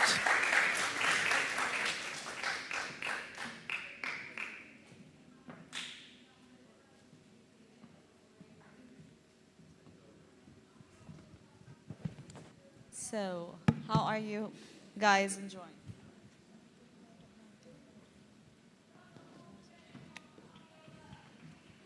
I hope you all are having fun. So, how many people are here new to Dubai? Who all is new for the first time in Dubai? Great. As we are working as a marketer, like marketing, talking about marketing, which billboard have you seen? There are a lot of billboards. So which billboard have you seen which like caught your eye? Any one of you? I'm just gonna. Who's gonna tell me which billboard caught your eye? Yes, Tracy. No, but what specific billboard, like a brand or anything which you saw, which you liked? Yes, sir. The mark?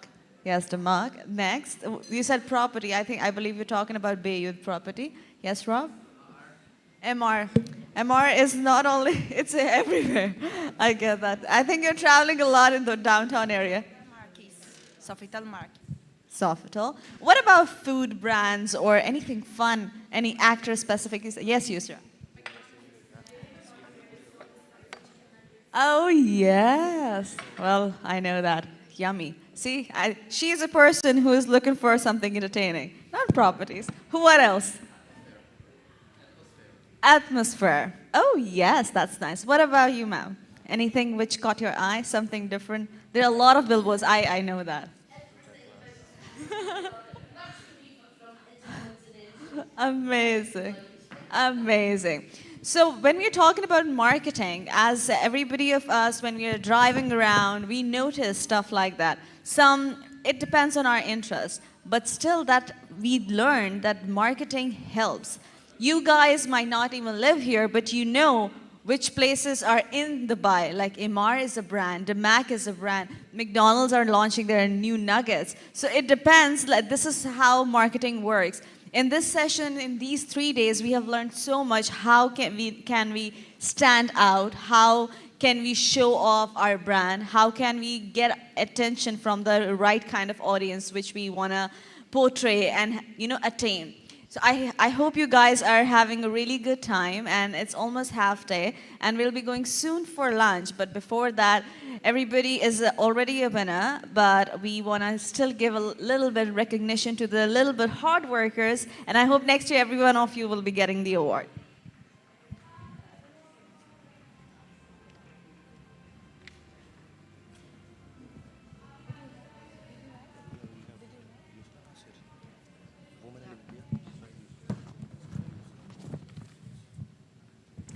So before I go up for the recognition, a lot of people have different kind of talents here beside marketing and the job we do.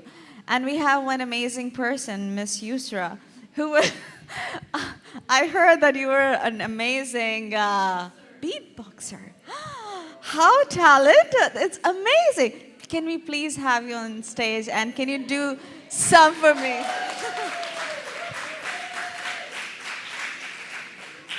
Come here.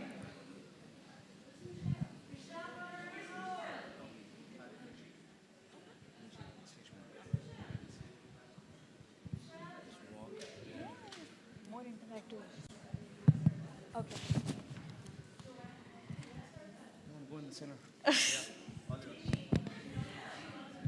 Good morning, guys.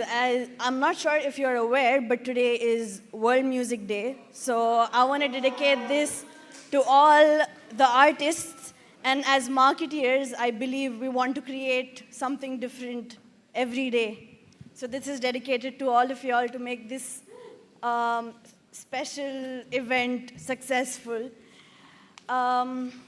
So I was one of the first female beatboxers in the Gulf region, and I've also won nationals in India for beatboxing.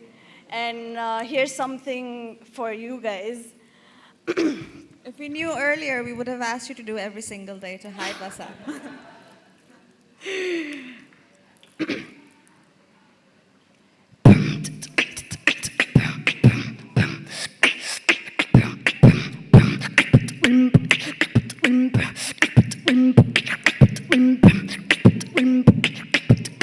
Here's something Arabic, since you all are in Dubai.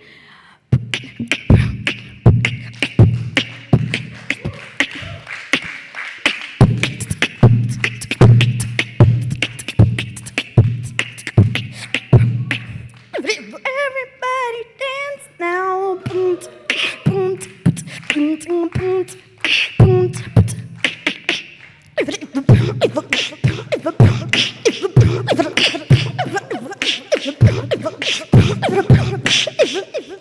And for the last one, so there are three sub-beats, which makes one beat. So the first one is Snoop. Second, and third.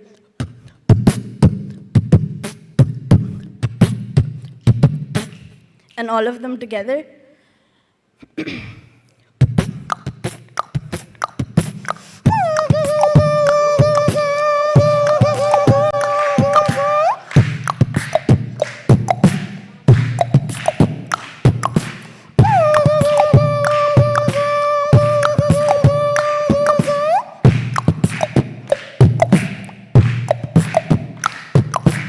Thank you.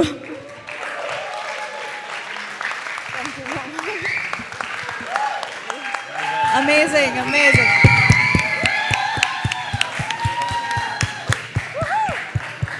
Wow, I feel like dancing. Beautiful, amazing. Oh, God. Now I don't think so anybody's hungry. Everybody's just in a mood for dance. Okay. Well, the discussion we had was also really good. Let's give them a round of applause, please.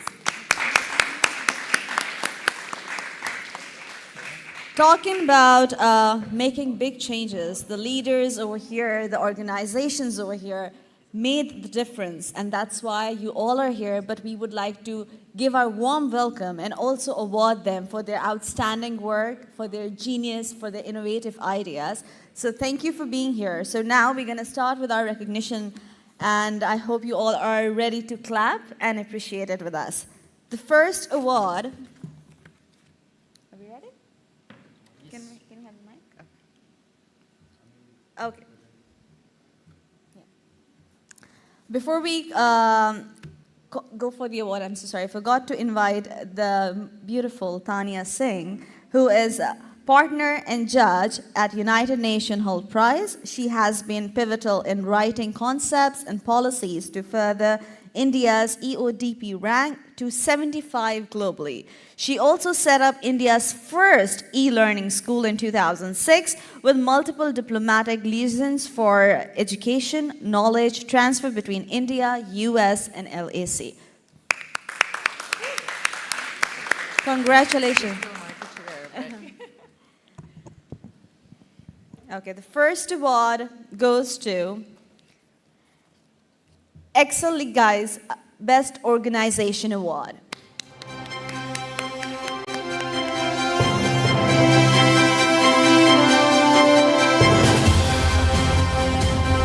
Is a global leader in B2B performance marketing services, technology companies in 170 countries, with lead generation, content marketing, and data solutions, helping them to achieve their role.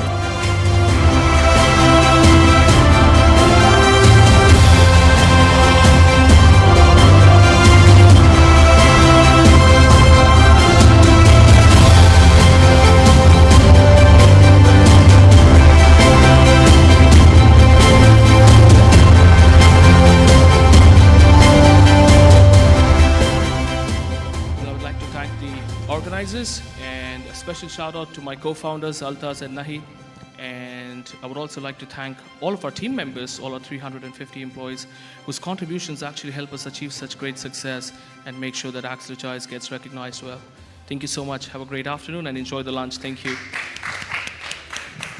Next award goes to Abdul Rahim Ibrahim Abdullah for outstanding leadership. He holds the position of Marketing Director at Sign and has coached 15 unique F&B brands over 6 impactful years. With over 12 years of multi-industry experience, he has been awarded for outstanding leadership.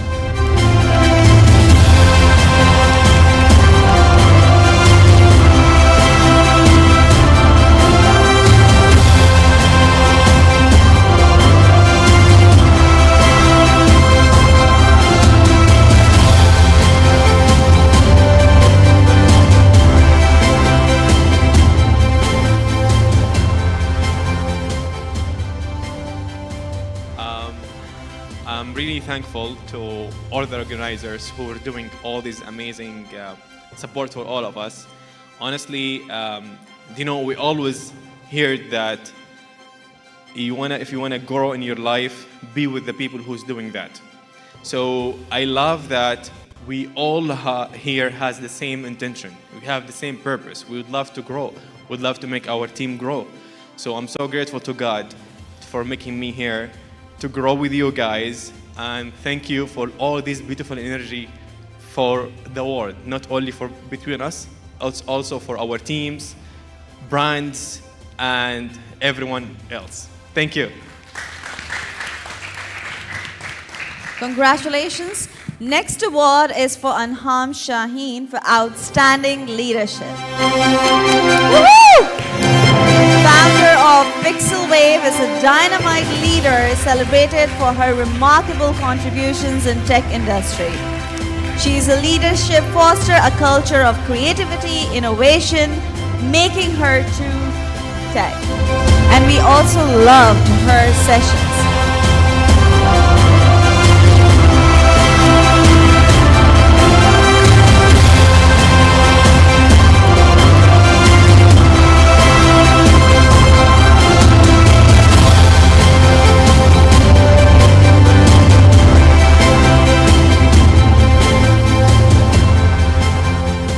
Thank you so much for all this love.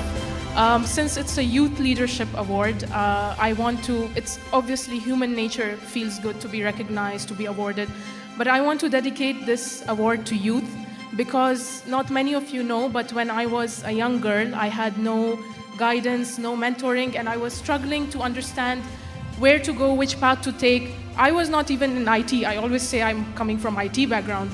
Don't assume that I'm studying engineering or coding or something. I was pure business student.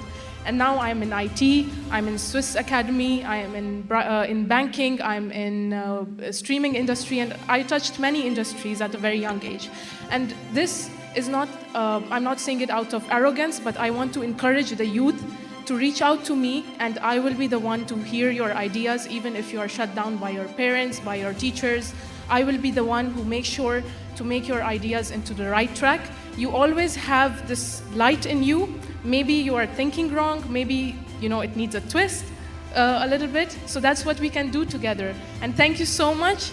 It was amazing meeting all of you. Thank you to the organizers. Yes, and let's stay in touch. Let's do more of this. It's surely, as the gentleman said, that it's growing us and we have to grow together. Thank you. Thank you. Thank you so much. Everyone, after the awards, before the lunch, please do stay so we can have a really cute group picture and we can show it off on our socials, because that's the it thing to do. Anyways, the next award is for Baravi Jaiswal for outstanding leadership. An independent and inspirational professional with over 8 years of experience in marketing, PR, and communication with different segments.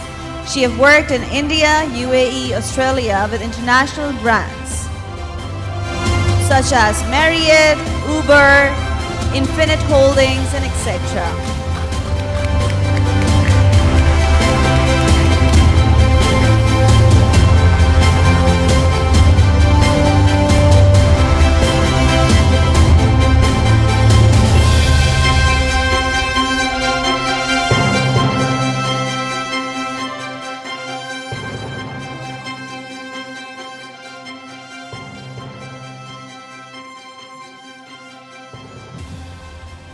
I'd like to thank Marketing Conference 2.0 for this recognition, and also all the mentors and companies that I've worked with over the past so many years that I've reached here. I'm quite young, but I think the more people do give us the opportunity, the better it is for us to experience and gain the exposure that we do deserve. Thank you so much. Wow, the next award is for the gorgeous Celestial Faith Chong for outstanding leadership. I hope I know how to whistle. Woohoo! Director of Celestial Faith Consultancy. She is an entrepreneur. Good do that, good do that. Woohoo!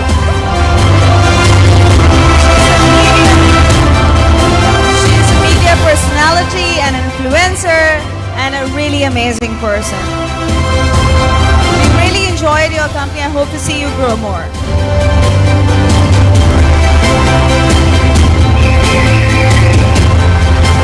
Woohoo!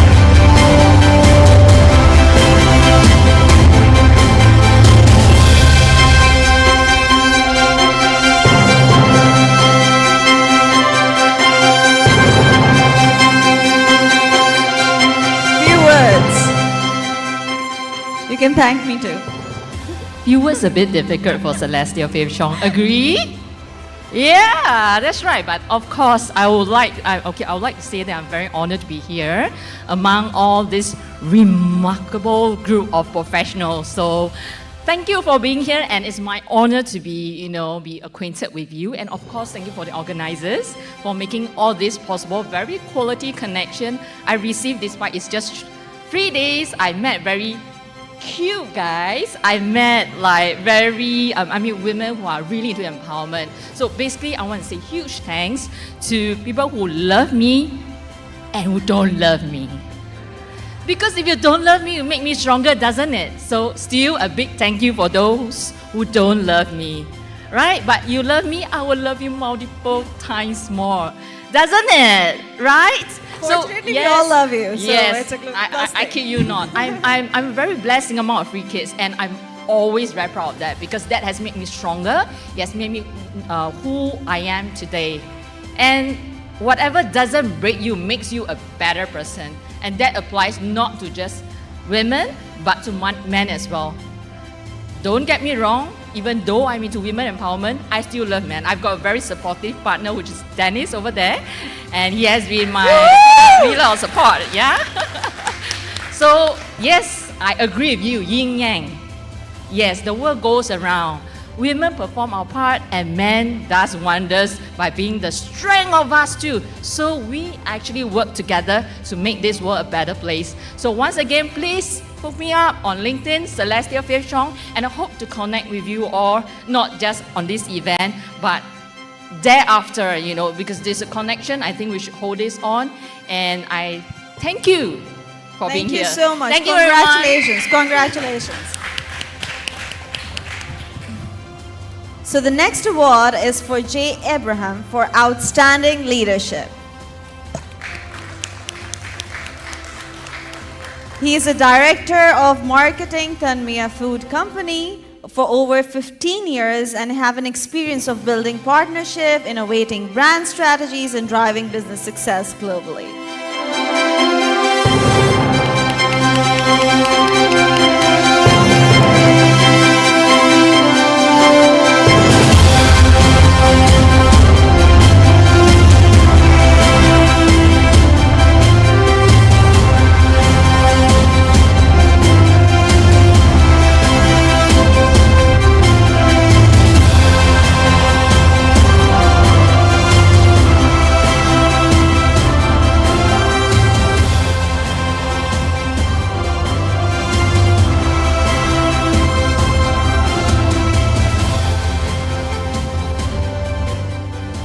It's a tough thing to come after Celeste, and what she has actually spoken. I think she's a superstar here, and I'm also sorry that I'm not Jay. I'm actually collecting on behalf of him. He's actually in Saudi Arabia, but I'm actually on behalf of Jay. It's actually a great moment. Thank you so much for the honor, and in fact, I'm also thanking him to let me, get the award on behalf, because I could actually interact with you in a room full of superstars. Thank you so Amazing. much. Thank you so much. Thank you so much. Next award goes to Jennifer Inez for outstanding leadership. Woohoo! She is Digital Strategy Marketing Manager at Limoca by CAA. She plays a crucial role in deploying and developing platforms for African creative and cultural industries, including We Are For You as a part of MOCA and other projects.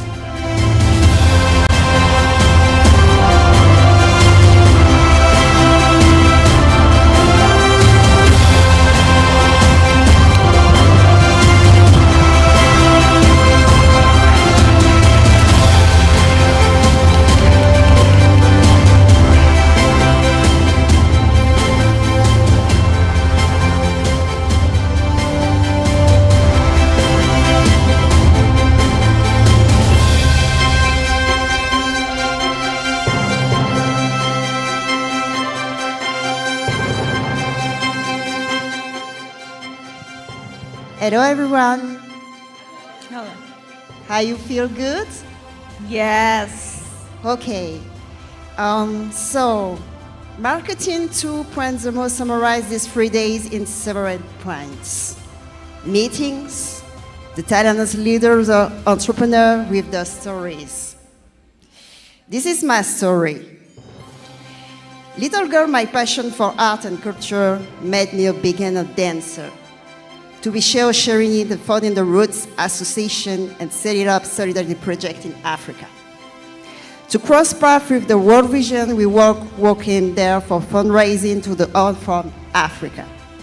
To measure the business impact of tourism and African tech as economists at Vox Africa. And find an answer in the creative movement Africans through the VR project for young people. Thank you for the organizers, to my family, my father who gave me the desire to undertake, my grandfather to travel, and my grandmother the power of empowerment.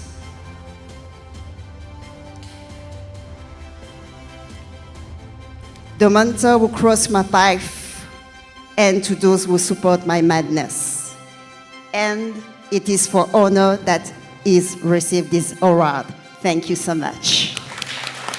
Thank you so much. Congratulations, ma'am.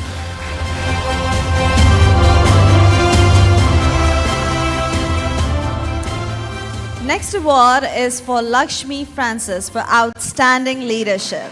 She is the founder and business owner of Pune's DigiBreezy Media, brings over 16 years of experience from IT giants, and she is looking amazing in a sari.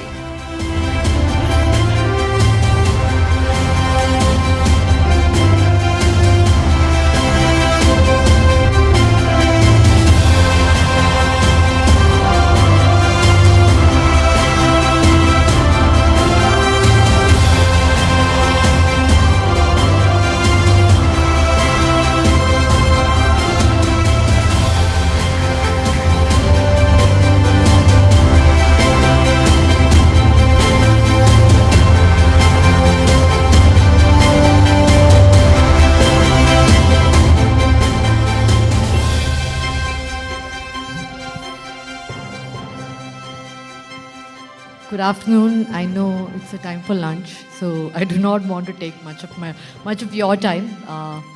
I think it's been a mind-blowing 3 days, and it's been a great experience meeting some amazing people across the world.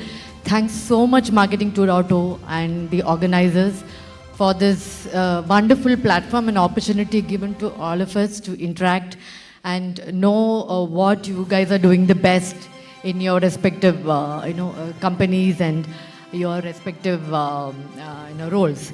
So I think it's a wonderful, overwhelming feeling here just today to stand here and talk in front of all of you and meet and hear so many different perspectives.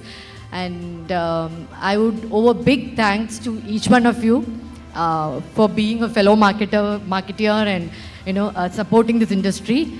And thanks to my dearest family back in India, my husband, my 2 children, my lovely team who has always supported me in this marketing journey, my dear parents, my parents-in-laws, my clients who always trusted me, who always believed in me, and who always approached me for different types of jobs and different types of roles. I think, and I owe it to all the people who are here, who are fellow marketers. I think it's been an amazing experience, and thank you so much. And I'm definitely taking all the business cards and the Instagram handles so that we'll be in touch with each other. Thank you so much. Congratulations. Next award goes to Peggy Scherpenberg for outstanding leadership. Oh, she won 2 awards today. Oh, nice. She is the business director and global client lead at Wonderman Thompson Benelux, and she is an exceptional manager with over 15 years of expertise in events and marketing.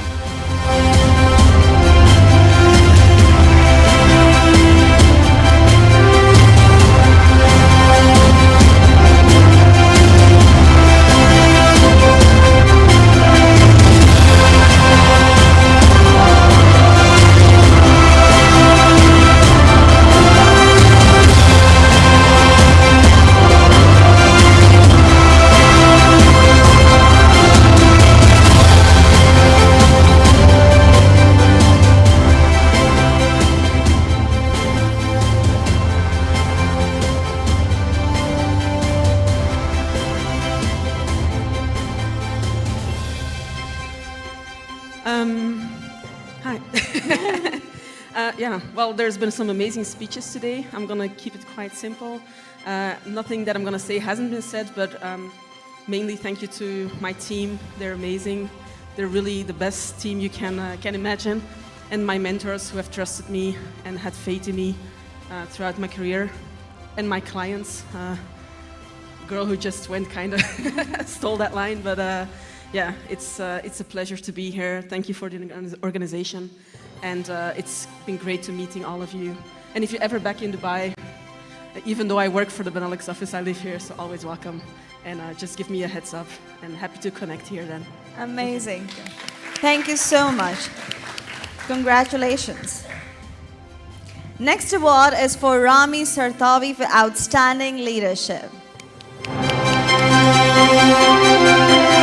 Rami is a communication director at Maestro Group with 23 years of experience as a creative consultant. His career spans top international agency in GCC region and managing renowned brands.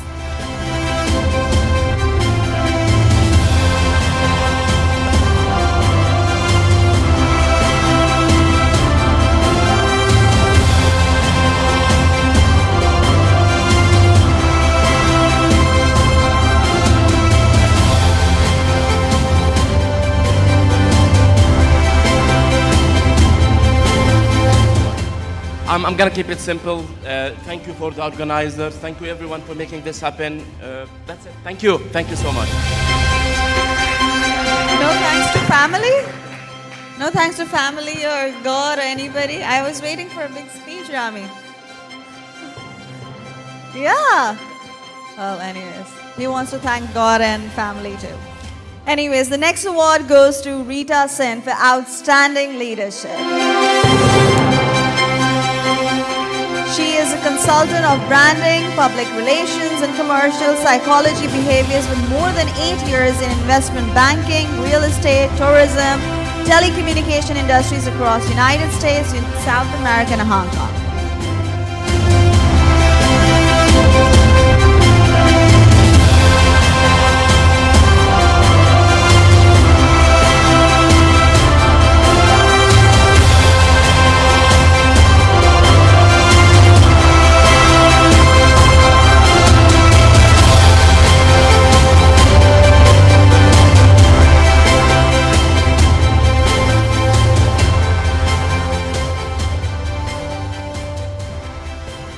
everyone. I'm Rita. Thank you so much for the conference, and thank you, Jatin, for chasing me a lot because I was like so busy earlier. So I make it up for last minute. I actually decided like a week ago to come here, and I'm so excited to meet you all. And thank you so much for the award. Thank you.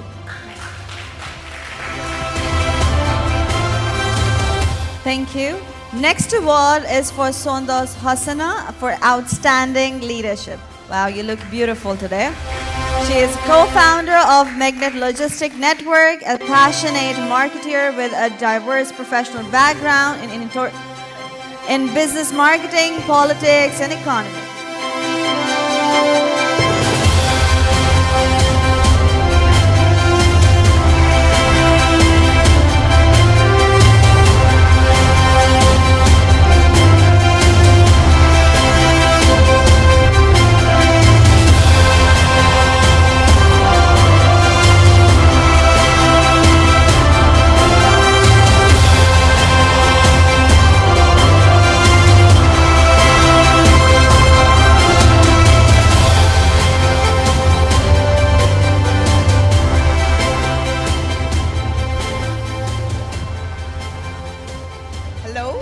Hi, this is Sondos.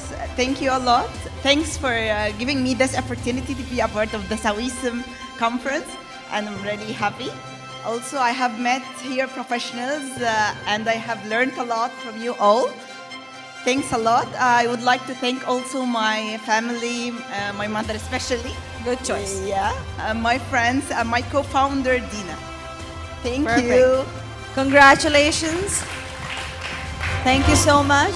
Next award is for Tracy Ho for Best and Outstanding Influencer she is, and you are receiving an award for that. We had amazing sessions. Let's have a round of applause.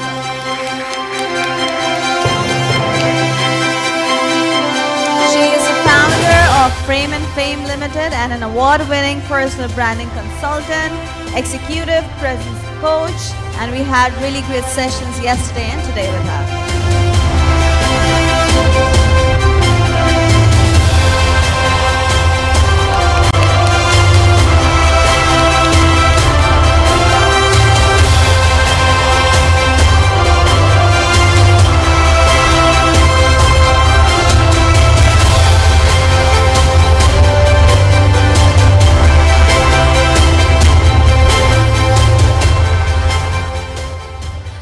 Thank you very much. I thank everybody who did not believe in personal branding. When I was, 7 years ago when I started the personal branding journey, when I asked around, 100% people told me, you will fail, Tracy, don't do it. And 7 years later, I'm still standing here and pushing and advocating the personal branding journey. So I thank myself for not giving up, and thanks my friends, colleagues, teammates, clients, whoever supported me in this journey. And also thank the organizing team. The saying goes when the law of attraction applies, when all the stars aligned, magic will happen, right? When just I confirmed I plan to come to Dubai to start another chapter of my journey, I got a call from Faizan and say, hey, congratulations, you got an award in Dubai. I was like, wow. So this is a sign I read from the universe. Today, I will officially start my new chapter of little life in Dubai, and I hope to create many more stories for myself and yourselves. So if you believe in all the stars align, magic will happen. Let's clap together and magic will happen. Thank you. Congratulations. If you believe in something, if you're passionate about it, you have to be stubborn and really, really work hard, and don't be scared of giving up and failures. So anyways, the next award is for Viba Tusu for outstanding leadership. She is Global Head of Marketing and Communication at Himmel International with 17 years of experience across various industries including IT, education, FMCG, and engineering. She is a strategic leader in marketing and communications.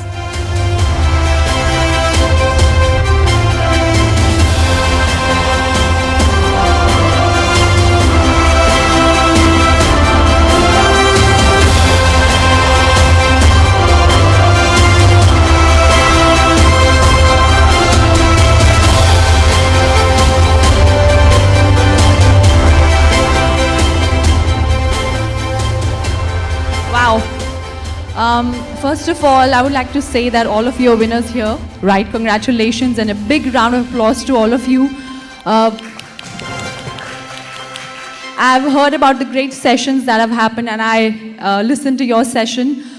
Just wanted to share something. We are not all marketers by our education or by the jobs that we landed. We are marketers because we have the passion for marketing. I'm an information technology person who eventually ended up with storytelling, and I'm a marketer today, right? So a totally different start and a totally different journey. I would just like to say a big thank you to my team. Teamwork makes the dream work, right? No leader is successful unless they have the great team to support them.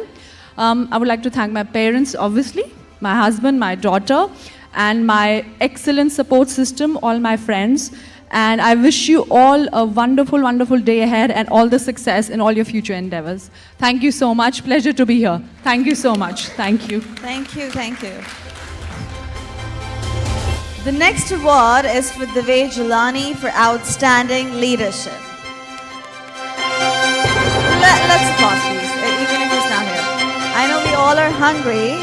So before we go, I would like to say, do not forget to share your stories, experience, and do tag us on Marketing 2.0 conference. But I would like you to raise your hands and thank Ms. Tania for sharing this beautiful memory with us and giving the awardees the award.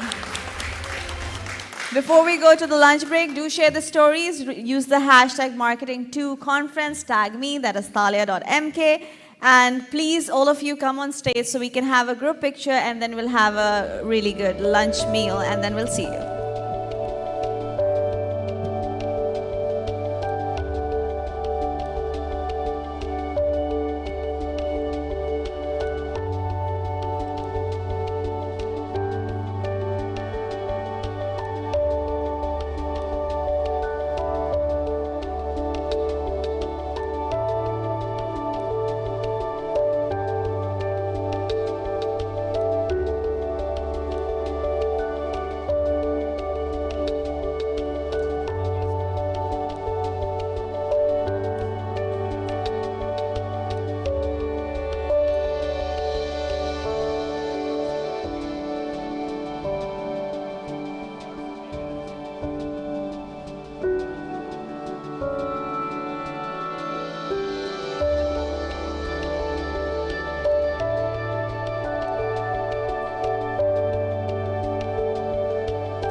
Please come. Everybody who is here from the conference, come, and then you can take a picture. Rami, sir, you didn't even say a lot. Please come for the picture.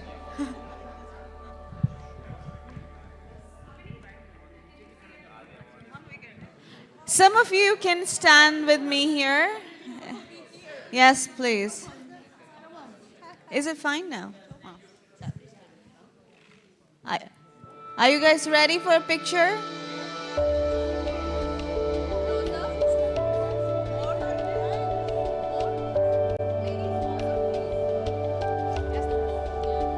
Don't fall. Peggy, you can come a little forward. Yes. So we can see you. Oh, yes, good. Thank you.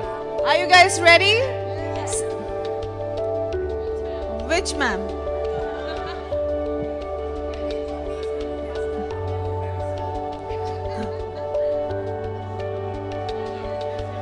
Perfect. Are you guys ready to smile? Yay, Peggy. Ask her. Yeah, perfect. Ask her.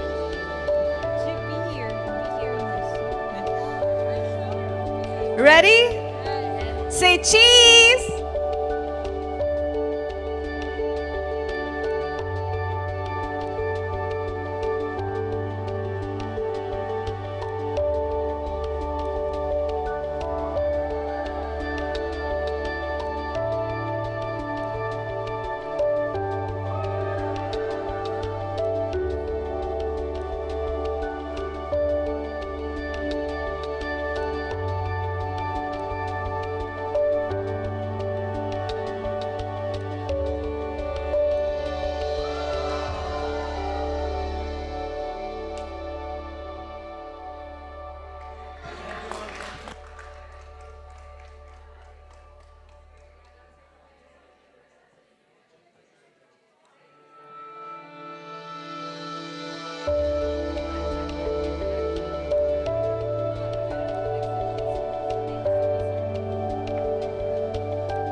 Interview का आदमी का सब card है 32 GB का? नहीं, उनके पास भी 120 एक ही है। वहाँ पर है एक्स्ट्रा कार्ड, लेकिन वो कह रहे हैं वो हमारा बैकअप मेरे पास ख़त्म हो गया तो हम कहाँ से उठाएंगे। मुझे लगा कि निकल जाएगा आपका, लेकिन वो देखो ये तो आधा सेशन भी नहीं कर रहे। अभी नेक्स्ट वाला तो है भी बड़ा, शाम तक जाएगा, कितना टाइम लेगा। अब एक काम करिएगा, आप देखें ना, जब अगर बीच में रुकती है कॉन्फ्रेंस, जैसे कि कोई चढ़ नहीं रहा, कोई आ नहीं रहा, जैसे वो यहाँ खड़ी हो जाती है थोड़ी देर, 5 मिनट 2 मिनट, 2 मिनट भी बचाएंगे ना, तो हो सकता है 10-15 मिनट हमारे पास बच जाए ऊपर। अभी है तो 30 मिनट्स, लेकिन कोई रिस्क नहीं ले सकते ना कि 30 मिनट्स के बाद हमें टाइम नहीं मिलेगा कॉपी करने का। अच्छा वो अभी लगा दिया, देखते हैं कब तक होता है क्या नहीं।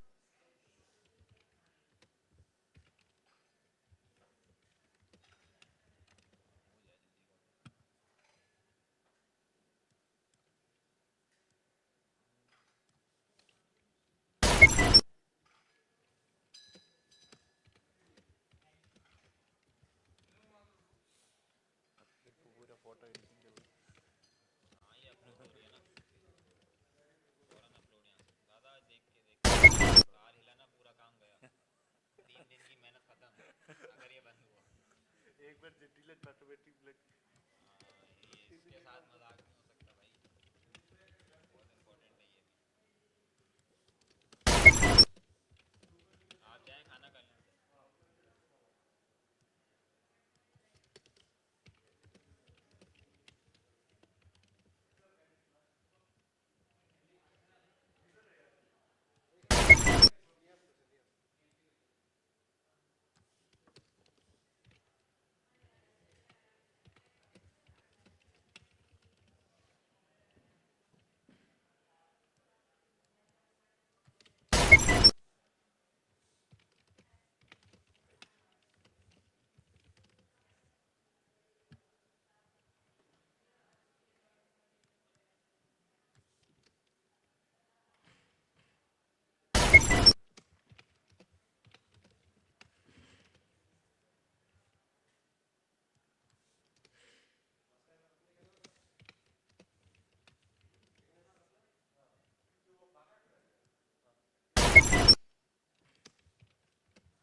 Hi.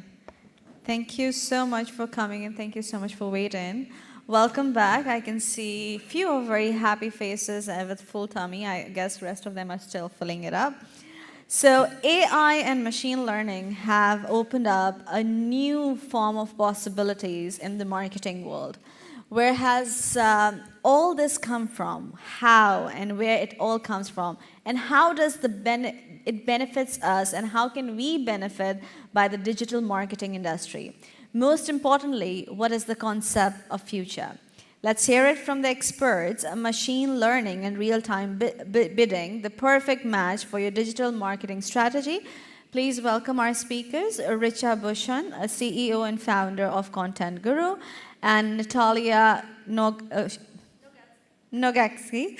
CEO and founder of marketing specialist of Collabi on stage. They're already on stage, so let's have a round of applause. They've been waiting for us.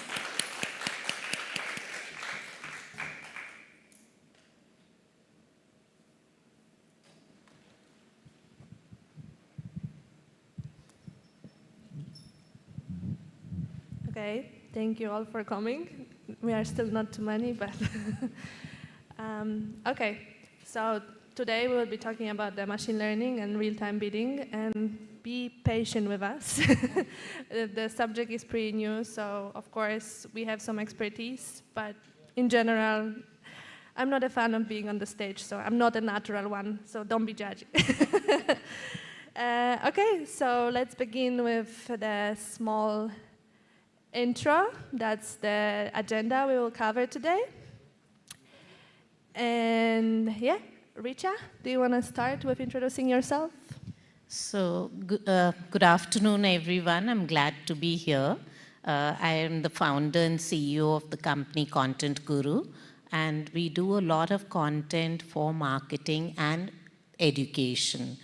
And we've create a lot of digital content that could be websites, right from the branding part of it to social media, and as well as digital marketing. So that's a brief introduction of myself. Yeah, and I'm Natalia Nogatska. I know it's pretty hard to pronounce. And I'm CEO and founder of Collabi, which is the first matchmaking platform for marketing freelancers.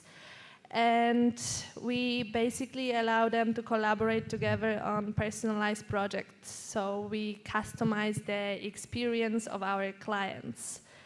So instead of creating the demand, we actually respond to demand. Okay, so let me move to the subject. So, Richa, could you please tell me and the audience what is the real-time bidding actually, and what its impact on the digital marketing? So, real-time bidding is actually a part of programmatic advertising. So, what really happens in real-time bidding is that there's a publisher that opens up an ad space. Suddenly, in fact, let me just backtrack a little. There's a user who goes on to a particular website or an application or a social media site, and it's like the publisher quickly tells the, asks for a real-time bid based on the user's credentials, based on the user's preferences, user's demographic, user's past history. They find people who are willing to advertise for this particular profile. Now what happens is in literally milliseconds, there's a real-time auction, there's a real-time bid, people put out bid, the person who gives the best bids, ad comes out. So that's really real-time bidding in a nutshell. Now it's becoming increasingly popular in the advertising world, in the marketing world, because you're actually getting to your exact target audience. And so you're not actually allocating your funds or your budgets in advance, saying that, okay, when someone visits this, anyone who visits this website or anyone who searches for these keywords will get my ad. Instead, what happens is when they find someone who matches your target audience or target user profile, they will immediately set out a bid, and if you win the bid, then your ad comes out for the people who need it. And what are the advantages of real-time bidding? So if we talk about the advantages, like I said, that it's a very efficient way. It's a very, very targeted advertising. It goes exactly to the user who would be, interested in your product. So for example, if Natalia, if I see that you're wearing, spectacles, for example, and they have that data, then maybe you will get a very targeted advertisements for frames or accessories, or maybe even a visit to the eye doctor. Who knows, Yeah. So it becomes it's a very, very targeted way of going about things. Also, what happens is in real-time bidding, you can manage your budgets. You can actually plan how much you want to spend and then spend that money accordingly with this audience. And thirdly, what happens is that you are actually doing you're getting data on your ad impressions, on the clicks that your ad is generating, on maybe even conversions, whatever your KPIs for that particular ad is. You actually get that information, how the ad performed, and you can then adapt your advertising to that, with this data-driven approach, rather than, going with guesswork and saying, oh, some people appreciated our ad, or maybe people are buying your product, but they're not seeing your ad. Perhaps they are, here it tells you which click generated a sale, so you know how your real-time bidding is working. That's very interesting and helpful, and not so far from the machine learning itself. So my question to you on machine learning, Natalia, is that what is it and what is its role in digital marketing? Yes, so probably as some of you know, machine learning is actually part of artificial intelligence. And it's based on the algorithms which are constantly learning, and they are able to predict new data. So basically that's something which humans will never be able to do in such an extent. And it has a huge impact on digital marketing already. I assume most of you already tried the ChatGPT generator or other tools which are helping to create content or optimize the page or anything like that. But it also helps in many more ways. For example, in customer segmentation. So basically, it can analyze the customer data based on the purchase behavior, demographics, the history of purchasing behavior before, and it can create different segments. So it can allow you to personalize your marketing campaigns and really align it to the specific target audience. And also, it can help you with the predictive analysis. So basically, based on the data, the machine learning can see which customers are more likely to buy your products and which customers are more likely to withdraw. So we also got that knowledge from the machine learning, which I think it's a great. Which industries use machine learning? Actually, I wanted to ask audience, I know that there are not so many people here, but maybe do you have any ideas in what other industries besides the digital marketing the machine learning can be used? Anybody?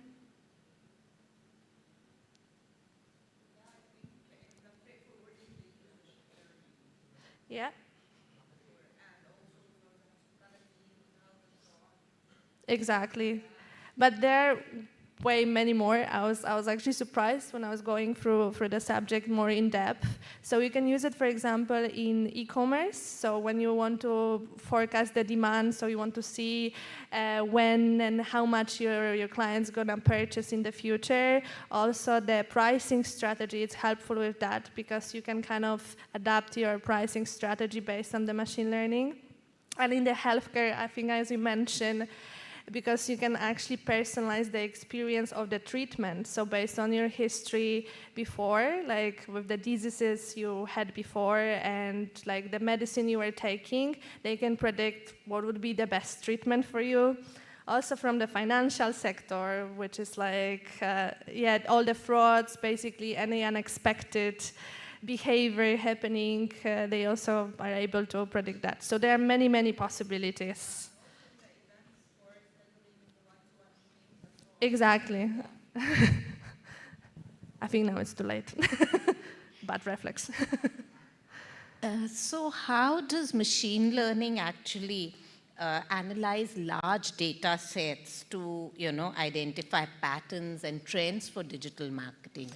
Yeah, so firstly I want to, in general, speak how the algorithm itself works. So basically when it starts, it just obviously collect all the data, but the data are different. They can be text, they can be images, there can be many different types of the data. So then the algorithm needs to learn the suitable language to actually process this data. And then it starts the training part. So basically it's learning and learning and learning and go more in depth to understand all the relationships and all the patterns between all the data. And it's to this amount which we as humans would be never able to reach, especially with predicting the new data. Because after setting up the relationship and patterns between the data, the machine actually starts to predict new data. And then after some time, and of course, more learning and learning and learning, and that's where the human is, because we need to actually check if the patterns created by algorithms are right and aligned for our business. Then we can scale more within the machine learning.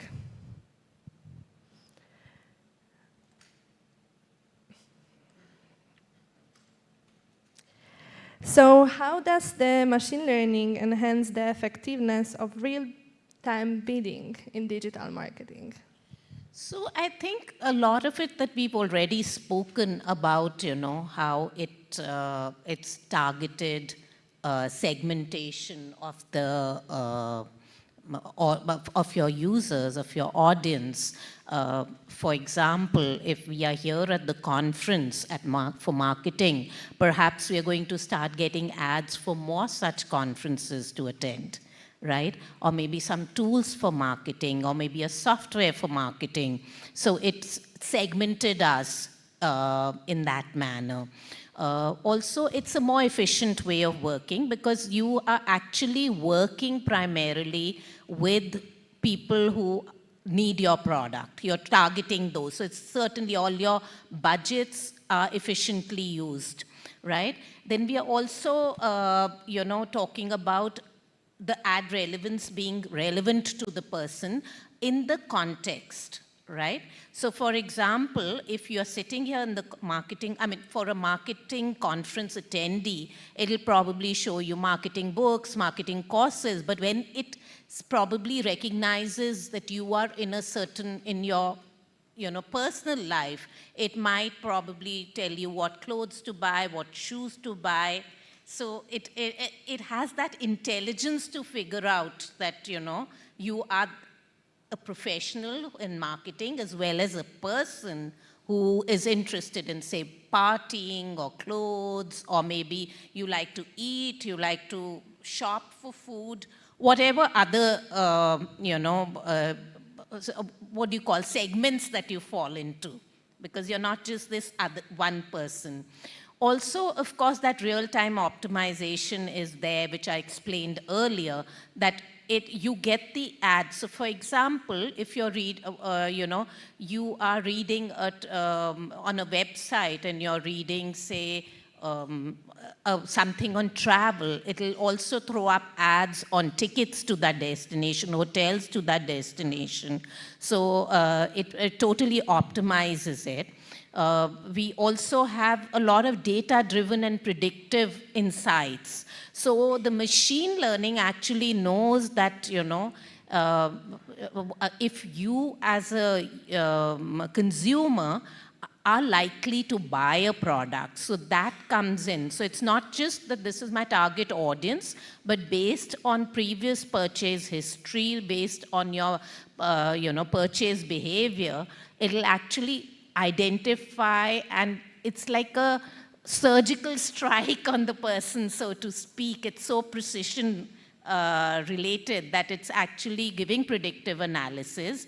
And of course, the best part is you have full control over your budget. You decide how much you want to spend based on how many, you first figure out your targets, your KPIs. Do you want ad impressions? This is the amount I'm giving. So think of, say, a Super Bowl game, okay? The moment there's strike, and if the target audience of, say 300,000 users are online watching that game, perhaps the ad will come up at that moment for those people, and maybe your entire ad budget gets completed in that particular one instance, but you have made an impression on 300,000 people who are watching the game, right? So it becomes, it's very, very cost effective as well. You can start small, build big. That's how we usually recommend, that do not put in huge budgets, because let the algorithm understand you and your needs, and that's how it'll give you the best results. Yeah, I think what you mentioned is very important, like not to put the big budget, and that also is not only for the big companies, it could be also for smaller startups which are just growing and starting, and just learn, like it's like the algorithm learning. You need to learn as a marketer that you're trying out new things, you're testing, and you're putting smaller budget, maybe then you want to increase, so it's constant learning basically. But isn't it scary that we have like a stalker coming with us constantly in our phone and we just allow them to do it? So basically, of course, there are many challenges. Yeah, so what are these challenges? What are the top challenges according to you? I think the most important is data privacy. Of course, as a marketers, we want to use it for our campaigns, for our own benefits, but in the same time, we are also the users and the customers of other marketers. So we care about our data, or we try to care about the data, so we need to be aware that our customers many times are trying to do the same. So it's a really thin line between using the data and not using it in the right way. So for example, of course, we have GDPR and we have CCPA regulations which are allowing to use the data in a specific way. So we always need to align it with our machine learning and real-time bidding strategy. And of course, the algorithm, it's still just a machine. So it requires somehow the control from our side as human. Because actually it's quite a funny fact, but when the ChatGPT was learning and other generators were learning the algorithms, they were going through the sentimentals of internet. So of course, in internet you can find lots of hate, right? So at first, the generator was actually hateful because they went through the data, they saw so much hate over there and like people just not being nice to each other. And the algorithm didn't know that they should use the empathy. Nobody teach them that. So the algorithm started to be the same as many people, unfortunately, on our platform, on our planet. So started to be mean to the users. So then they actually had to teach the algorithm to be more empathic, to understand it, but it's still not to the extent as we as human are. That's why it requires our full control. And as mentioned here, the algorithm can be biased, and that's why we as humans are still very important in that process, because if you just fully dedicate all your actions to the machine learning and the real-time bidding, well, you might be the one losing, not winning. So I think that's very important. Risha, I have a question to you actually. How do concerns about algorithm biases impact targeting and bidding strategies in machine learning? So any biases that there are there in machine learning are primarily what the data has trained it to, get. So if the training is on racial biases or gender bias or socioeconomic bias, even geopolitical bias, if that's the bias we are feeding the training data, then clearly the machine learning is going to come up with that bias. So for example, if it thinks that a woman of a certain age is old, right? And then the biases come that they're going to get, elder care ads, or they'll get ads for, say, anti-aging creams, or, that sort of a thing. That's a gender age bias that you've got right there. So, but at the end of the day, the machine is only what you train it to be. Exactly, and that's something we all need to remember. So actually, do you know any case studies of the companies which were using those strategies already? Yeah, so actually I have 3 case studies here, as you can see them. There's the Netflix, which is a very big case study. So what Netflix does is that it curates user experiences. So when you look at Netflix, you will get the same titles, but in a different order as compared to me. And what it's done is that you will also have a different image for the same film or for the same show based on what the machine learning tells Netflix about your user profile. So because I share my Netflix account with my husband, my 26-year-old son and I, so each time we change the user, we get a completely different set of content that is recommended to us. And they even say that, they have 76,000 ways of movie genres, and I only get the 3 for romantic and heartfelt and those sort of genres. And my husband only gets the action films, and my son gets, some documentaries. So it's quite crazy. Yeah, that's why I always know when someone is using my account. Suddenly you get completely different. Exactly. Yeah. And my husband gets really annoyed when my mother uses his account, because then he gets these family dramas and, that sort of a thing. And he says, it's your mother again, and why did she click on my account? So that's what Netflix does. Then Coca-Cola has used real-time bidding on cross-device platforms. So if you're on your phone or your, say, iPad or your laptop, you get the same device. And they've also improved engagement by delivering more relevant and personalized ads. There's yet another case study that I would like to share with you, which is not listed here. And this was called Not Just Cadbury in India. This was in 2021. So we have this festival, Diwali. It's like Christmas for us. And it's celebrated with great gusto. But obviously in 2020, nobody celebrated Diwali. A lot of businesses lost out in 2020, especially the small local businesses. So we have this film star, maybe some of you know of him. His name is Shah Rukh Khan. He's like a superstar, mega star, god of movies, whatever you may like to say. So they actually did, based on your geolocation, it would actually have Shah Rukh Khan endorsing a small local business. Buy sweets from Ghanshyam Das Sweets next to you. But if I was in another part of town, it would probably name another sweet shop. It was like a social responsibility. It wasn't a paid kind of project, but this was there to help small businesses thrive, or whether it's buying clothes. So we buy clothes, we buy sweets. So this was really done really well.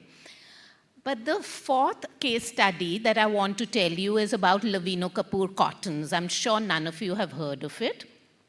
it's a mid-sized business who are our clients, and I wanted to share that what we did was that we did extremely targeted advertising on pretty minuscule budget for them. So we said we are going to, he was not very keen, our client was not very keen to start on digital marketing. He says, you know, my money is going to be wasted. So we said, doesn't matter, just give us $10 a day. We don't want more than that. Just give that, let's experiment. And if you experiment, what the results we got was that we had very targeted, relevant ads, and going to the people who were actually interested in his business, you know. So he retails to major, he manufactures products for major retailers across the world.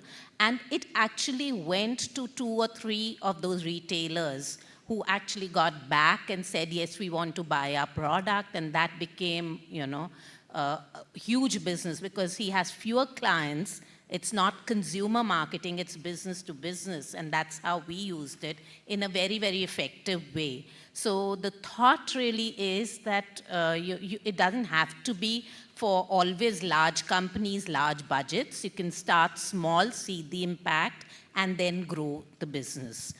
So what about you, Natalia? Do you use digital marketing in your on machine learning and digital marketing in your business? Yes and no. In the same time, yes, because we do use machine learning in Colabi. It's, I would say, personalizing the experience of customers is our main value and our main core, because as I said in the beginning, we just want to respond to the demand which is already there. So basically, the customers come to us, they'll tell us what's the industry of the company, what kind of specialists they need, what's the project budget. And our machine learning system, based on the algorithm which we created, is matching them with the right candidates who are exactly matching the specific filters and the requirements of the project. So we use this, but we don't use this like very specific techniques yet. But since I went more in depth into the knowledge about the machine learning, and I know that it can be very beneficial for the small businesses as well, I will definitely try it in the future. But also, what's very important for us marketers is to continually learning about the algorithm, about the machine learning, about the trends, because it's a new thing, but it's already changing constantly. And there's still not many regulations, not exact regulations, so we need to follow constantly what can be used, what cannot be used, how we can benefit our customers, but also how possibly we can harm them. Because, you know, the technology could be our friend, but it also can be the worst enemy. So it's very important to collaborate with some data scientists, to talk with people who actually have tech background, to understand more what is behind the algorithm. So I think that we are heading now to the times when the marketers are not only the marketers, but we are actually kind of becoming engineers in a way, because to use this kind of technology, we actually need to understand it. And I think that's very crucial, because I still believe that at the moment, many people don't understand it fully. So what are the ethical challenges? What are the ethical concerns for machine learning and real-time bidding and ethical digital marketing for that matter? Yeah, I think it's mostly, as we mentioned already, the data privacy. So that's the main reason we need to stay updated with what's going on. What can we do to our customers? What can we not? How to not harm them and their data. And also, it cannot look that, you know, as a user, I imagine that when you go on the website, you hate when you have like ad, and you cannot even see the content of the website. So please don't do it to your customers. Because if we are getting annoyed by that, that means that they will get annoyed. And instead of clicking to the ad and create the impression, they will actually just skip the website completely. So don't choose those kind of websites to work on.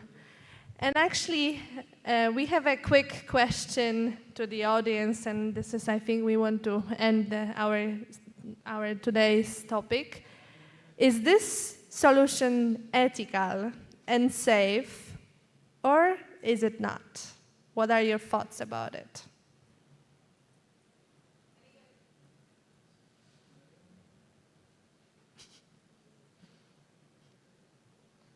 Richa, maybe you have some thoughts?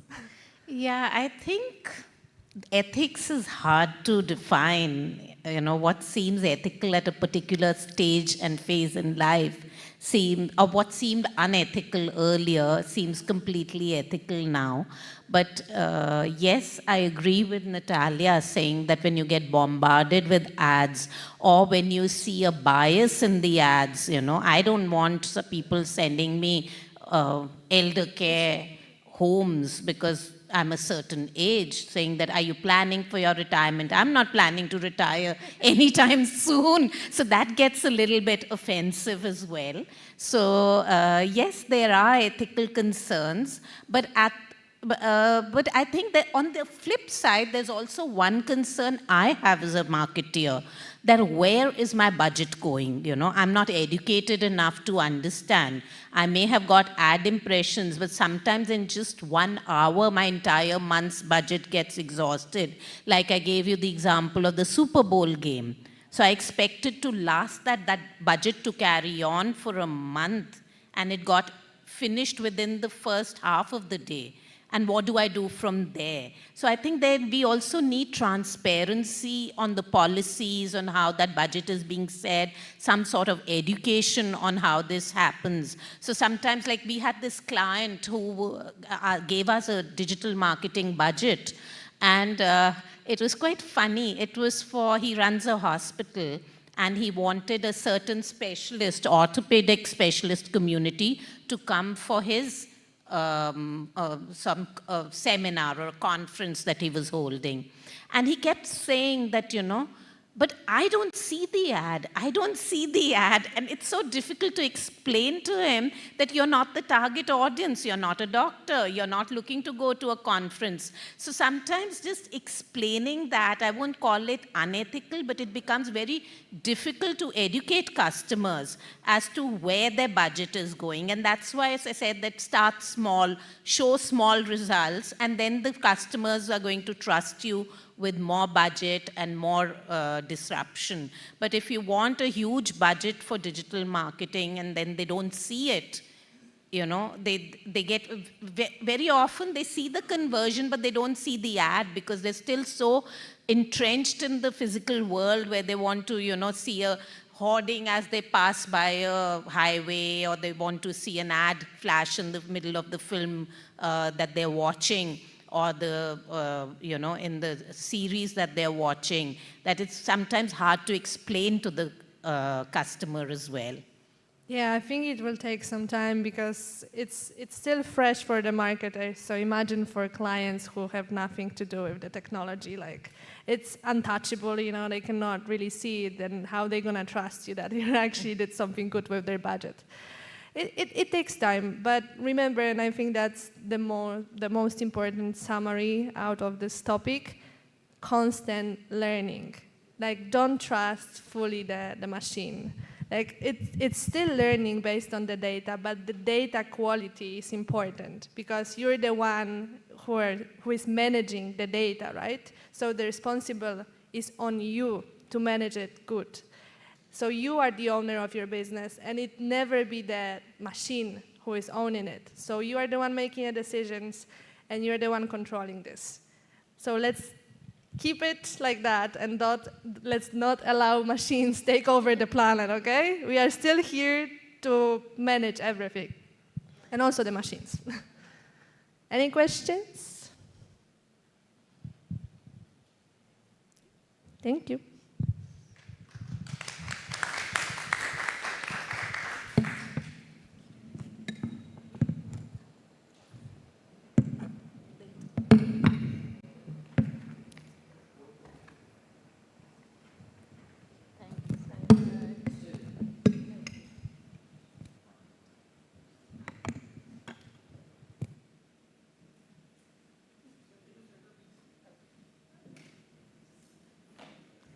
Sorry for photobomb.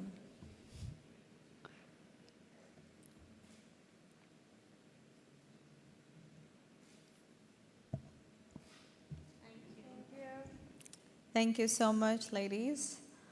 Our next session talk is about the lead generation roadmap, how to pull in 5 times more leads with creative strategies. Who doesn't want leads, right? I'm sure a lot of you and many of you want to hear and grab the information and note it down. For that, I would like to invite on stage Swapnil Anil Pandey, co-founder of Growth SRC, and Samit Ozetsky, CEO of Walter Krantz.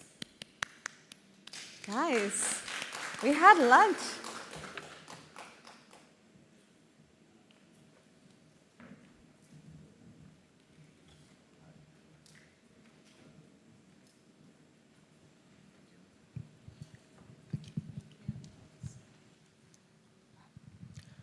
Hello everyone.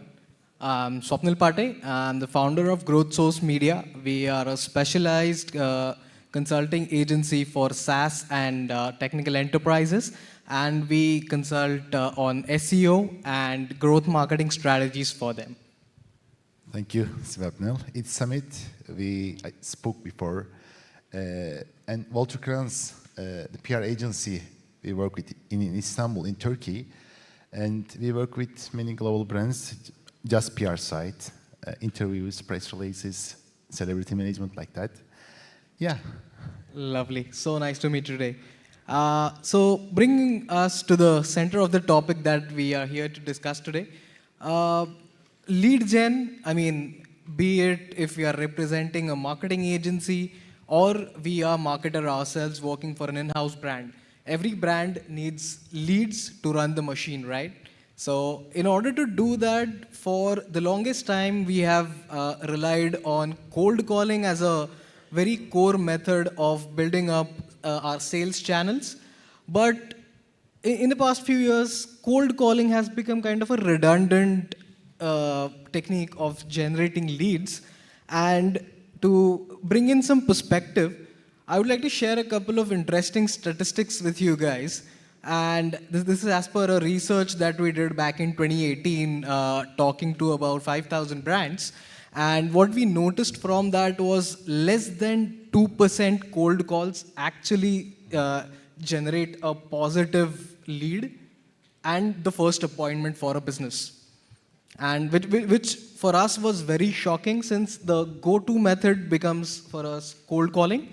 And the second statistic that I want to share is about cold calling specifically is 60% more expensive than other marketing ways, especially if it's inbound, organic, or be it referral or a word of mouth channel. And this opens up our minds to a lot of endless possibilities, that how do we focus on lead gen in the age where cold calling is not working at all, and which gets more attention than it deserves to. So, Samit, I would like to throw this question to you. Since you are running a PR agency, what lead gen tactics or strategies are working for you guys in today's age? Firstly, it's different than in other agencies than PR side. We using much more in our network. But we gain our network using our brand's reputation. For example, if you work with PlayStation, one of them, the gaming side, we say that we are the PR agency of the PlayStation. If you work with us, you have to make these necessities like that. It's very different. For example, we are not making a digital marketing for us in Turkey. We are not making a social media campaign. We're selling our network, not just in the brand side. We're selling the politics networks and celebrity footballers, maybe. And it is very different from another agencies on the communication sector. It's very different, actually. Firstly, I said that before, we selling our network, and we take our reputation using our brands. Maybe we can spoke if you want cold calling. May I ask a question? Oh, sure. I read it before my question, and maybe you can describe or experience about cold calling, specifically SEO side. What do you do in the cold calling? What's your strategy? So when it comes to SEO or digital marketing at large, not specific to SEO or paid performance marketing channels, it's often pay and spray. So you're buying a lot of leads, you're buying a lot of data of potential CMOs, founders of brands, and you're trying to reach out to them via email or using LinkedIn or the professional networks, or in some cases it's traditional hardcore calling by finding out mobile numbers or even trying to reach out via email. So which becomes a very upfront marketing channel, and people are often tired of this. So there's a lot of lost interest in cold calling, which is why the success rates, especially for something like an SEO or a performance marketing channel, are very low when it comes to cold calling. Yeah, good. And another question from my side. Maybe we specifically speak about the cold calling. You're explaining the much more thing on that side. It is work on your department? So, I mean, very straightforward, it doesn't work for us. It doesn't work at all. And like for the longest time, a lot of agencies are trying that. But what's actually working, especially for us, given how the market is and the target audience that we are working with, directly reaching out with a strong partner network works very well for us. So be it like partnering with a fellow performance marketing agency who have a lot of expertise in PPC or social media marketing, they would often like to partner with someone who can provide SEO services for their clients. Or oftentimes we have a lot of accelerators, venture capital firms who want to help grow the firms that they have invested in. And that becomes a very strong channel for us and a long-term partnership that can turn into a lot more fruitful initiatives and be like a long-term lead generation mechanism for us. Another interesting tactic that we have been experimenting a lot is with organizing customized events for our target audience, especially which are like learning and education sessions that we are conducting within a physical location, or be it like online webinars where we try to share our knowledge, be it how we can help them or what growth marketing strategies are being used in the market.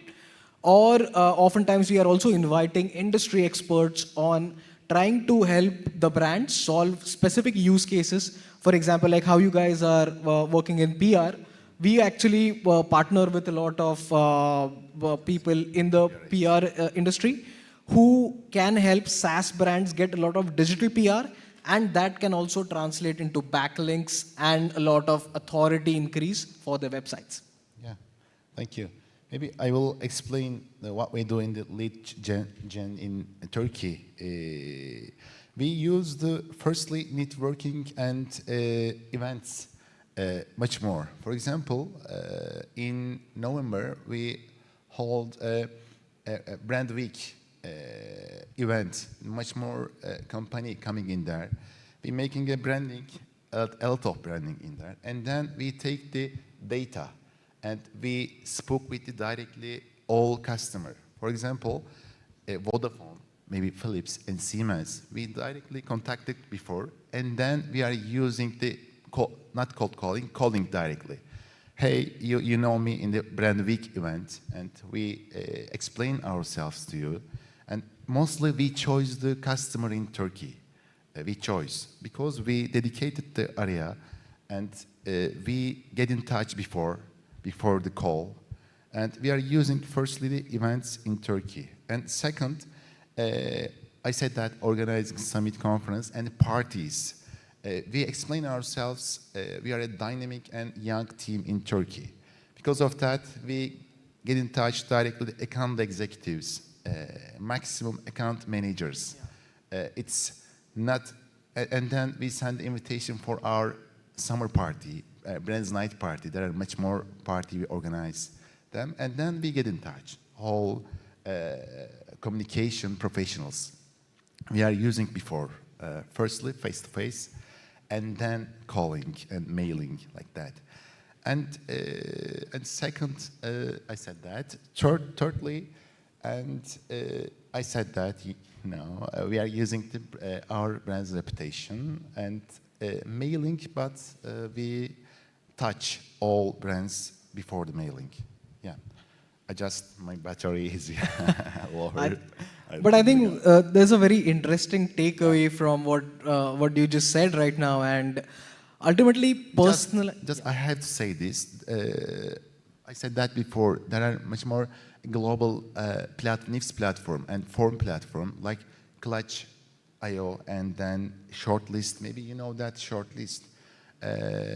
You have to use that form website. For example, I want to, if I make a PR in Germany, I have to touch the local agencies because we don't know the German language. We don't have the German network in there. We are using the Google, and SEO tactics is the very unique in there.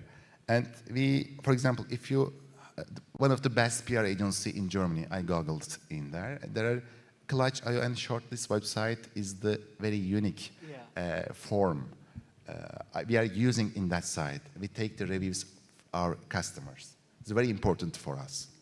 100%. And personalized marketing, personalized sales approach, I think especially by organizing events, getting in touch with people, brings a very strong recall when you are actually calling them or getting in touch with them, be it on various touch points on an email or reaching out to them on professional platforms. So that becomes a very approachable way where people have a strong connect. They already know you. They know what kind of a company or a brand that you are representing, and that's helping in actually driving a lot more positive leads who have a very high potential to convert. So one interesting anecdote that I would like to share with everyone, like even though we tell brands to do SEO for them, SEO doesn't work for most agencies. And the simple logic behind it is that chances of driving highly targeted leads in SEO becomes a lot more lesser, because at the end, everybody is Googling for best SEO agency near me or the best PR agency near me. So self-validation oftentimes results in lower quality leads, but at the same time, how you mentioned, utilizing third-party platforms like Clutch, Shortlist does help a lot in building up a lot of your reputation within the community, primarily because there is an innate trust that has been built towards these platforms.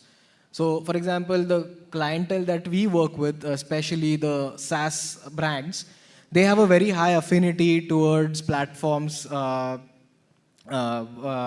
like software testing. So these platforms are being utilized a lot for getting themselves reviewed, and they want to be there on these platforms and see whether my next software purchase, whether it's really good or not. So there's definitely a very high interest on these third-party aggregators. Let's talk about personal branding. I create a new question here. I'm asking right now. Why personal branding matters to build your business? For example, ours is one of the best case here. You take the awards from the many conferences and you are using your personal branding. Is it work or not in your country? I don't know. So yeah, personal branding, it's in this day where Gen Zs are contributing a lot to the growing economy. They are entering the workforce. They are contributing to a lot of startups, and the millennials also taking over the reins for a lot of companies. Personal branding takes a very center stage when it comes to promoting yourself or your brand. And primarily, the reason for this being, people have a very high affinity if there is a real face, real person behind a business whose services they are buying. Because in this day and age, there are hundreds of tools, hundreds of softwares, hundreds of companies and agencies who can provide similar kind of services. But how do you stand out? So someone who is actively sharing their knowledge, their experiences, and has a very genuine and authentic approach to it, have a very high chance of capturing a lot of the market share and getting a lot of the visibility in terms of driving more business and more leads to their brands. The same thing on the PR side. We are using awards and many things. I can explain here. We have some case studies, and some of the PR president is CEO, and there are much more names in that side. Using the writing books, for example, for personal branding and speech opportunities like that. In the same thing, we are using maybe press releases in Turkey.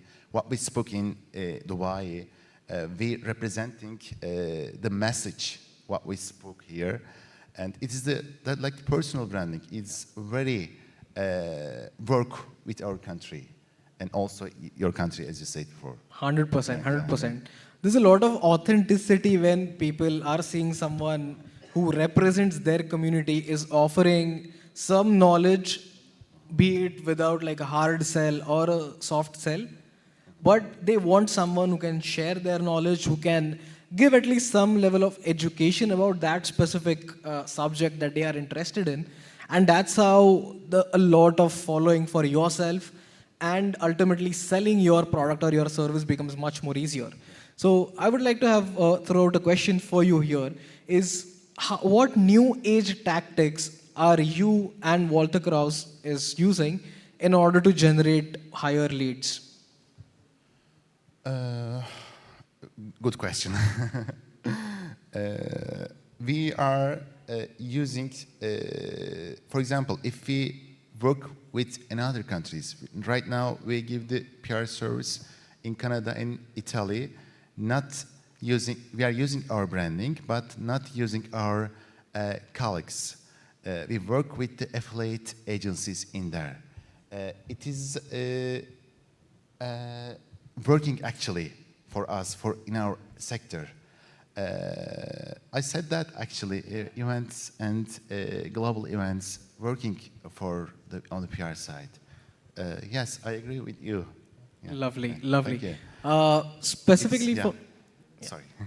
So specifically for us, sharing a lot of knowledge within the community and contributing towards overall education about the industry at large, be it creating white papers, industry research reports, downloadables in a few cases where people can actually have like a strategy template or be it like a forecasting template for their business, and maybe like a content strategy tracker, how they can create a content strategy for their own organic growth.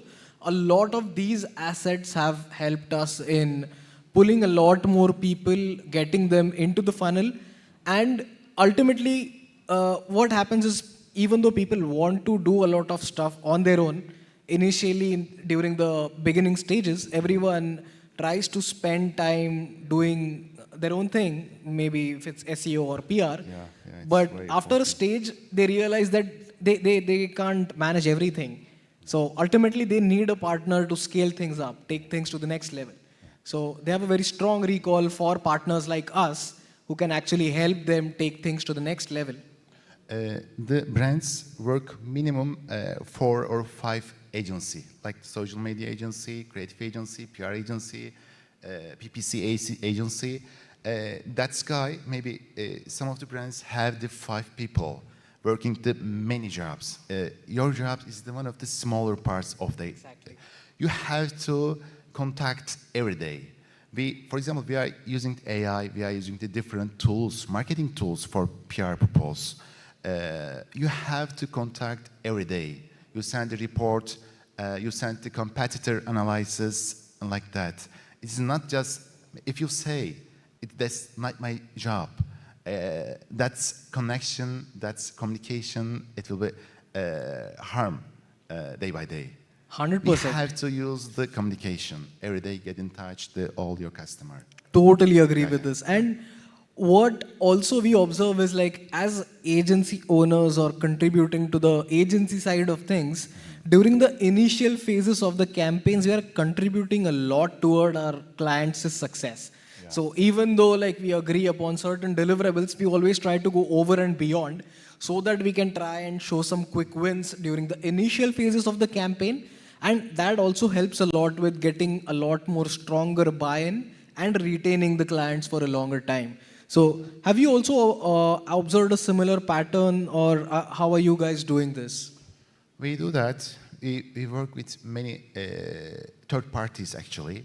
For example, if you arrange a meeting, if you arrange like this meeting, you have to work brandings and productions, post-productions, agencies, you have to work with them. We collect all third parties' communication in that, and we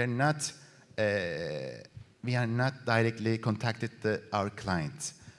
We are a counselor of the event, counselor of the PR side. It is very important, but if you work with third parties, you know that we spoke before the event. You take some in our industry, you take some cashback. For example, 10%. You are working, everybody's working like that. If the budget higher, we are using that thing. But if the normal budget, like for example, 25K, we are not using the third parties' communication. Yeah, and that's also like a growing model where if there is not like a direct client match, or sometimes a different agency feels that your agency specializes in a certain field, so we would rather pass the client to you and have a working relationship where we are working on a commission basis, sharing some of the revenues, and that becomes like a very strong referral channel to build up a lot of the sales bucket and driving a lot more leads in today's age. Another interesting tactic that we use is parasite marketing. And especially we work with a lot of industry influencers where we are trying to cash in on their audience, latching onto their audience, and trying to get some cross-promotional approach for the products or the services that we are selling in the industry. So for example, we often tend to partner with PPC experts within the SaaS community, or people who have a product marketing background who help SaaS businesses grow. And then we invite them, or we try to promote ourselves on their forum, oftentimes on their social media channels, how they are creating content, or we also invite them to our events, or we are attending their events as well. So maybe we can discuss parasite marketing. We criticized before our colleges. Maybe can we explain what's the parasite marketing? Oh, sure, 100%. So parasites, how do parasites work, right? They latch on to a source and they are growing based on the nutrition that the source is trying to gain. And that's how they are living and thriving. So essentially what we are trying to do is leveraging someone else's audience and then try to convert that into leads for our business. So just to give you an example of this, there are a few industry influencers who are sharing a lot of insightful content within our community and trying to help SaaS businesses grow, either like build a very strong product or trying to promote their product. Because again, promotion becomes a problem for SaaS businesses because oftentimes they spend a lot of time in just building up the product. So the promotion takes a step back. And where these people are spreading a lot of education, ultimately we are trying to plug in our services or our products in there. So let's say someone creates a Twitter thread about 10 SaaS growth strategies, and towards the end of the thread, we would just ask them to promote our SaaS playbook or our content calendar template in there. So that's how we are trying to grow or trying to build up the parasite marketing method. And that's working very well for us right now. 1 week ago, we organize a party with brands, and we take some of the marketing platforms, news platforms in our event with a co-partner. We are using that clients for invitation to party. I think that 230 brands was attended the party. Wow, approximately, that's huge. yeah, 600 people was attended. There are much more. For example, some whiskey brands sponsored our event. Some beer brands sponsored our event. We take the leads and we touch the whole people in the party. And then after the holiday, official holiday next week in Turkey, after the holiday, we spoke to whole brands. We chose which brands can convenient for Walter Krantz. We chose and then we touch these brands. It's very important also for our sector. It's 100%. I mean, totally agree with this. And what I also feel is that there is a very personal touch that you guys are adding. And when people are in an informal way, they are meeting, they are connecting, they are sharing their problems, solutions, ideas, challenges. And that's where a lot of connections are built. And a very genuine session happens where people want to talk with each other, and they know that it's obviously at the end everyone knows that it's business, but then you are at least trying to meet people on their downtime when they are not totally focused on work, and they have some recall of you when you try to approach them later on, and it opens up so many boundaries for you. So I think definitely I'm going to take this approach and do a lot more on the mixers and events side in our country. We have very limited time. Maybe we can take a question. Oh yeah, I think, so we are pretty much towards the end of the session. So if you guys have any questions, we would love to take those. Not yet. Okay. We connected all people on Instagram, on LinkedIn. Oh yeah. So thank you so much, guys, for the session, and please do feel free to reach out to us outside or on LinkedIn if you guys have any questions. Thank you. Thank you.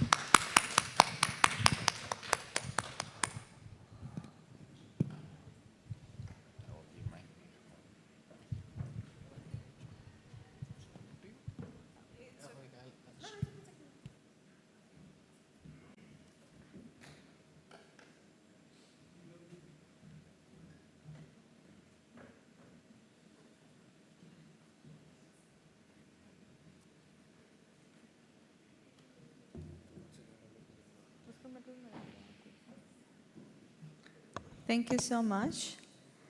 It's time for an enlightening session. The topic is really different, that is self-expression to money, how your personal aura attracts company success. Please join us, the speaker who will embark with the exploration on this topic. And we have Mr. Abdurrahim Ibrahim Abdallah, the marketing director of Sign Everyone, to have a deeper level of discussion on it, on branding, authenticity, and the art of connecting with your audience on a deeper level.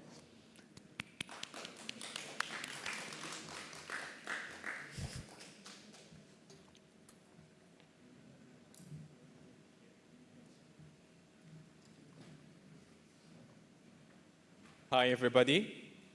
I'm so grateful to be here again, and I'm so excited for the coming 25 minutes. We really work or say something that I'm sure is going to touch you from inside.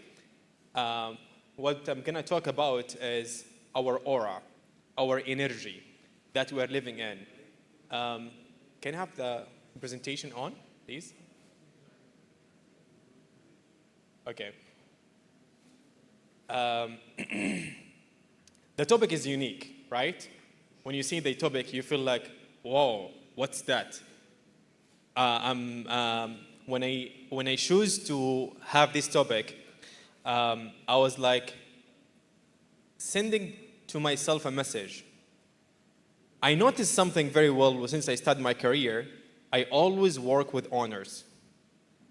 So I have a learning mindset. So I was really watching them very carefully. I was really trying to make sure I learn from them how they became who they become. And I noticed that there is a lot of things that they are doing came from their energy. And as Tony Robbins said, building a business, it's a spiritual work, because you cannot really have the ability to give people and to make the impact in the world from an ego perspective, for example. Tell me. Yes. Go here next. Okay. So to add value to people, since we are a marketeer and problem solvers, and we really try to change people's life by our brands and products, so we always have something in common, which is, okay, there is something missing here. Okay, okay, we can take it as with the pictures. It's okay. Here, what I was talking about here, we have the control. Since we are meeting a lot of people. We meet a lot of people every day. We meet our clients, we meet our customers, we meet also our people that you're going to hire. Always there is something that always attracts us easily. If sometimes when you see somebody, you feel like, I like this person. Maybe he didn't even speak about his skills or experience. And sometimes you see people for the first time, you feel like, I don't feel good with this person. What you have noticed and what you have felt is his aura. What is aura? Aura is the surrounding energy around each one of us, that it's invisible. And I like that Tiff Hacker, I think his name, which is the writer of the book, The Secret of Millionaire Mind, he was telling me something very, because when I read books, I feel like he's talking to me. So he was telling me that all the visible things we will see, it came from the invisible. If we notice here, all these machines are working with using something invisible, which is the electricity. So whenever we focus on the invisible, the visible things will make an impact on the world. So our aura and our energy is the invisible. So how really we make our aura lead to our success in life? Because we're gonna meet people, we're gonna meet potential clients, we're gonna meet a lot of things. And how I can also train my team to do that is when you realize that you have the control. If I ask anybody here, any one of you guys, just take your hand like this and do like this. The question is, did I make your hand to do that, or you give the order to your hand to do that? You give the order to your hand to do that, right? I know it's maybe complicated process which is happen in less than a second, but there is an order in your mind, give to your hand, do this, so it does. So I was wondering, could we do that with our thoughts? Someone say no. Yes, no, yes, no, yes, no. Okay, I was really doing a lot of research about that since like a long time ago. I study energy, I study coaching, I study neuroscience, I study a lot of things. Yes, I'm a marketeer, but I love anything regarding human development. So I noticed that we could do the control. We could have the control. How we could do the control is not an easy job, but once we focus on ourselves, we will have more control of everything. Once we have the victim mindset about others or watching others and focusing on others, believe me, you will not have the control. So, choosing the thoughts is not an easy thing. But you can train your mind. Maybe you were programmed in the whole of your life that I cannot choose my thoughts. But just now, we did it. You choose the thought of using your hands or changing your hands in this way. So, since I have that ability, why not if I can change the inner world? The thing is, our thoughts give us emotions. And that emotions give us the behaviors that we do in our life. So if someone has a thought about, today, I don't think so it's going to be a good day, he will directly have the emotions about not having a good day. And the good thing is, he will attract all the things can make him has the bad day that he's searching for. You are what you are searching for, and you are what you are thinking about the most. So whenever you work on choosing the thoughts, the more you will really have the right energy and the right aura to help you perform better in your work. So, when we define our aura, there is something behind the thoughts, which is something we have been programmed on since we were young. Our environment is affecting us. That's why when I was, like 2 hours ago, when I was saying that I'm so grateful for this environment, because it gives us that good energy, it gives us that kind of spread to grow more and more in our life. Once we realize all the programs and we put ourselves on the good programs for our thoughts, when I say programs, I say environment, I say people, I say what I watch, I say what I read, I say what I listen to. So the more I have that kind of thing, I'm aware of that, the more I can really have a new aura, a new energy, that means a new thoughts, that means a new emotions, that means a new actions. And actions what makes our life now. Each one of us has a story. But this story, we have shared it with people. But there is another story within us that we didn't tell anybody. Everybody has that story that he tells himself every day.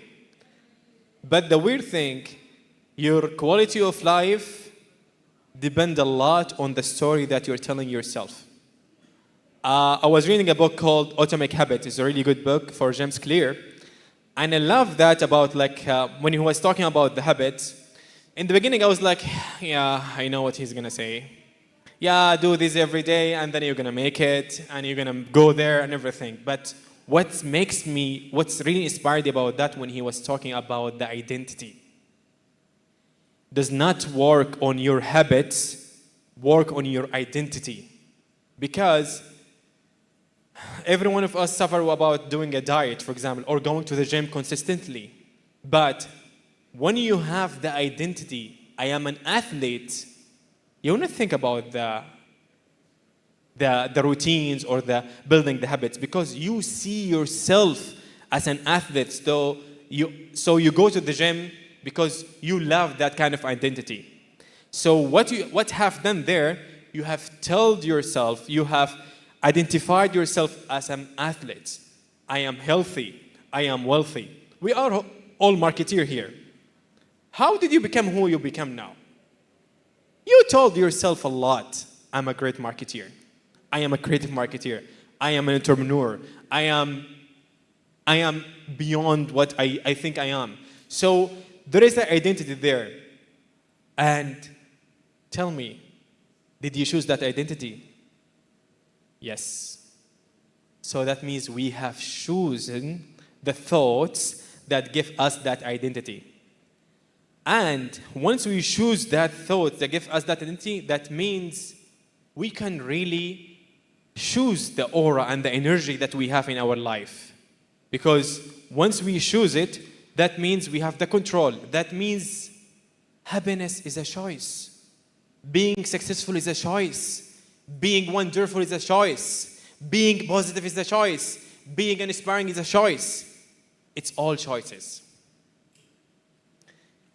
So, it's simple as that. It's a mindset. It's your mindset. Where are you going? What's the meaning even of life in your mind? the good thing about us in Marketeer, we are good in defining a new meaning. When sometimes we do, like for example, rebranding for something, for a new brand, we are redefining the meaning of the brand in order the brand to deliver a new values to the customers. What if we redefined our mindset? Always. So I like one of the leaders when he was saying that the more you give yourself a time to sit with yourself and always redefine your thoughts, and you try to make it clear in front of you by writing, by sharing, by talking, that will always help you to always have a better mindset toward success. Okay, how can I change my aura? How can I do it? There is 3 steps I can tell us that how we could really work on our aura, our energy. First of all is the physical. I think one of the spiritual leaders once he said that the gate to your spirit or your soul, which is the most strongest thing within you, is your body. It's the door. So imagine me, for example. Now I'm trying to talk about energy and this kind of thing, but I'm talking to you in this way. I'm gonna talk about aura, guys. Do you know aura is very good for your health and everything? Imagine how my energy will be because I choose this position, and this position is sending to my subconscious mind I'm not really capable, for example. But when I choose this position and talk to you with this position, so I'm sending my mind, I'm a superhero in public speaking. I am amazing. I'm going to deliver an amazing values to these people who are attending here. So always take care of your body and choose the position that you always give to yourself. Because when you take care of your body, you always take care of your emotions. How?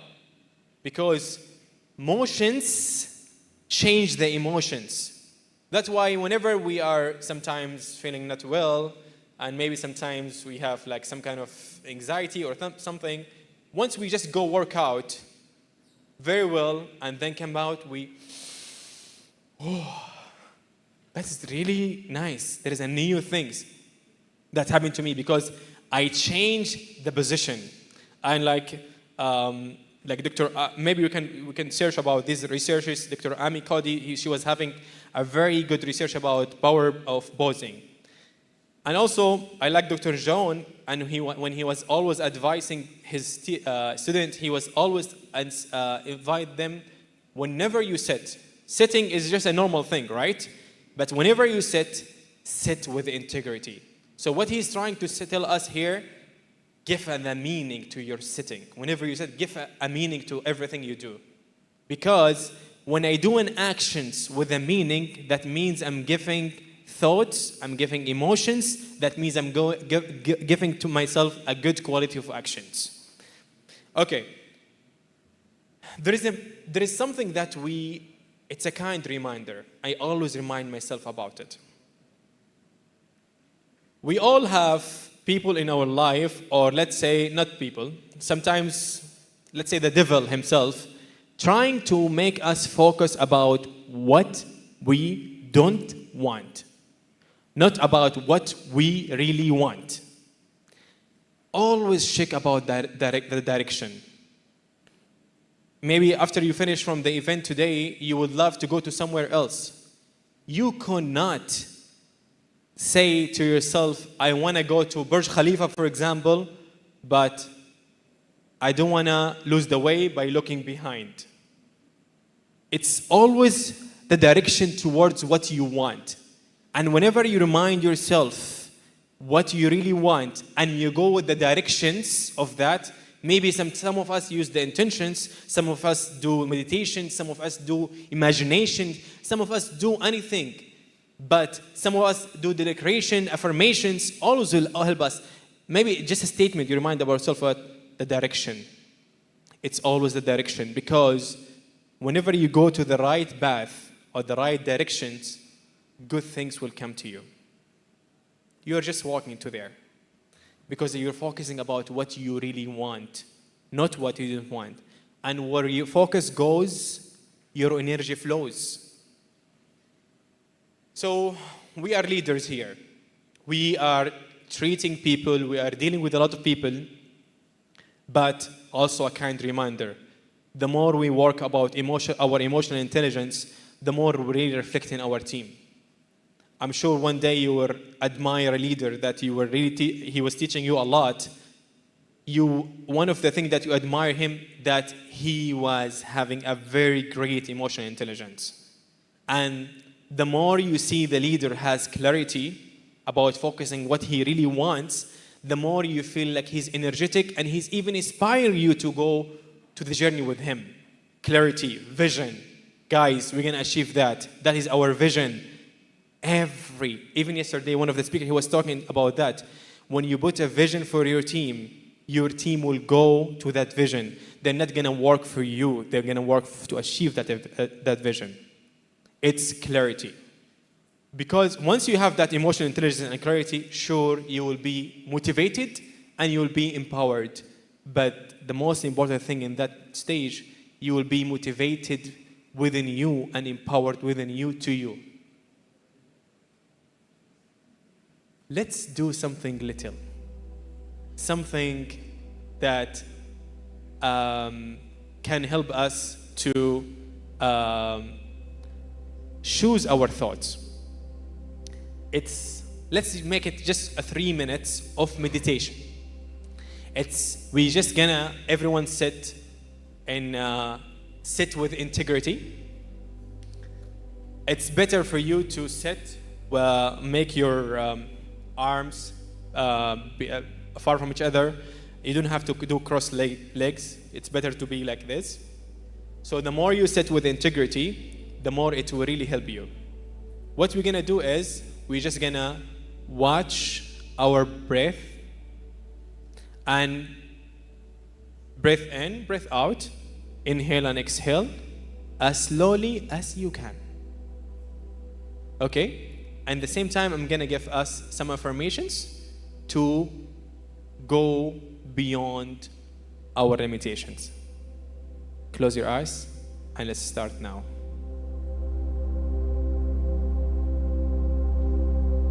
Breathe in. Breathe out.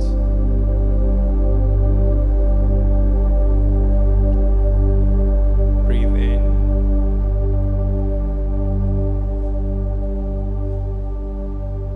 Breathe out. Inhale. Exhale. While you're closing your eyes, imagine there is a light coming from the universe to you. It's like showering you. The light is really showering you. You are full of light now. Tell yourself, I choose to be lighted.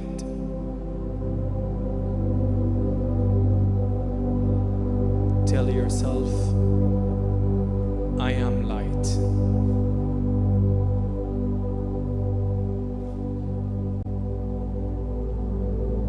I am energy.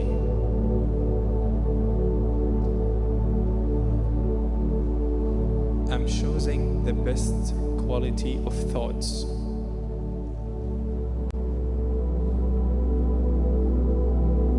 I am control.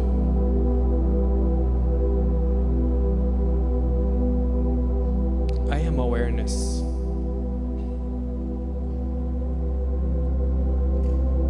I am creativity.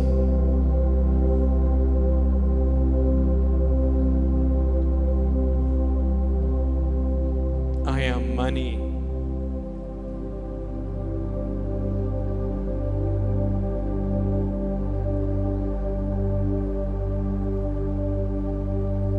Touch your heart and say, what's within me will reflect in my life.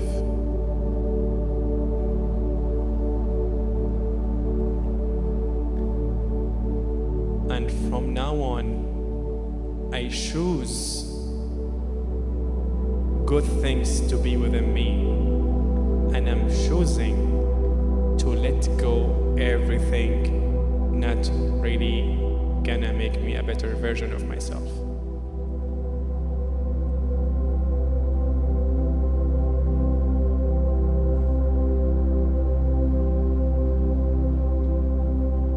Touch your head and tell yourself, I have a millionaire mind.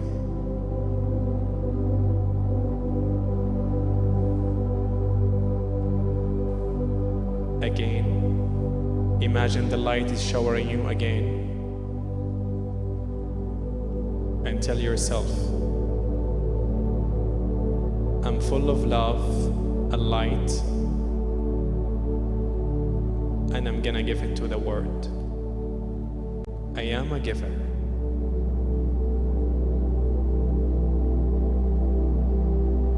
Thank you.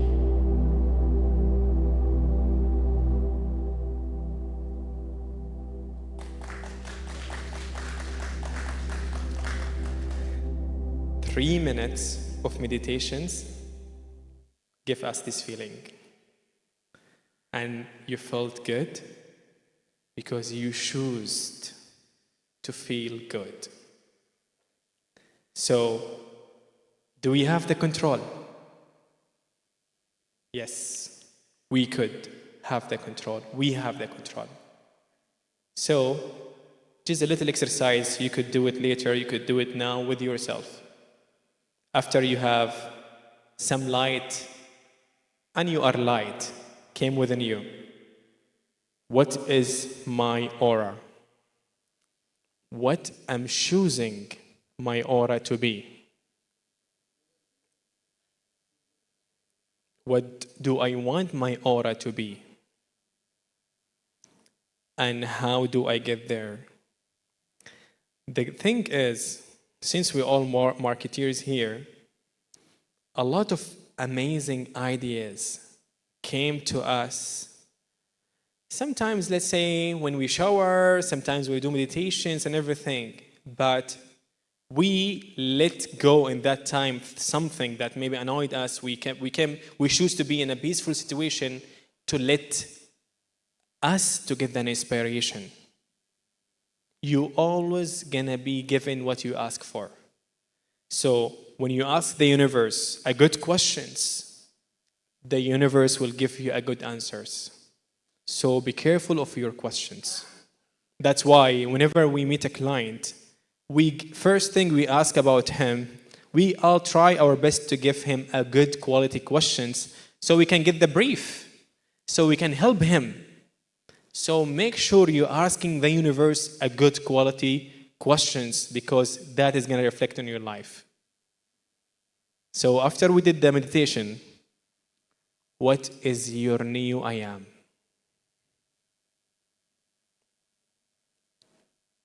What is my new I am? It's a good question to ask yourself. Thank you.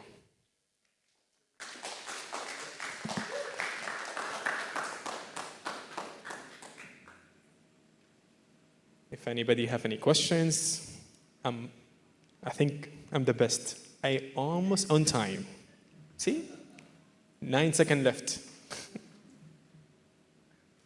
If anyone have any questions, I think it's clear. See? The meditations make it clear. Do more meditations. Thank you, guys.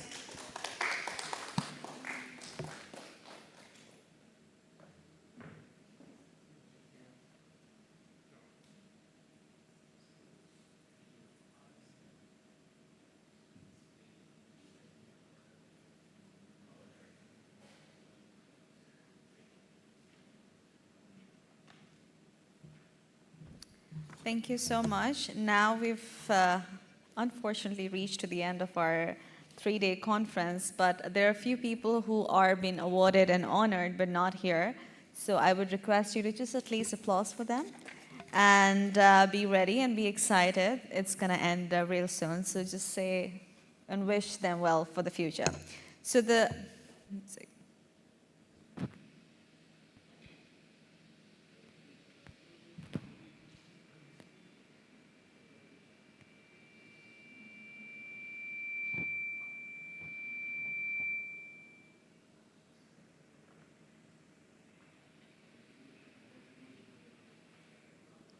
Don't forget to follow us on Marketing 2.0 conference. Follow us, tag us by hashtag Marketing2Conference. Tag me, that is TAALIAS.MK. And I guess we're ready for the awards? Cool. So the first award goes to Anjali Rivas for Outstanding Leadership.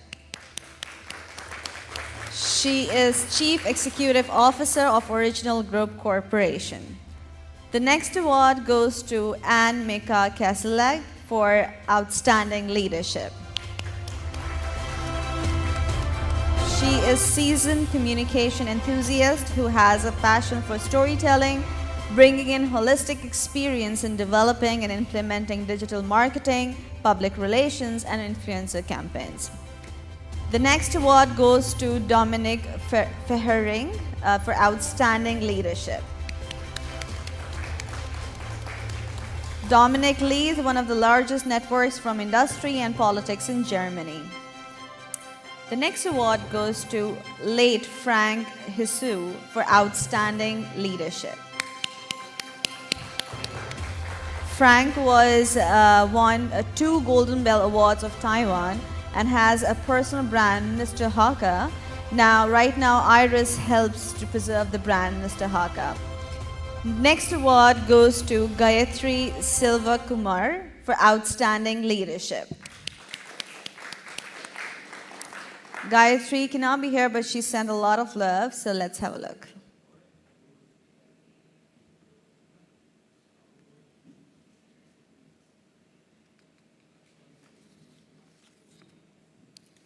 We cannot hear the love.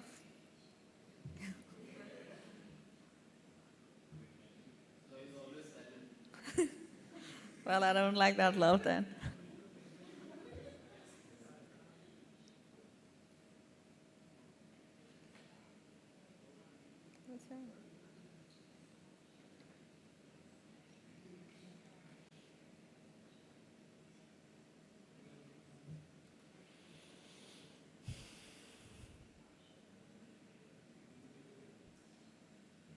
What's happening, guys?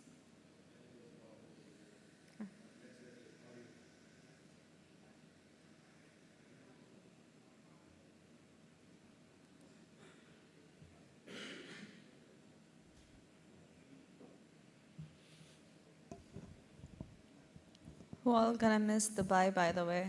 If you don't live here, I guess you're gonna miss Dubai. You came from UK. Do you like Dubai? It's too hot for you. Yes. But for weather-wise, do you? Yeah. Especially, I believe people from UK or US, it's really difficult for them to be here. Your temperature doesn't go to like 50 or 50. I know. Really? Oh, God, I'm jealous. Please send us some of the rain here. We really need it. Some clouds here.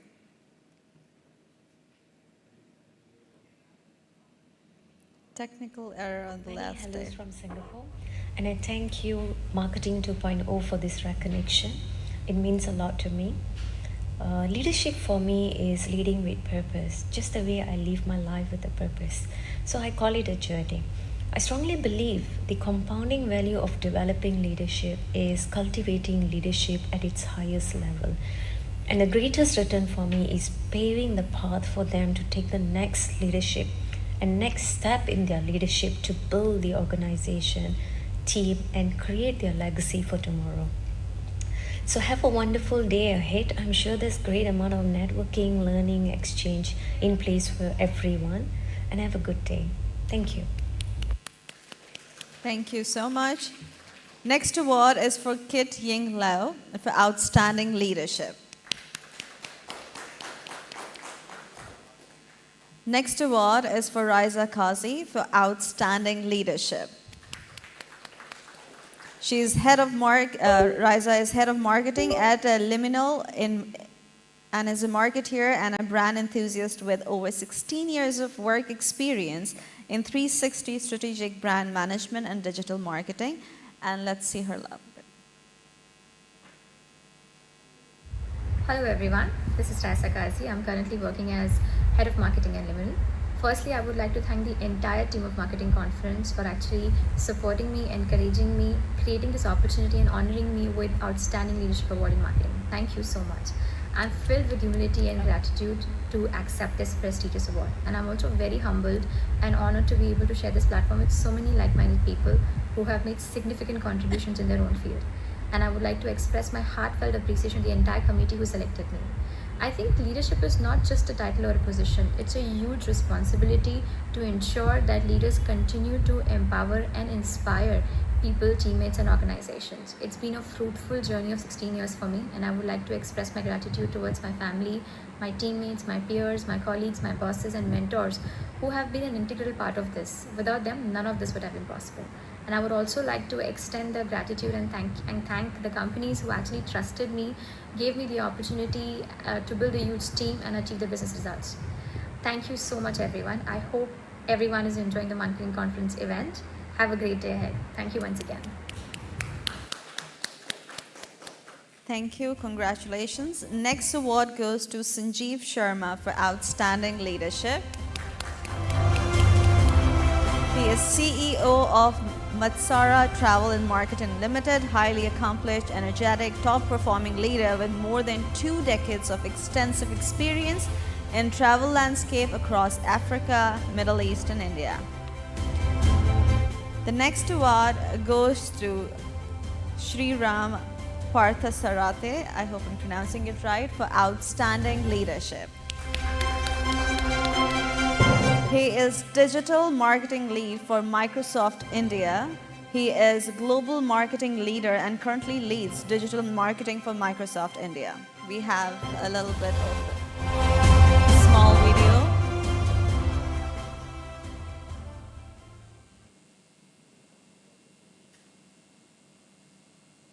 Thank you to the Marketing 2.0 conference team, the jury, the evaluation team, and the organizing team for thinking of me as an outstanding leader and suitable for this award.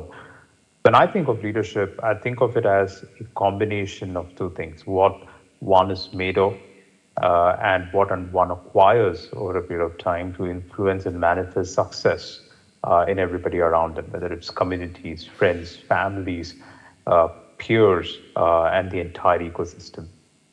I would love to wish every other winner as part of the conference very hearty congratulations, and I look forward to be connected as we traverse our own professional journeys. Have a great time at the Marketing 2.0 conference. Thank you. Thank you so much. Congratulations. Next award is for Sakina Kazmi for Outstanding Leadership. She is passionate, young spirit with colorful vision to grow into the best version of herself. And let's have a small video. My parents never had a son, and it was always looked at as, who will represent you? Their answer, their daughters. They motivated us to change the narrative. We weren't just their daughters, we became their sons too. We became their support system as we grew up. And most importantly, they never stopped us from dreaming. When I was 18 years old, I promised my father saying, Dad, I know you've never had a son, but I promise I'll make your name shine more than any son of yours could have. I haven't done justice to that statement, but I will try, because it's not the end. It's just the beginning of my story. A step towards a road of opportunities, a drop in an ocean of possibilities. So why? Why should we underestimate ourselves when we can create a revolution? Why should we not dream or wait to dream when now is what we have? This is the time together to make our dreams a reality, and perhaps not focus on changing the world, but perhaps beginning by changing a single person's world. And that could be the beginning of something very great for us. In the Quran, it says, وَمَا تَوْفِيقِي إِلَّا بِاللَّهِ. My success is only with Allah, and hence I'd like to dedicate this award to God and thank Him for everything that He's done for me and for guiding me in my journey of growth. I wouldn't be here today without God. And to my family and friends who've never stopped believing in me and my dreams, especially my father, who looked at me and only saw potential. Thank you, Marketing 2.0 Conference, for honoring me with this beautiful award. And with that, I'd like to end with, وَمَا تَوْفِيقِي إِلَّا بِاللَّهِ.